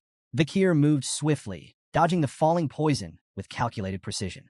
Beside him, Adolf reacted just as quickly, flames flickering at his fingertips. He conjured a shimmering barrier that shielded himself and Camus from the deadly rain. The forest floor sizzled as the acid ate away at everything it touched. Not far away, a Hun screamed in terror as drops of the green poison landed on his hair. Panicking, he grabbed a knife and hacked off the affected strands, collapsing to his knees as he panted in fear. Ayn shot him a cold glare, her voice sharp and cutting. "Stop screaming in front of Madam Eight Legs." Her eyes flicked briefly toward the monstrous spider, her tone growing darker. "If you weren't the shaman's grandchild, I'd kill you myself." Turning back to the other barbarians, Ayn barked her orders with steely resolve. "Retreat, all of you." On the other side of the chaos, Adolf, cradling Camus in his arms, echoed the sentiment in a quieter tone. "Make a run for it," he instructed, his voice brooking no argument. The oppressive presence of Madam Eight Legs seemed to pulse through the forest, suffocating any thoughts of resistance. There was no choice but to flee. Madam Eight Legs emitted strange, mocking noises, as if reveling in the chaos. As the various groups scattered, the Balik barbarians splintered into smaller clusters, while the Baskerville and Morg's forces retreated in a more organized formation. The creature's twitching appendages seemed to consider its options before abruptly charging after the Baskerville and Morg's forces. Adolf scowled in frustration, muttering under his breath. "Why is it chasing us?" One of the Morg's mages, brimming with misplaced confidence, stepped forward. "Leave it to me," he declared boldly. Fire attacks are a bug's greatest weakness. The mage began chanting, summoning a massive fire spell. Flames erupted in a brilliant explosion, engulfing Madame Eight Legs in a sea of fire. For a fleeting moment, the mage turned to Adolf with a triumphant grin, ready to boast of his success. But his victory was short-lived. Without warning, one of Madame's massive legs shot through the air, impaling the mage beside him. Blood splattered across the confident mage's face as his expression froze in sheer terror. The fire spell hadn't even scratched the monstrous creature. Madame Eight Legs let out another deafening screech, her massive legs slicing through the terrain as she pressed forward. Adolf, Camus, and Vakir continued their retreat, the forest a nightmare of crashing trees and searing acid. Camus, her voice trembling, stammered, "How is something like that even real?" Meanwhile, Vakir's sharp mind raced. He stopped suddenly, his eyes narrowing as a realization struck him. Without warning, he turned to face Madame Eight Legs, his unexpected movement causing the group to halt in alarm. "Vakir, what are you doing?" Staffordshire shouted, his voice filled with panic. Vakir's tone was firm and unyielding. "If no one acts, we'll all be annihilated." His eyes locked on the monstrous spider. "Someone has to tie down her legs to buy time." Staffordshire immediately volunteered, but Vakir cut him off with a blunt question. "Do you really think you have what it takes to restrain those legs?" Turning to Adolf, Vakir's voice carried urgency. "We can't let Madame Eight Legs follow us back to the territory. If she does, everyone there is as good as dead. I'm the best person for this job." He tightened his grip on his sword, his crimson eyes burning with resolve. Facing Adolf, he added, "There's no time left. Make the call." Camus' voice cracked as she called out to Vakir. "You can't do this." Ignoring her plea, Vakir urged the group to flee. "Run," he said firmly. "Leave this to me." Adolf hesitated, clearly torn. Finally, his expression hardened. "We run," he ordered, signaling the retreat. Camus struggled against him, tears streaming down her face. "Vakir, you promised. You have to come back." Adolf held her back, his voice resolute. He made his choice. Don't waste his sacrifice. As the group retreated, Vakir remained rooted in place, the weight of his decision pressing heavily on his shoulders. His grip on his sword tightened, but he paused, letting out a slow, resigned sigh. He didn't have a personal stake in the survival of Baskerville territory, nor did he believe the Allied forces were capable of stopping Madame Eight Legs' growing power. Yet, amidst the chaos, he saw an opportunity. "If I can feign my death here," Vakir thought, "I'll finally slip out from under Hugo's watchful eye." This deception could buy him the time he needed, time to master the elusive 10th technique. The unrefined skill lingered in his mind like an itch he couldn't scratch, a secret weapon waiting to be perfected. With mastery of the 10th technique, Vakir could refine his control over his power, burying it so deeply that even Hugo would fail to sense it. Then, when the moment was right, he would return to the clan, not as a hound, but as something far more dangerous. A crimson aura radiated from Vakir's hand as Beelzebub emerged, the weapon's menacing energy reflecting his steely resolve. He knew this battle might truly be his last. If he failed to wield every ounce of strength, skill, and cunning at his disposal, Madame Eight Legs would crush him. His crimson eyes burned with intensity as he committed to unleashing everything. The vast mana reserves gifted by the River Styx, the ethereal energy reserved for the highest-ranking Baskerville techniques, and the raw, unrelenting power of Beelzebub. The demonic sword pulsed in his grip, its blade cloaked in a violent red aura. With calculated precision, Vakir dashed toward Madame Eight Legs, his movements swift and deliberate. The monstrous spider loomed above him, her massive form radiating malice. Vakir leaped high into the air, the red glow surrounding him intensifying with each passing second. For a brief moment, he hovered above the creature, locking eyes with Madame Eight Legs. She let out a piercing, otherworldly scream, her legs twitching in agitation. Channeling the Baskerville 5th technique, Vakir descended with blinding speed, his blade aimed at the creature's head. The air around him vibrated with the sheer force of his attack. Madame Eight Legs struggled violently, but her limbs seemed inexplicably rooted to the ground. Vakir's attack slammed into her head with devastating force, driving it deep into the earth. From afar, a radiant red light burst into the sky, illuminating the entire forest like a second dawn. Adolf, clutching Camus tightly, and the Baskerville triplets fled the scene with tears streaming down their faces. The deafening explosion of energy rattled the trees, and Camus, watching the clash unfold, felt a surge of raw emotion. A single tear slipped down her cheek as she screamed, "Vakir!" In the aftermath, silence blanketed the forest. Only the ominous red glow remained, marking the site of the monumental battle. Bakir's vision blurred and shifted. He was no longer in the forest. Instead, he found himself kneeling before a guillotine. The cold steel blade loomed above him as his eyes locked on Hugo La Baskerville. Hugo stood motionless under the moonlight, his face expressionless. Slowly, he raised his hand, signaling the blade to fall. Bakir's cold gaze didn't waver as the blade descended. He watched as his own head rolled to the ground, his final sight the cold, indifferent gazes of the onlookers. Hugo turned and walked away, his back framed by the pale glow of the moon. In the end, Hugo did it, Bakir thought bitterly. But before the thought could take root, his eyes snapped open. Bakir awoke to the sight of an unfamiliar ceiling, his mind clouded with confusion. He lay on a thin mattress, his body wrapped in heavy bandages, and one eye completely covered. Scars crisscrossed his flesh, and a rope was wound tightly around his neck, its rough fibers biting into his skin. Where am I? He wondered, his thoughts sluggish as he tried to make sense of his surroundings. Fragments of the battle against Madame Eight Legs surged to the forefront of his mind. The blinding explosion that had stunned the monstrous creature lingered vividly, possibly the sole reason he was still breathing. Attempting to sit up, a jolt of searing pain shot through his body, forcing him to stop. Every muscle screamed in protest, his veins felt stretched to their limits, and his bones throbbed with fractures. There wasn't a part of him untouched by the brutal encounter. The memory of Madame's final, devastating attack made the rope around his neck feel like a trivial annoyance in comparison. Yet, ironically, it was that very trap, set during the chaos of battle, that had saved his life, anchoring him just out of reach of certain death. Bakir closed his eyes briefly, evaluating his situation. Despite his injuries, everything seemed to be going according to his plan. Adolphe and Camus had witnessed his supposed final stand, providing ample proof to confirm his death. Hugo's watchful gaze was finally off him. Dragging himself out of the room, Bakir surveyed his surroundings. Barbarians moved about the camp with purpose. Children practiced archery while slaves hurried under harsh commands. The chilling realization hit him. Gulak, the Balak camp. He was deep within the territory of the Baskerville clan's sworn enemies.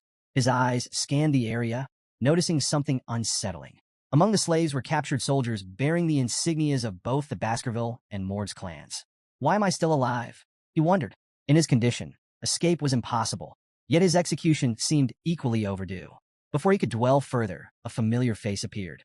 A Hun, the barbarian who had kidnapped Camus, sauntered over with a smirk plastered on his face.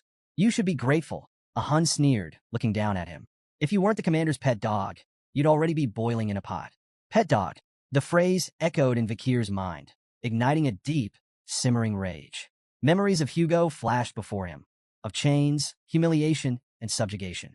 A surge of killing intent radiated from Bakir, catching a Hun off guard. Startled but defensive, a Hun lashed out, his fist connecting with Bakir's already battered body and knocking him to the ground. Arrogant bastard, a Hun spat, his frustration evident. With a dismissive glare, he added, Follow the rope, dog. Your owner's waiting. Bakir lay still, his body racked with pain from the fall, his rage boiling beneath his calm exterior. He glared after a Hun's retreating figure, silently vowing to repay the humiliation tenfold once his strength returned. Dragging himself up, Bakir began following the rope tied around his neck. Its length stretched endlessly through the camp, each step testing his patience and fortitude. How far does this thing go? He muttered under his breath, his irritation growing with every tug. Finally, the rope grew taut, and Bakir found himself at its end. What lay before him stopped him in his tracks. Ayan, the barbarian girl from before, stood waist-deep in a small pond. She held the other end of the rope with casual ease, her expression relaxed. As she noticed him, a mischievous smile spread across her face. Lie down, she instructed, her voice carrying an air of playful authority. Bakir froze, his mind racing. He stared at her, bewildered and unsure how to respond to the bizarre command. Before Bakir could fully process her words, Ayan yanked the rope with surprising force, sending him stumbling forward. Whiz! An arrow streaked through the air, narrowly missing Bakir's head before embedding itself into a nearby tree trunk. Ayan's sharp glare turned toward a group of children holding bows in the distance. What did I tell you about practicing near the pond? Go somewhere else, she barked, her voice commanding enough to send the children scattering. As Bakir lay on the ground, recovering from the unexpected tumble, Ayan turned her attention back to him, a sly smirk playing on her lips. I never properly thanked you for the auction, she began, her tone light but calculated. Pointing at him, she continued, in Balak culture, kindness is repaid twofold and revenge tenfold. Since you saved me once, I've saved you twice. Bakir's brows furrowed in confusion. Twice. he asked, his tone skeptical. Ayan crossed her arms, clearly enjoying herself. After that explosion, who do you think dragged your sorry self out of the forest? If I hadn't gone back for you, you'd be spider food by now. So yes, twice. Her smug response only deepened Vikir's unease. He sat up slowly, the rope around his neck pulling uncomfortably. If you've repaid the debt, why keep me alive? He asked bluntly, gesturing toward the rope. Ayan's grin widened, her mischief on full display. Because you're valuable. I have no doubt your party will pay a hefty price for you. You're not some ordinary soldier, are you? Vikir froze at the implication, his mind racing. If the Baskerville clan got involved in hostage negotiations, his entire plan to feign his death and escape Hugo's control would unravel. He kept his expression neutral, suppressing the panic bubbling beneath the surface. Ayan leaned in slightly, her voice dropping to a playful whisper. Relax. I've got no intention of returning you to them just yet. She straightened, her tone turning mock serious. You're my slave now. Without warning, she drew a dagger and sliced through the rope binding his neck. For a moment, Vikir felt an internal surge of relief. Maybe my plan is still intact, he thought, but his optimism was short-lived. Ayan pointed the dagger at him, tilting her head mockingly. Let's settle this properly. You'll call me master, and I'll decide what to call you. Vikir remained silent, his face impassive. His lack of reaction only seemed to amuse Ayan further. I like those rebellious eyes, she remarked with a smirk. It'll make taming you all the more satisfying. Before Vikir could respond, Ayan sheathed her dagger and gestured for him to follow. We have a stop to make, she said casually. Where? Vikir asked, his voice low. She shot him a glance over her shoulder, her tone teasing. Don't tell me you don't know. In the Balak way, we always pay respects when stepping onto someone else's land. Her grin widened. We're going to meet the matriarch. The matriarch's tent loomed ahead, its entrance adorned with intricate carvings. Inside, a throne made from the skulls of predators dominated the room. Bears, jaguars, alligators, and other deadly creatures stared down at visitors, their heads mounted with precision. Each skull bore an arrow firmly lodged between its eyes, a testament to the matriarch's unparalleled skill. As they approached, Ayan glanced at Vikir and began explaining the Balak way of life. If you don't have a place to sleep, borrow a friend's hammock. If you're hungry, someone wealthier will share their food. That's how we survive. Her voice softened slightly, a touch of pride in her words. It's why we're strong. Everyone here is bound by the same rules, tight-knit, homely, and united. Vikir noted something intriguing about the Balak camp. Private assets seemed to hold little importance to them. Everything functioned on a communal system, a stark contrast to the rigid hierarchies he was used to. Ayan led the way to the grand tent without hesitation, her pace confident. Stopping outside, she gestured toward the imposing structure and declared, We've arrived. She entered first, her voice ringing out with authority. Mother, she called, addressing the figure seated on the throne inside. The single word sent a jolt through Vikir, startling him. His sharp mind immediately began piecing together the connection between Ayan and the matriarch. The implications were unsettling.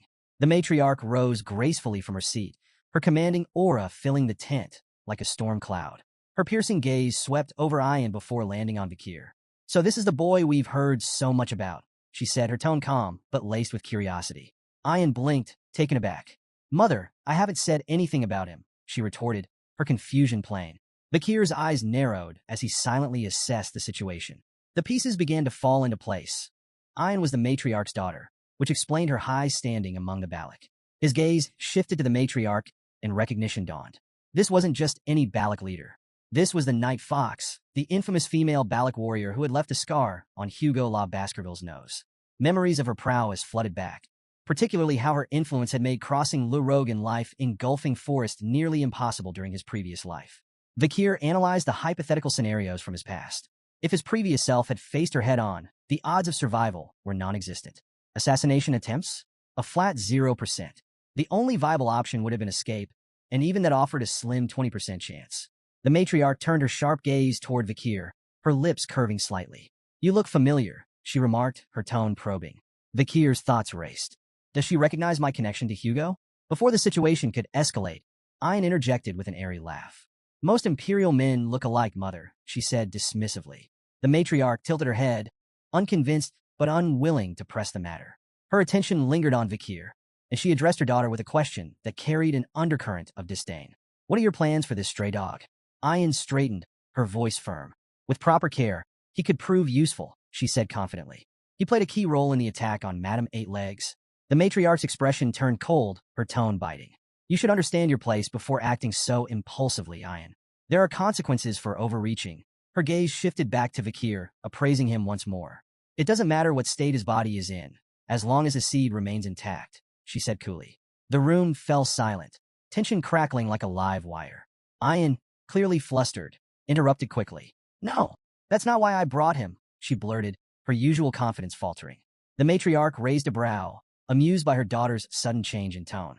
Ayan cleared her throat and hastily clarified. I need a slave to assist me during hunts, she said, her voice a touch too loud, as if trying to convince herself as much as her mother. The matriarch let out a soft chuckle, stepping closer to gently pat Ayan on the head. The owner decides how to use their slave, she remarked. Ayan's cheeks tinged faintly pink as she cast a shy glance toward Vakir. Standing at the center of the tent, Vakir maintained a calm exterior, though his mind remained razor-sharp. His eyes briefly wandered to the tent structure, studying the beams and supports. Escape options, he noted inwardly, his focus momentarily drifting from the tent's exchange. As they left the matriarch's tent, Vakir broke the silence. His tone calm and curious, he asked, "What's your name?" Ayan stopped abruptly, her eyes wide with disbelief. Whirling around, she glared at him. "How dare you ask such a question, slave?" she snapped, her voice brimming with indignation. Vakir, unfazed by her outburst, explained evenly, "I don't intend to call you master. I asked for your name, so I can address you properly." His straightforwardness caught Ayan off guard. A faint blush crept up her cheeks, and after a moment of flustered silence, she huffed. "It's Ayan," she muttered reluctantly. "Vakir," he replied with equal composure, introducing himself.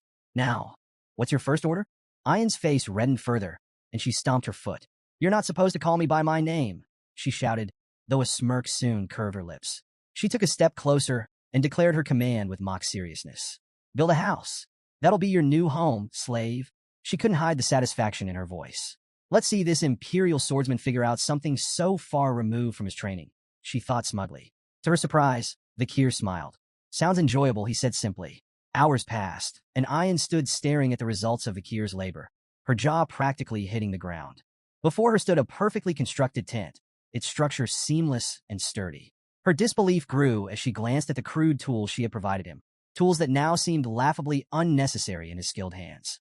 Vakir worked quietly nearby, adding finishing touches with calm efficiency. Ayan finally blurted, How did you do this?" Vakir didn't look up, his tone even as he replied. "During difficult times, relying solely on swordsmanship is a death sentence. To survive, you learn other skills." Ayan's gaze shifted to the expertly crafted drains surrounding the tent. They were flawless, designed to redirect water effectively. "Even the drains are perfect," she muttered, more to herself than to him. Vakir, however, shifted the conversation.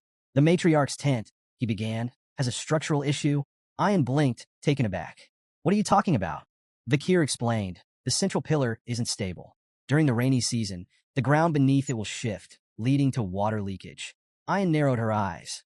"And you have a solution, I assume?" "Mix lime-rich dirt with gravel from the nearby hill to make bricks," Vakir said matter-of-factly. "Reinforce the bricks with oil and fire them. They'll stabilize the structure." Ayan crossed her arms, trying to mask her growing admiration. "Fine," she said curtly. "Do it." Methodically, Vakir gathered materials, shaping bricks with precision and drying them over a fire. Ayan accompanied him to the matriarch's tent once the repairs were ready, explaining the plan to her mother. The matriarch watched with skepticism as the repairs were made. But when the work was completed, she examined the tent with astonishment. "All these years," she muttered, her voice tinged with frustration. "So many failed attempts, and it was the central pillar all along." Turning to Ayan, the matriarch's expression softened into a rare smile. "You've chosen well," she said approvingly. "This male is useful." Ayan's cheeks flushed as she tried to maintain her composure. "He's my slave," she mumbled, though her tone lacked its usual edge. The matriarch addressed Vakir directly, her voice commanding. "From now on, you're responsible for handling all such tedious matters in the barracks." By the water's edge, Vakir rinsed clothes methodically, his movements calm and deliberate. Ayan approached, her tone casual, as she struck up a conversation. "Doesn't all this slaving away exhaust you?" she asked, gesturing at the laundry. "You could always consider becoming an official member of the tribe. You know." Without missing a beat, Vakir replied, "It's not so bad." Internally, though, he reflected on how this simpler life, mundane as it was, offered a reprieve from the chaos and treachery he had endured. Whether in the backstabbing politics of the Baskerville clan or the corrupt streets of Underdog City, peace had been a rarity. Ayan observed him for a moment, her gaze appraising. You're surprisingly disciplined, she remarked. Guess it's hard for someone like you to complain, huh? Vakir maintained his calm demeanor. It really isn't that bad. Ayan snorted in disbelief. No way. Tough, tedious work is never easy, no matter how you spin it. As they walked back toward the camp, Ayan nudged him lightly. You should stop with this complacent attitude, she said. Follow my lead. I'll help you figure out how to survive among the Balak people. Who knows? If you do well, maybe I'll even untie that rope around your neck. Vakir glanced at her curiously. What do you want me to do? Ayan smiled slyly, clearly pleased with his directness. Now we're getting somewhere. She paused for dramatic effect.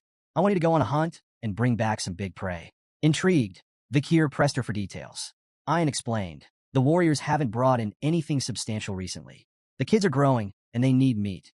If you manage to catch something impressive, it wouldn't be crazy for your title to change from slave to commoner. Playfully slapping him on the back, Ayan added with a grin. You should feel honored to serve as the slave of the Balak's esteemed hunting commander. Vakir winced slightly at the force of her slap, but remained composed. After a brief moment of consideration, he nodded. Fine, I'll do it. Ayan's face lit up with a smile, and for a fleeting moment, a faint blush colored her cheeks. What's with the look? Vakir asked, noticing her expression. Her demeanor shifted immediately. What look? She snapped, quickly turning away. You're imagining things. Unbeknownst to them, a pair of jealous eyes watched from the shadows. Ahan glared at Vakir, his teeth clenched and his fists trembling with rage. Seeing Ayan happily engaging with the outsider stoked a fire of envy and resentment within him. Disgusting bastard, Ahan muttered under his breath, his eyes fixed on Vakir. At the tribe's central gathering, the Balak shaman, a human, began a traditional hazing ceremony. Standing before a pot of glowing charcoal, he withdrew his hands slowly, his face solemn. Gesturing for the hunters to line up, a human's voice carried across the clearing. Step forward to receive the blessing, he intoned, his words heavy with authority. Without it, your hunt will fail. Refuse, and you invite misfortune upon yourself and your kin. One by one, the hunters approached, bowing their heads as the shaman smeared the charcoal across their faces in intricate patterns. Ayan, standing beside Vakir, leaned closer to explain. The markings conceal the hunters from the god of death, she whispered. It's a gesture of guilt, our way of asking forgiveness for taking the lives of our prey. Vakir observed the ritual in silence, noting the presence of a shaman even among the fiercely independent Balak warriors. Nearby, a barbarian girl whispered skeptically to her companion. The shaman's always nagging, she muttered. The boy shrugged, replying, let it go. A human has to make himself seem important somehow. The girl frowned. His blessings don't work anyway, she added. The only time the tribe even bothers with him is for rare hunts or big ceremonies. Vakir absorbed their words quietly. Even in this remote tribe, hierarchies, doubts, and cynicism were no strangers. Just another version of what he had seen across the empire. Later, Ayan approached Vakir, her face adorned with charcoal markings that were noticeably uneven. Vakir raised an eyebrow, fighting the urge to laugh. You look ridiculous, he said flatly, though a hint of amusement crept into his voice. Ayan flushed, furiously wiping her face. I don't get along with the shaman, okay? She snapped, flustered by his teasing. In her embarrassment, she shoved the collar into his hands. Vakir held it up with a deadpan expression. Is this a dog collar? Ignoring his tone, Ayan fastened a similar collar around her own neck. These protect our necks from being bitten during hunts, she explained matter-of-factly. Vakir eyed the collar, muttering. I've fought enough monsters to know they rarely aim for the neck. But as he watched her effortlessly adjust to the collar, he realized it was just another part of adapting to life among the Balak. Ayan and Vakir rode together on a wolf, the large beast moving swiftly through the forest. Ayan glanced back over her shoulder. Hold on to my waist if you don't want to fall off, she instructed. Vakir, stubborn as ever, refused to follow her advice. Moments later, a sharp bump sent him tumbling to the ground. Ayan pulled the wolf to a stop, watching him dust himself off with a smirk. See what happens when you don't listen, she teased. Vakir grimaced, wondering if he had the strength to climb back on the wolf. Before he could decide, an unwelcome voice cut through the air. So this is what you've been up to. They both turned to see Ahan approaching, his expression smug and brimming with disdain. Ayan, you seem awfully free these days, Ahan sneered, his tone dripping with sarcasm. Neglecting your duties to play around, are you? Ayan dismounted and folded her arms. What do you want, Ahan? He stepped closer with dramatic flair. I'm here to tell you that I'll be catching the biggest prey this time. The next hunt? I'll lead the group as captain. My success will bring honor to my family. Ayan raised an eyebrow, unimpressed. You're staking your grandfather's honor on your limited knowledge of shamanism? Bold move. Ignoring her jab, Ahan suddenly lashed out with a kick aimed at Vikir's face. The attack was abrupt, startling Ayan. Ahan, she shouted angrily. What are you doing? Ahan smirked as Vikir sidestepped the blow, his movements subtle yet precise. This guy. Ahan gestured toward Vikir dismissively. He's a burn, injured and slow. How can you rely on him? But before Ahan could continue his tirade, Ayan's expression shifted. A sly smile curled her lips as she pointed at him. You might want to check your waistband before bragging any further. Confused, Ahan glanced down. His expression twisted into shock as he realized his quiver and arrows were missing. Still seated on the ground, Vikir wiped the blood from his lip and held up Ahan's quiver, a smug smile tugging at the corners of his mouth. You should hold onto your weapons as you would your lover, he remarked dryly. Ahan's expression twisted in rage as he realized he'd been outmaneuvered. Before he could fully process the humiliation, Ayan doubled over in laughter, clearly enjoying the spectacle. Seething, Ahan lunged at Vikir. Arrogant slave bastard, he roared, throwing a punch with all his strength. But before the blow could land, Ayan intervened. With a single, swift motion, she used her bow to block the attack. Her voice turned icy as she stared him down. Whose slave do you think you're punishing without permission? She demanded. Ahan, his face flushed with anger and embarrassment, shouted back. He insulted a Balak warrior. That demands punishment. Ayan's expression didn't waver. Pathetic, she muttered, her tone dripping with disdain. Desperate to salvage his pride, Ahan's voice took on a mocking edge. What's this, Ayan? Have you fallen for the slave? Ayan placed a hand on her head, sighing in exasperation. Her irritation was palpable. Vikir is my slave, she admitted coolly. If he's done something wrong, I'll punish him. But you? You have no right to lay a hand on him. The tension in the air was palpable as Ayan turned toward Vikir, who watched the exchange silently, his expression unreadable. Without warning, Ayan's fist shot out, connecting with Vikir's face. The impact sent him sprawling, blood spraying onto the green grass. Ahan stumbled back in shock, his jaw slack as he watched the scene unfold. Ayan turned to Ahan, fixing him with a cold stare. Are you satisfied now? She asked sharply. Ahan opened his mouth to speak, but Ayan cut him off. I get it, you're frustrated. You haven't managed to capture a maiden, and it's eating you up. But touch my slave again, her voice dropped, and I'll make sure you regret it. Ahan, cowed by her words and her sheer presence, nodded reluctantly. His bravado extinguished, he turned and retreated, muttering under his breath. Later, as Ayan and Vikir rode the wolf back toward the camp, Ayan kept sneaking glances at him. Her expression was conflicted, an uncharacteristic mix of guilt and concern. After several minutes of silence, she broke the ice. Does it hurt? She asked cautiously. Vikir didn't reply. She tried again. Are you angry? Still nothing. Frustrated by his silence, Ayan finally spoke up. Look, it was necessary, she began defensively. Ahan's stubborn and petty. If I didn't deal with him like that, he'd keep looking for excuses to retaliate. When Vikir remained unresponsive, Ayan sighed heavily. Why aren't you saying anything? Finally, Vikir spoke, his voice calm, but tinged with a hint of dry humor. It hurts? Ayan froze. Then, with surprising agility, she twisted in midair, landing backward on the wolf to face him. Her hands cupped his face as her eyes filled with worry. Does it hurt a lot? Is it bad? Are you in danger? She asked anxiously, her words tumbling out in rapid succession. Vikir remained stoic. It hurts to talk, he replied plainly. But it's not the first time. Before he could finish, Ayan leaned forward, her lips suddenly meeting his. Time seemed to freeze as Ayan pulled away, her face flushed a deep crimson. She pressed her fingers to her lips, as if only now realizing what she had done. Turning forward hastily to avoid his gaze, she muttered, I knew I was right. You show promise. Even for an imperial bastard. Vikir blinked, wiping his face as he tried to process the moment. His mind wandered briefly. Do barbarians usually lick each other's injuries? He wondered.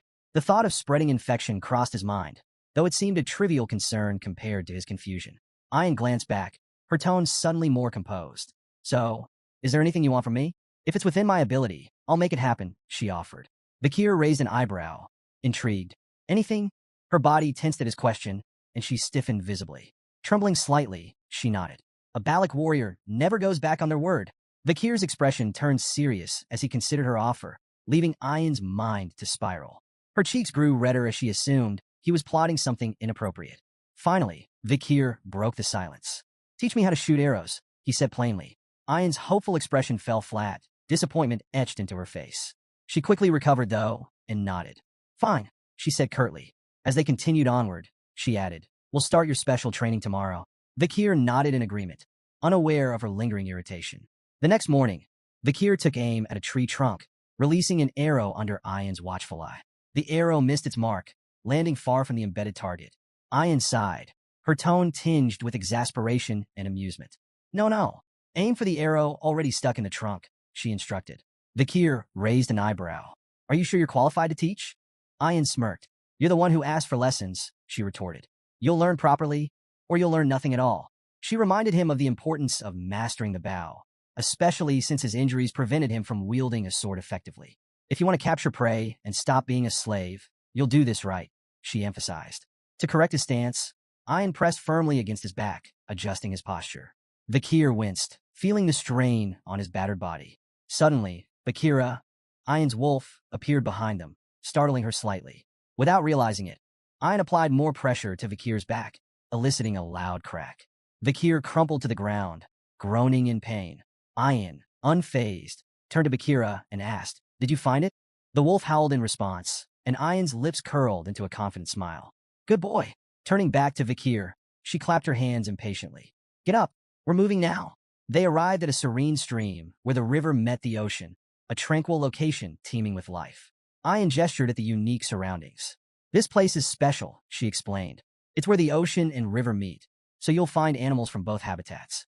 It's a prime hunting spot. She paused, sharing a story her grandmother used to tell. The salmon here fight their way up the waterfalls, dreaming they'll become something greater, massive, legendary beasts. Most fail, though. They fall onto sharp rocks and become food for the ox bears. Vakir's gaze shifted to the massive bear prowling nearby. Is that one of them? He asked, noting its impressive stature. It looks a lot tougher than the ox bears I've seen before. Ayan nodded, her tone reverent. That's no ordinary ox bear. It's a superior specimen, born from a powerful bloodline and a survivor of countless battles. It's the kind of prey only the best hunters can take down. When Vakir questioned if their task was to take down the colossal ox bear, Ayan shook her head with a smirk. We're not here for the dominant female, she explained. Our target is the smaller male trying to court her.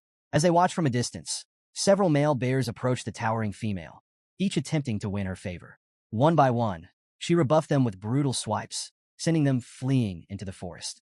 Intrigued by the display, Vakir asked what kind of mate the female was searching for. Ayan chuckled. Strength isn't the answer, she corrected. To Vakir's surprise, a much smaller male approached the female. This time, instead of rejecting him, she greeted him with gentle nudges and playful gestures. Ayan explained that female ox bears often preferred weaker males because stronger ones could become dangerously aggressive during mating, sometimes even fatally injuring their partners. It's not about brute force, Ayan added. It's about survival and raising healthy cubs. Drawing a parallel, Ayan noted that the Balak tribe had a similar philosophy. They often sought partners with excellent genes, especially if those partners were weakened from injury or fatigue, as it indicated resilience. Vakir observed the pair of bears wandering off together. Ayan instructed him to wait. The female will completely drain his strength, she explained. Once he's exhausted, we'll strike. For days later, Vakir stood outside a cave, listening to the deep roars and moans of the ox bears echoing through the forest. He reflected on their strategy, leaving food for the bears to facilitate their courtship and encourage their mating ritual. Ayan approached, holding a small fruit in her hand. This fruit boosts strength temporarily, she explained, but it shortens lifespan. The clever female will avoid it. The male?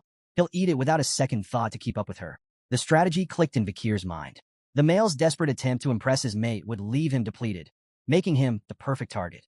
Ayan handed Vakir a bowl of soup, urging him to eat and regain his strength. As he sipped, he couldn't help but comment on the bear's remarkable stamina during their mating ritual. Ayan smirked, leaning closer. That's just typical for Balak males, she teased. Imperials like you wouldn't know anything about it. Too reserved. Vakir raised an eyebrow, unimpressed by her jab. Before he could respond, Ayan leaned in playfully. What about you? Can you match their vigor? His unamused expression deepened, but their exchange was interrupted by a deafening roar from the cave. Ayan immediately straightened, her teasing demeanor gone. It's time, she said sharply. From their vantage point in a nearby tree, Vakir and Ayan watched as the female bear let out another earth-shaking roar, signaling the end of their mating ritual. The exhausted male stumbled out of the cave, his legs shaky, his strength utterly spent. The female emerged moments later, her demeanor entirely different. She charged at the male, swiping at him with ferocious intensity. Vakir watched the aggressive display with fascination. Why does she chase him off after mating? He asked. Ayan explained, her tone matter-of-fact. Once the ritual is over, she becomes territorial. She'll drive him away to protect her space and ensure he never comes back. From now on, she's a predator, not a partner. Vakir couldn't help but smirk as he watched the exhausted male bear stumble forward, desperate for rest after 4 relentless days. He looks ready to collapse, Vakir observed, his tone laced with amusement. I nodded in agreement. He's completely drained. All he wants now is a safe, secluded spot to recover. That's where we'll strike. The two tracked the bear deeper into an unforgiving, icy terrain. The cold air stung Vakir's skin, the frost cutting deeper than he anticipated. He noted the bear's resilience and commented on its remarkable endurance. Ox bears aren't just brutes, Ein explained. They're smart. They know how to survive. This one came here deliberately to avoid blood-sucking insects. It's calculated, choosing its recovery spot wisely. As the chill seeped further into Vakir's body, his movements became stiffer. Though he tried to hide his discomfort, Ein noticed immediately. She paused and offered a solution. We need to share body warmth, she said, matter-of-factly. If your muscles stiffen, you'll slow us down. Vakir hesitated, reluctant to agree, but the biting cold left him little choice. With a resigned sigh, he relented and hugged Ein from behind. Caught off guard, Ein's face turned crimson. She stammered, quickly rationalizing the situation. This is just a practical decision. I have to keep you healthy. As your master, it's my responsibility. Vakir remained quiet, unsure whether to tease her or let it slide. Their awkward moment was interrupted when Bakira, Ein's wolf, stopped abruptly, his growl low and menacing. The pair froze, their focus sharpening. The tracks, Ein whispered, her tone tense. They've disappeared. Before she could finish her thought, a thunderous growl shattered the silence. The ox bear, having set a trap of its own, lunged from a hidden spot with terrifying speed. Meanwhile, back at the Bala camp, a group of barbarians gathered around a massive boar, its size so impressive it overshadowed anything else brought back that day. A female barbarian, holding 3 modestly sized rabbits, stared at the boar in awe. I thought these would be enough, she said, glancing down at her catch. But compared to that, a male barbarian stepped forward, addressing a Hun with visible admiration. This is incredible, he said, gesturing toward the boar. You've outdone yourself, a Hun. Another chimed in, suggesting that a Hun should be made the tribe's new hunting commander. Even Ein can't handle every Hun alone, he added. The group's attention shifted briefly as someone mentioned Ein's current hunt. She brought a slave with her, a female barbarian noted, her tone skeptical. I doubt they'll catch anything worthwhile. A Hun, basking in the praise, dismissed Ein's efforts entirely. That so-called slave is nothing but dead weight, he scoffed. Mark my words, they'll come back empty-handed. I bet they won't even catch a rabbit. On the other side of the forest, the ferocious male ox bear launched a sudden attack, its massive paw swinging toward Ein with devastating force. Before the blow could land, Vakir reacted swiftly, pulling her out of harm's way just in time. The bear's crushing strike missed her by mere inches, the sheer force blowing strands of her hair into the air. Both Vakir and Ein tumbled off their wolf, landing hard on the frosty ground. Vakira, the wolf, growled fiercely, leaping into action to shield its companions. Vakir quickly turned to Ein. Are you okay? He asked, his tone calm but urgent. Ein nodded, still catching her breath. Thanks to you, she admitted reluctantly. Vakir's sharp eyes assessed the situation. It's almost like it set this up, he speculated, his voice low. Did the ox bear lure us here deliberately? Ein frowned, her pride bruised but unable to deny the truth. It's too smart for a monster, she muttered. Her gaze flicked toward the bear, now snarling at them from a distance. No wonder the female picked it. Realizing there was no avoiding a direct confrontation, Ein felt a pang of inner conflict. Being rescued by her own slave, a status she had so thoroughly emphasized, pricked at her pride. But she quickly steeled herself, standing tall. Stay behind me, she commanded, her voice firm. I'll handle this. You've done enough. With a defiant glare, Ein mounted Bakira and charged at the ox bear, her bow drawn and ready. Her first arrow whistled through the air, aimed directly at the beast. You think you can act like this in front of my slave? She shouted angrily. You're going to pay for this indecency.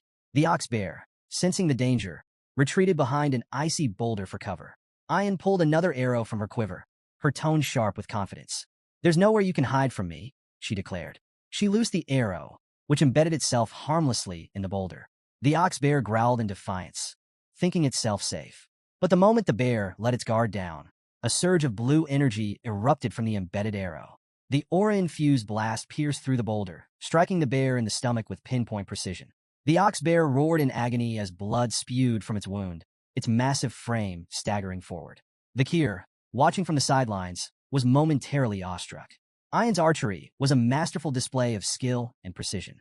The way she infused aura into her arrows with such finesse left him impressed. In that moment, he thought that purely in terms of archery, Ayan might even surpass Camus Morgues. The wounded ox bear emerged from behind the shattered boulder, its bloodshot eyes blazing with rage. It charged directly at Ayan, undeterred by the injury. Ayan's hand moved with practiced speed, another arrow nocked and ready. She fired at the bear's eye, but the beast's fury drove it onward, ignoring the projectile entirely. Undeterred, Ayan prepared a final shot. Her voice rang out confidently. An arrow filled with sincerity can pierce even a castle wall, she declared, releasing the arrow with perfect form. But to her shock, the ox bear dodged with uncanny agility, evading the attack entirely. Ayan's confidence wavered, her composure briefly shaken. Before she could recover, the ox bear lunged at Bakira. Its massive paw struck the wolf with brutal force, sending both Bakira and Ayan flying. Ayan tumbled across the ground, her body skidding to a stop as Bakir sprinted toward her, his expression grim. As Ayan lay dazed, fragments of her mother's teachings surfaced in her mind. Her mother had once told her that beasts on the brink of death could sense the killing intent of a predator, often becoming most dangerous in their final moments.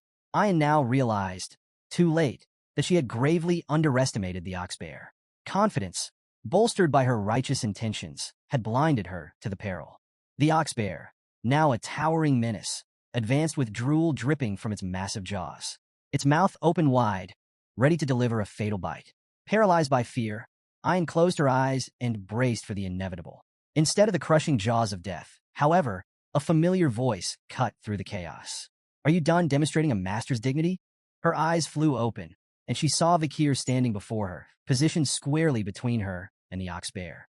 His calm yet commanding presence sent a shiver down her spine. With a deliberate step forward, Vakir spoke with quiet confidence. "It's my turn now." Thrusting his glowing red hand toward the beast, Vakir summoned Beelzebub, the demonic blade igniting in a blaze of fiery energy. Flames infused with the power of Cerberus roared forth, engulfing the ox bear's head in a hellish inferno. The beast reared back, letting out an agonized roar as the searing heat overwhelmed it. Ayan, frozen in place, could only watch in awe.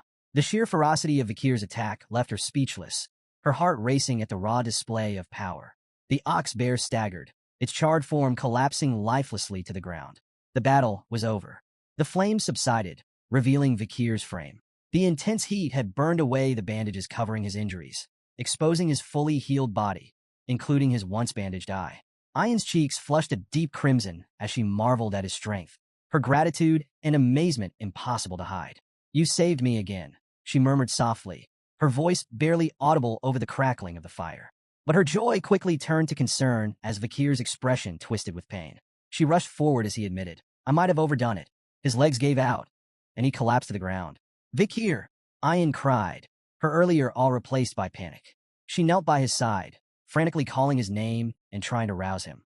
The memory of his unwavering determination lingered in her mind as she desperately sought a way to help him. Later that night, the Balak tribe gathered around a roaring bonfire, celebrating the success of the hunt. The tantalizing aroma of roasted meat filled the air, and a massive pot of stew bubbled cheerfully over the flames. The villagers danced and sang, their jubilant cries echoing into the night. Off to the side, Ayan and Vakir sat together, each wearing traditional Balak hats. Ayan's voice carried a mix of pride and excitement as she explained the significance of their victory. "The ox bear wasn't just any prey," she said, her chest puffed with pride. "It was both strong and intelligent, a worthy opponent. Catching it has made us the stars of this pillaging ceremony." Vakir, stoic as ever, didn't seem particularly moved by the festivities. His indifferent expression earned him a sharp glare from Ayan. "You could at least pretend to care," she huffed, crossing her arms. Her gaze shifted to the other side of the gathering, where a Hun sat glumly next to the small, sluggish boar he'd caught. The sight filled Ayan with satisfaction, and a faint smirk tugged at her lips. "That boar," she said, tilting her chin toward it. "Compared to our ox bear, it's nothing. You'd think he would have caught something more impressive, given how much he brags." Despite her playful scolding, Vakir caught the unmistakable glimmer of pride in her eyes. For the first time that evening, a faint smile flickered across his lips.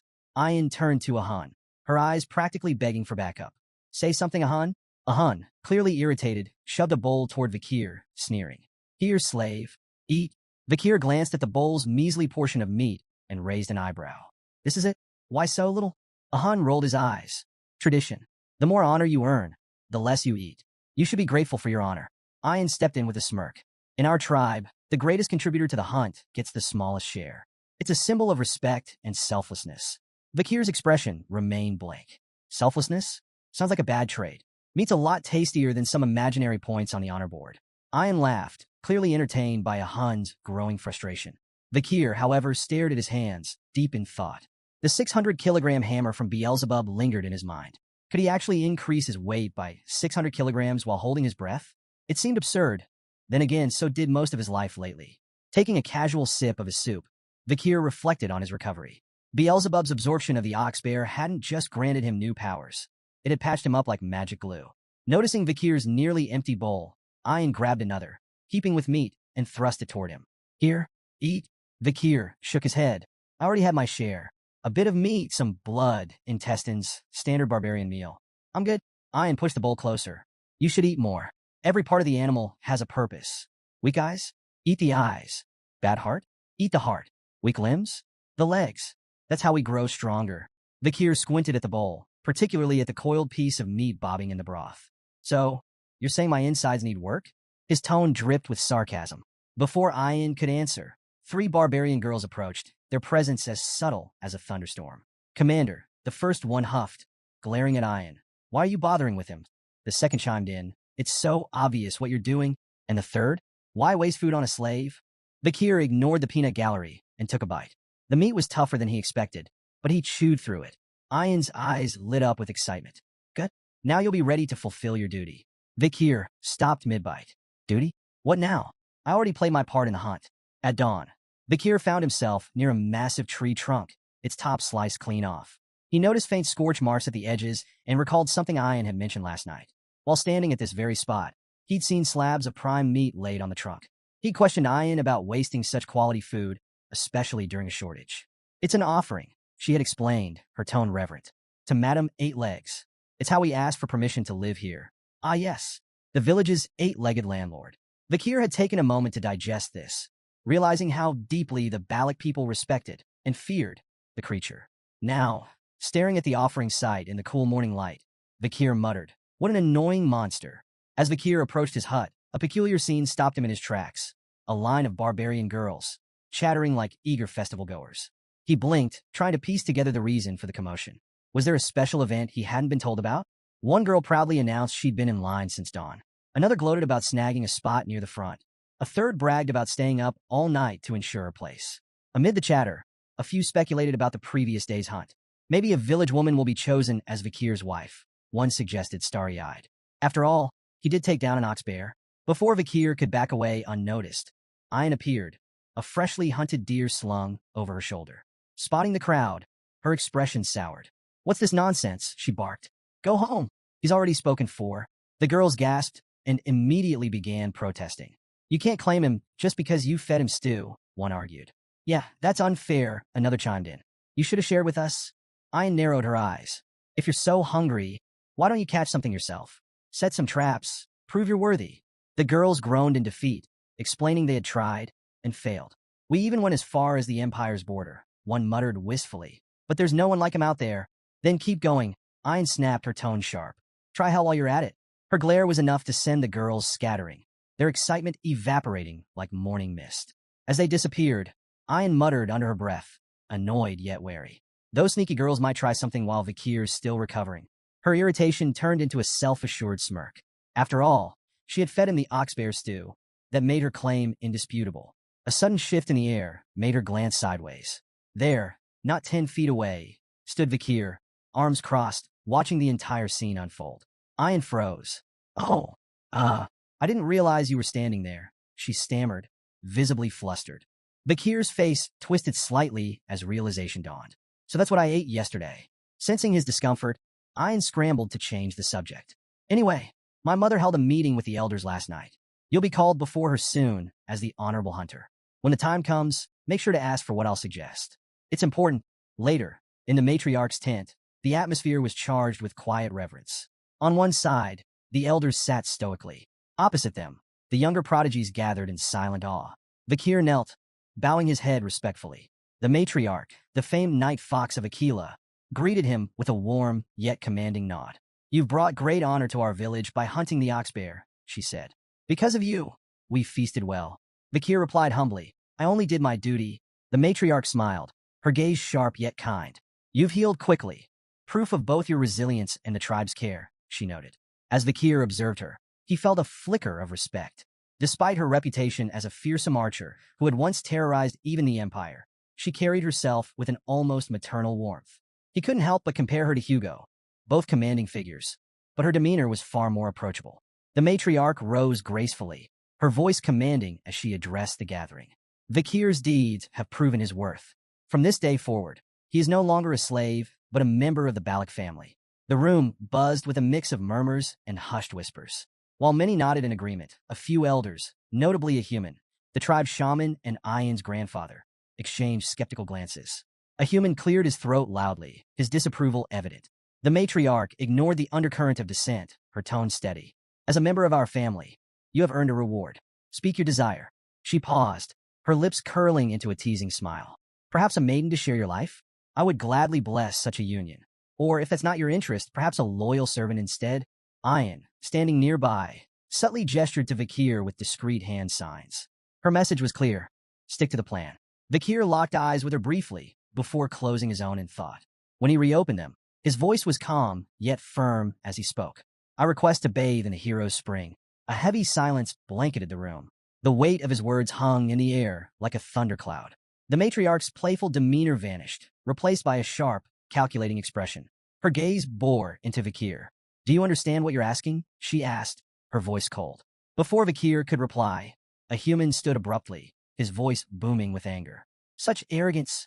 Do you truly believe yourself worthy of the hero's spring?" He turned to the matriarch, his tone seething. "This place is sacred, reserved for the strongest warriors of the Balak. His request is nothing but an insult." The room erupted in murmurs as other elders chimed in. One elder slammed his fist on the ground. "The hero's spring is not for outsiders. This is a privilege for our finest warriors, not some commoner." But Ian stepped forward, her voice cutting through the commotion. "Enough," she declared. "Vakir has proven himself more than worthy. None of you can deny his strength. He captured the ox bear during the pillaging ceremony, a feat even our most seasoned warriors have failed to achieve." The room quieted as her words resonated. The matriarch's piercing gaze shifted to Vakir. "Do you truly understand the significance of the hero's spring?" Without hesitation, Vakir nodded. "I do. It is no ordinary shrine. Its waters can heal wounds, internal and external alike. Only the mightiest warriors are granted access to its power."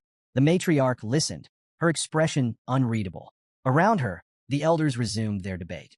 "The hero's spring must remain exclusive," one elder argued fiercely. "To allow an outsider to touch its waters is to insult generations of our warriors." Another elder, however, countered, stroking his beard thoughtfully. "This could be a chance to inspire him further. If he holds such potential, granting him this honor might benefit the tribe." The arguments volleyed back and forth. Some elders feared tarnishing the spring's legacy, while others acknowledged Vakir's feats and the value of rewarding his contributions. The matriarch's expression tightened, her frustration flickering. She wanted to honor Vakir's bold request, but could feel the weight of tradition and a human's staunch opposition pressing down on her. Just then, a sudden bell rang out, cutting through the tense atmosphere like a blade. Vakir's eyes narrowed as his gaze darted toward the sound. "What's the meaning of that bell? An attack?" Ian shook her head. "No, that signals a guest's arrival. Not a threat." The matriarch seized the opportunity to end the heated debate. "This meeting is adjourned. Return to your duties," she commanded, rising gracefully and exiting the tent. As the elders filed out, a human lingered, his expression dark and brooding. His disapproval was palpable, the faint click of his tongue like thunder in the quiet. Watching the matriarch leave, his unease simmered beneath the surface, a storm waiting to break. Vakir's attention shifted to the growing commotion outside. "Is that the guest you were talking about?" he asked Ian, gesturing toward the group setting up nearby. She nodded. "Merchants from beyond the forest. They visit a few times a year, bringing goods we can't make ourselves. The tribe always looks forward to their arrival." Vakir's sharp gaze fixed on a symbol emblazoned on one of the merchant banners. Recognition flashed in his eyes. "The bourgeois family," he muttered, his voice low. Ian glanced at him. "You know them?" "More than I'd like," he replied, his mind racing. The bourgeois family was one of the 7 most powerful merchant clans in the empire. Their presence in such a remote region was unusual, almost suspicious. The only way to reach Balak territory was through lands controlled by the Baskerville or Morge families, neither of whom would allow safe passage to outsiders. Vakir's thoughts turned dark. How did they get here? Smuggling routes? Backdoor deals? The merchants wasted no time setting up their vibrant stalls. Their leader, a round, jovial man with an air of authority, addressing the tribe in fluent Balak. Welcome, friends. For the next 5 days, the market is open. Barter your finest goods and discover treasures from beyond the forest. Excited murmurs spread among the villagers, who surged forward to browse the offerings. The merchants displayed their wares with practiced flair. One held up a gleaming glass orb, claiming it could bring sweet dreams when placed near a bed. Another showcased perfumes, cosmetics, and sacks of grain. Vakir observed the frenzy with a critical eye. The goods on display were mundane by imperial standards, but the merchants bartered them for rare forest treasures of far greater value. The imbalance was glaring, and Vakir's jaw tightened. The bourgeois are bleeding them dry. A commotion nearby drew his attention. Ian's voice rang out, laced with frustration. A diamond for corn? Are you serious? For a brief moment, Vakir felt a flicker of relief. At least someone here recognized the absurdity of the trades. But then, to his horror, Ian's expression shifted. She grinned triumphantly, handing over a diamond for 2 ears of corn. Clutching her prize like a trophy, she beamed with pride, clearly convinced she had struck an incredible deal. Vakir pinched the bridge of his nose, exhaling sharply. Hopeless, he muttered, watching her celebrate her victory. Elsewhere in the market, 3 Balak warriors were locked in intense negotiations with the merchant leader. I'll trade this pearl clam for 2 radishes, one of them demanded, his tone suggesting he genuinely believed it was a steal. Another inspected a cabbage with a critical eye, scrutinizing its quality before eventually bartering a prized deer antler for it. Their persistence wore down the merchant leader, who, with exaggerated reluctance, tossed in extra items to seal the deals. The warriors left with wide grins, proudly celebrating their victories. The merchant leader, meanwhile, smirked as he watched them walk away, amused by how easily they'd given up treasures worth far more than the goods they'd received. In a quieter corner of the market, a young Balak girl timidly approached the merchant leader. Her wide eyes sparkled with hope as she pointed at one of the glowing glass orbs on display. "Excuse me, sir," she said softly. "May I trade for that orb?" The merchant leader crouched down, his smile dripping with condescension. "Well now, little one, what do you have to offer?" Beaming with pride, she reached in her pouch and pulled out a small, wriggling sun larva. It's very rare, and it's nutritious too." The merchant leader's face twisted with disgust. "Ugh, disgusting," he barked, slapping the larva from her hand. The tiny creature hit the ground with a wet thud, and the girl froze, her face crumpling as tears welled up in her eyes. Sneering, the merchant leader turned to leave, muttering under his breath, "For a primitive barbarian, she's quite pretty. She'd fetch a decent price as a slave." The girl knelt, clutching the rejected larva in trembling hands, tears streaming silently down her cheeks. Suddenly, a shadow loomed over her, and a gentle hand rested on her head. She looked up to see Vakir standing beside her. His expression was calm, but the fire in his eyes burned with quiet fury. "This trade is invalid," Vakir declared, his voice steady but sharp enough to cut through the market's noise. The merchant leader stopped mid-stride and turned back, his feigned confidence masking unease. "And what do you know about valid trades?" he asked mockingly. "Surely a savage like you wouldn't understand the intricacies of imperial customs." "Perhaps there's been a misunderstanding." Vakir's gaze locked onto the merchant with chilling precision. "A misunderstanding?" he asked, his tone colder than ice. "Do you mean your intention to sell a Balak child as a slave?" The merchant leader flinched but quickly recovered, waving his hand dismissively. Now, no need to be dramatic. These trades are sanctioned by the Balak shaman, a servant of the forest god, no less. It's not your place, boy, to question their sacred authority." Vakir ignored the merchant's bluster, taking a deliberate step forward. His voice, though calm, carried an undeniable weight. "I demand the cancellation of every trade conducted today. They are blatantly unfair." The merchant leader furrowed his brow in feigned confusion, his voice dripping with mockery. "Unfair, you say? And who made you the arbiter of fairness?" Vakir's expression remained cold, his tone sharper than steel. "Fairness is determined by market value, something your trades blatantly disregard." He stepped forward, his presence commanding, as he began dismantling the merchant's schemes piece by piece. "Take that corn you bartered. Each ear is worth 100 gold at most. Yet a diamond, worth 2 million gold, was given in exchange. And the ox-bear horn? Properly crafted into billiard balls, it would fetch no less than 1 million gold. It's comparable in value to goblin bud mushrooms, banned for export due to their high medicinal demand in the empire." The crowd murmured in disbelief as the merchant leader's confident grin began to crack. Vikir's precise breakdown of values left the merchants visibly shaken, their earlier smugness now replaced with unease. Reaching for one of the merchant's prized items, a glass orb, Vikir held it aloft for all to see. "And this," he began, his voice heavy with contempt, "is your so-called treasure for sweet dreams." The merchant leader forced a tight smile. "Ah yes, one of our finest wares, a marvel for peaceful sleep, perfect for weary minds." Vikir rolled the orb between his fingers, his eyes narrowing. "This orb is coated with microscopic holes that release a drug. It's banned in the Empire for its devastating effects.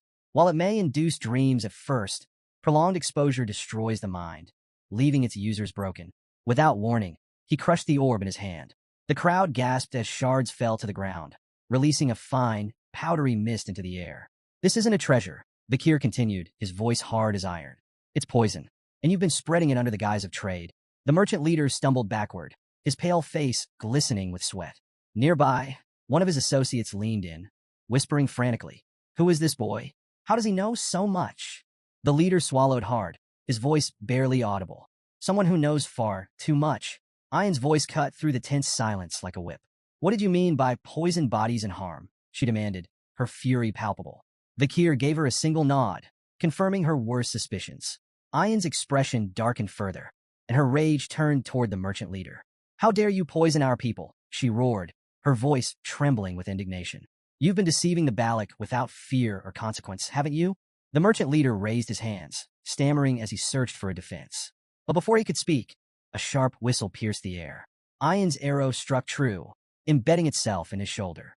The leader screamed in pain, clutching the wound as blood seeped through his fingers.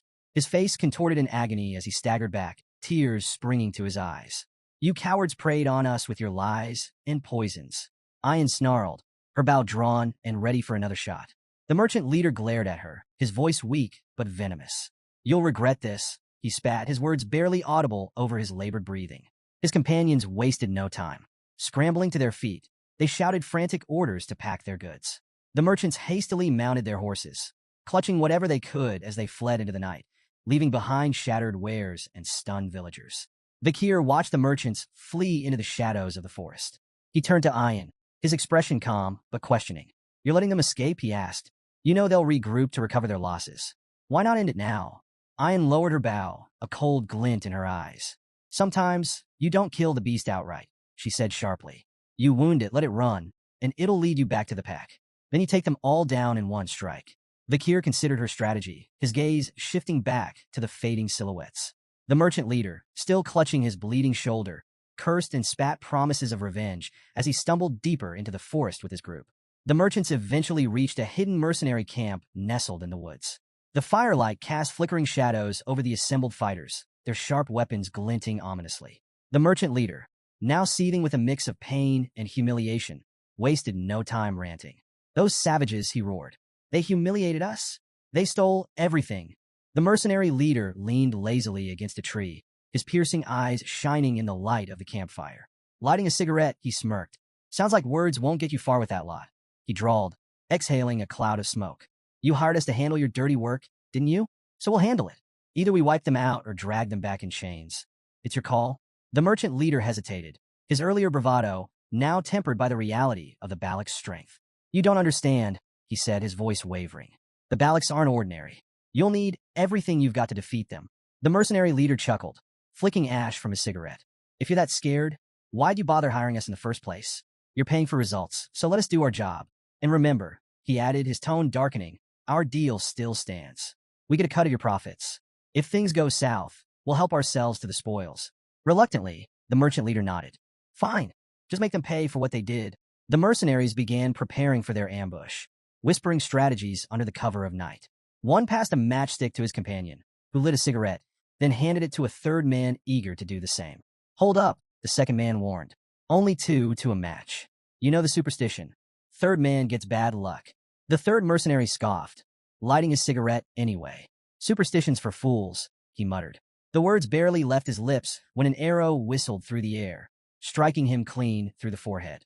He dropped like a stone, cigarette still smoldering between his fingers. "What the second man began, but his words were cut short as a second arrow slammed into his skull. The camp erupted in chaos, but the mercenary leader remained oblivious. He continued regaling the merchant leader with stories of past exploits, boasting about how many Baloks he had captured and sold into slavery. The merchant leader's horrified expression brought his tale to an abrupt halt. He turned just in time to see an arrow embed itself squarely into his forehead. The mercenary leader collapsed without a sound, his life ending mid-sentence. Panic spread through the camp like wildfire. The merchant leader, shaking with fear, screamed at the remaining mercenaries. "Put out the fires! Extinguish your cigarettes! They can see us!" From a hidden vantage point, Ayn lowered her bow, her expression fierce and unrelenting. "Aim for their heads," she ordered her warriors, her voice calm, yet deadly. The Balak archers obeyed with chilling precision, each shot delivering swift and silent retribution. Vakir surveyed the chaos, his expression betraying a rare flicker of surprise. Turning to Ayn, he asked, "How are your warriors hitting their marks so perfectly in this light?" Ayn smirked. "Balak eyes are sharp, even in the dark. The glow of their cigarettes and firelight makes them easy targets." Before Vakir could respond, a Hun appeared, dragging barrels behind him. His usual smirk was firmly in place. "Still playing the obedient slave, I see," he taunted. Vakir corrected him with a cool tone. "I'm no longer a slave. I'm a commoner now." A Hun shrugged dismissively. "Doesn't change much, does it? Commoner, slave, it's all the same to me." Amidst the flaming chaos, one mercenary stood his ground, raising his shield to deflect incoming arrows. "Mages, form up! Shields, cover the front! Prepare for a counterattack," he barked, his voice cutting through the panic. But before they could regroup, a strange sight drew their attention. Two arrows embedded in nearby trees held a barrel aloft, suspended by thick ropes. More barrels began to appear, dangling from the trees, all tied by expertly aimed arrows. "What kind of trickery is this?" a mercenary shouted, his voice edged with panic. One soldier sniffed the air and muttered, "It's alcohol." His realization was cut short as a volley of flaming arrows rained down.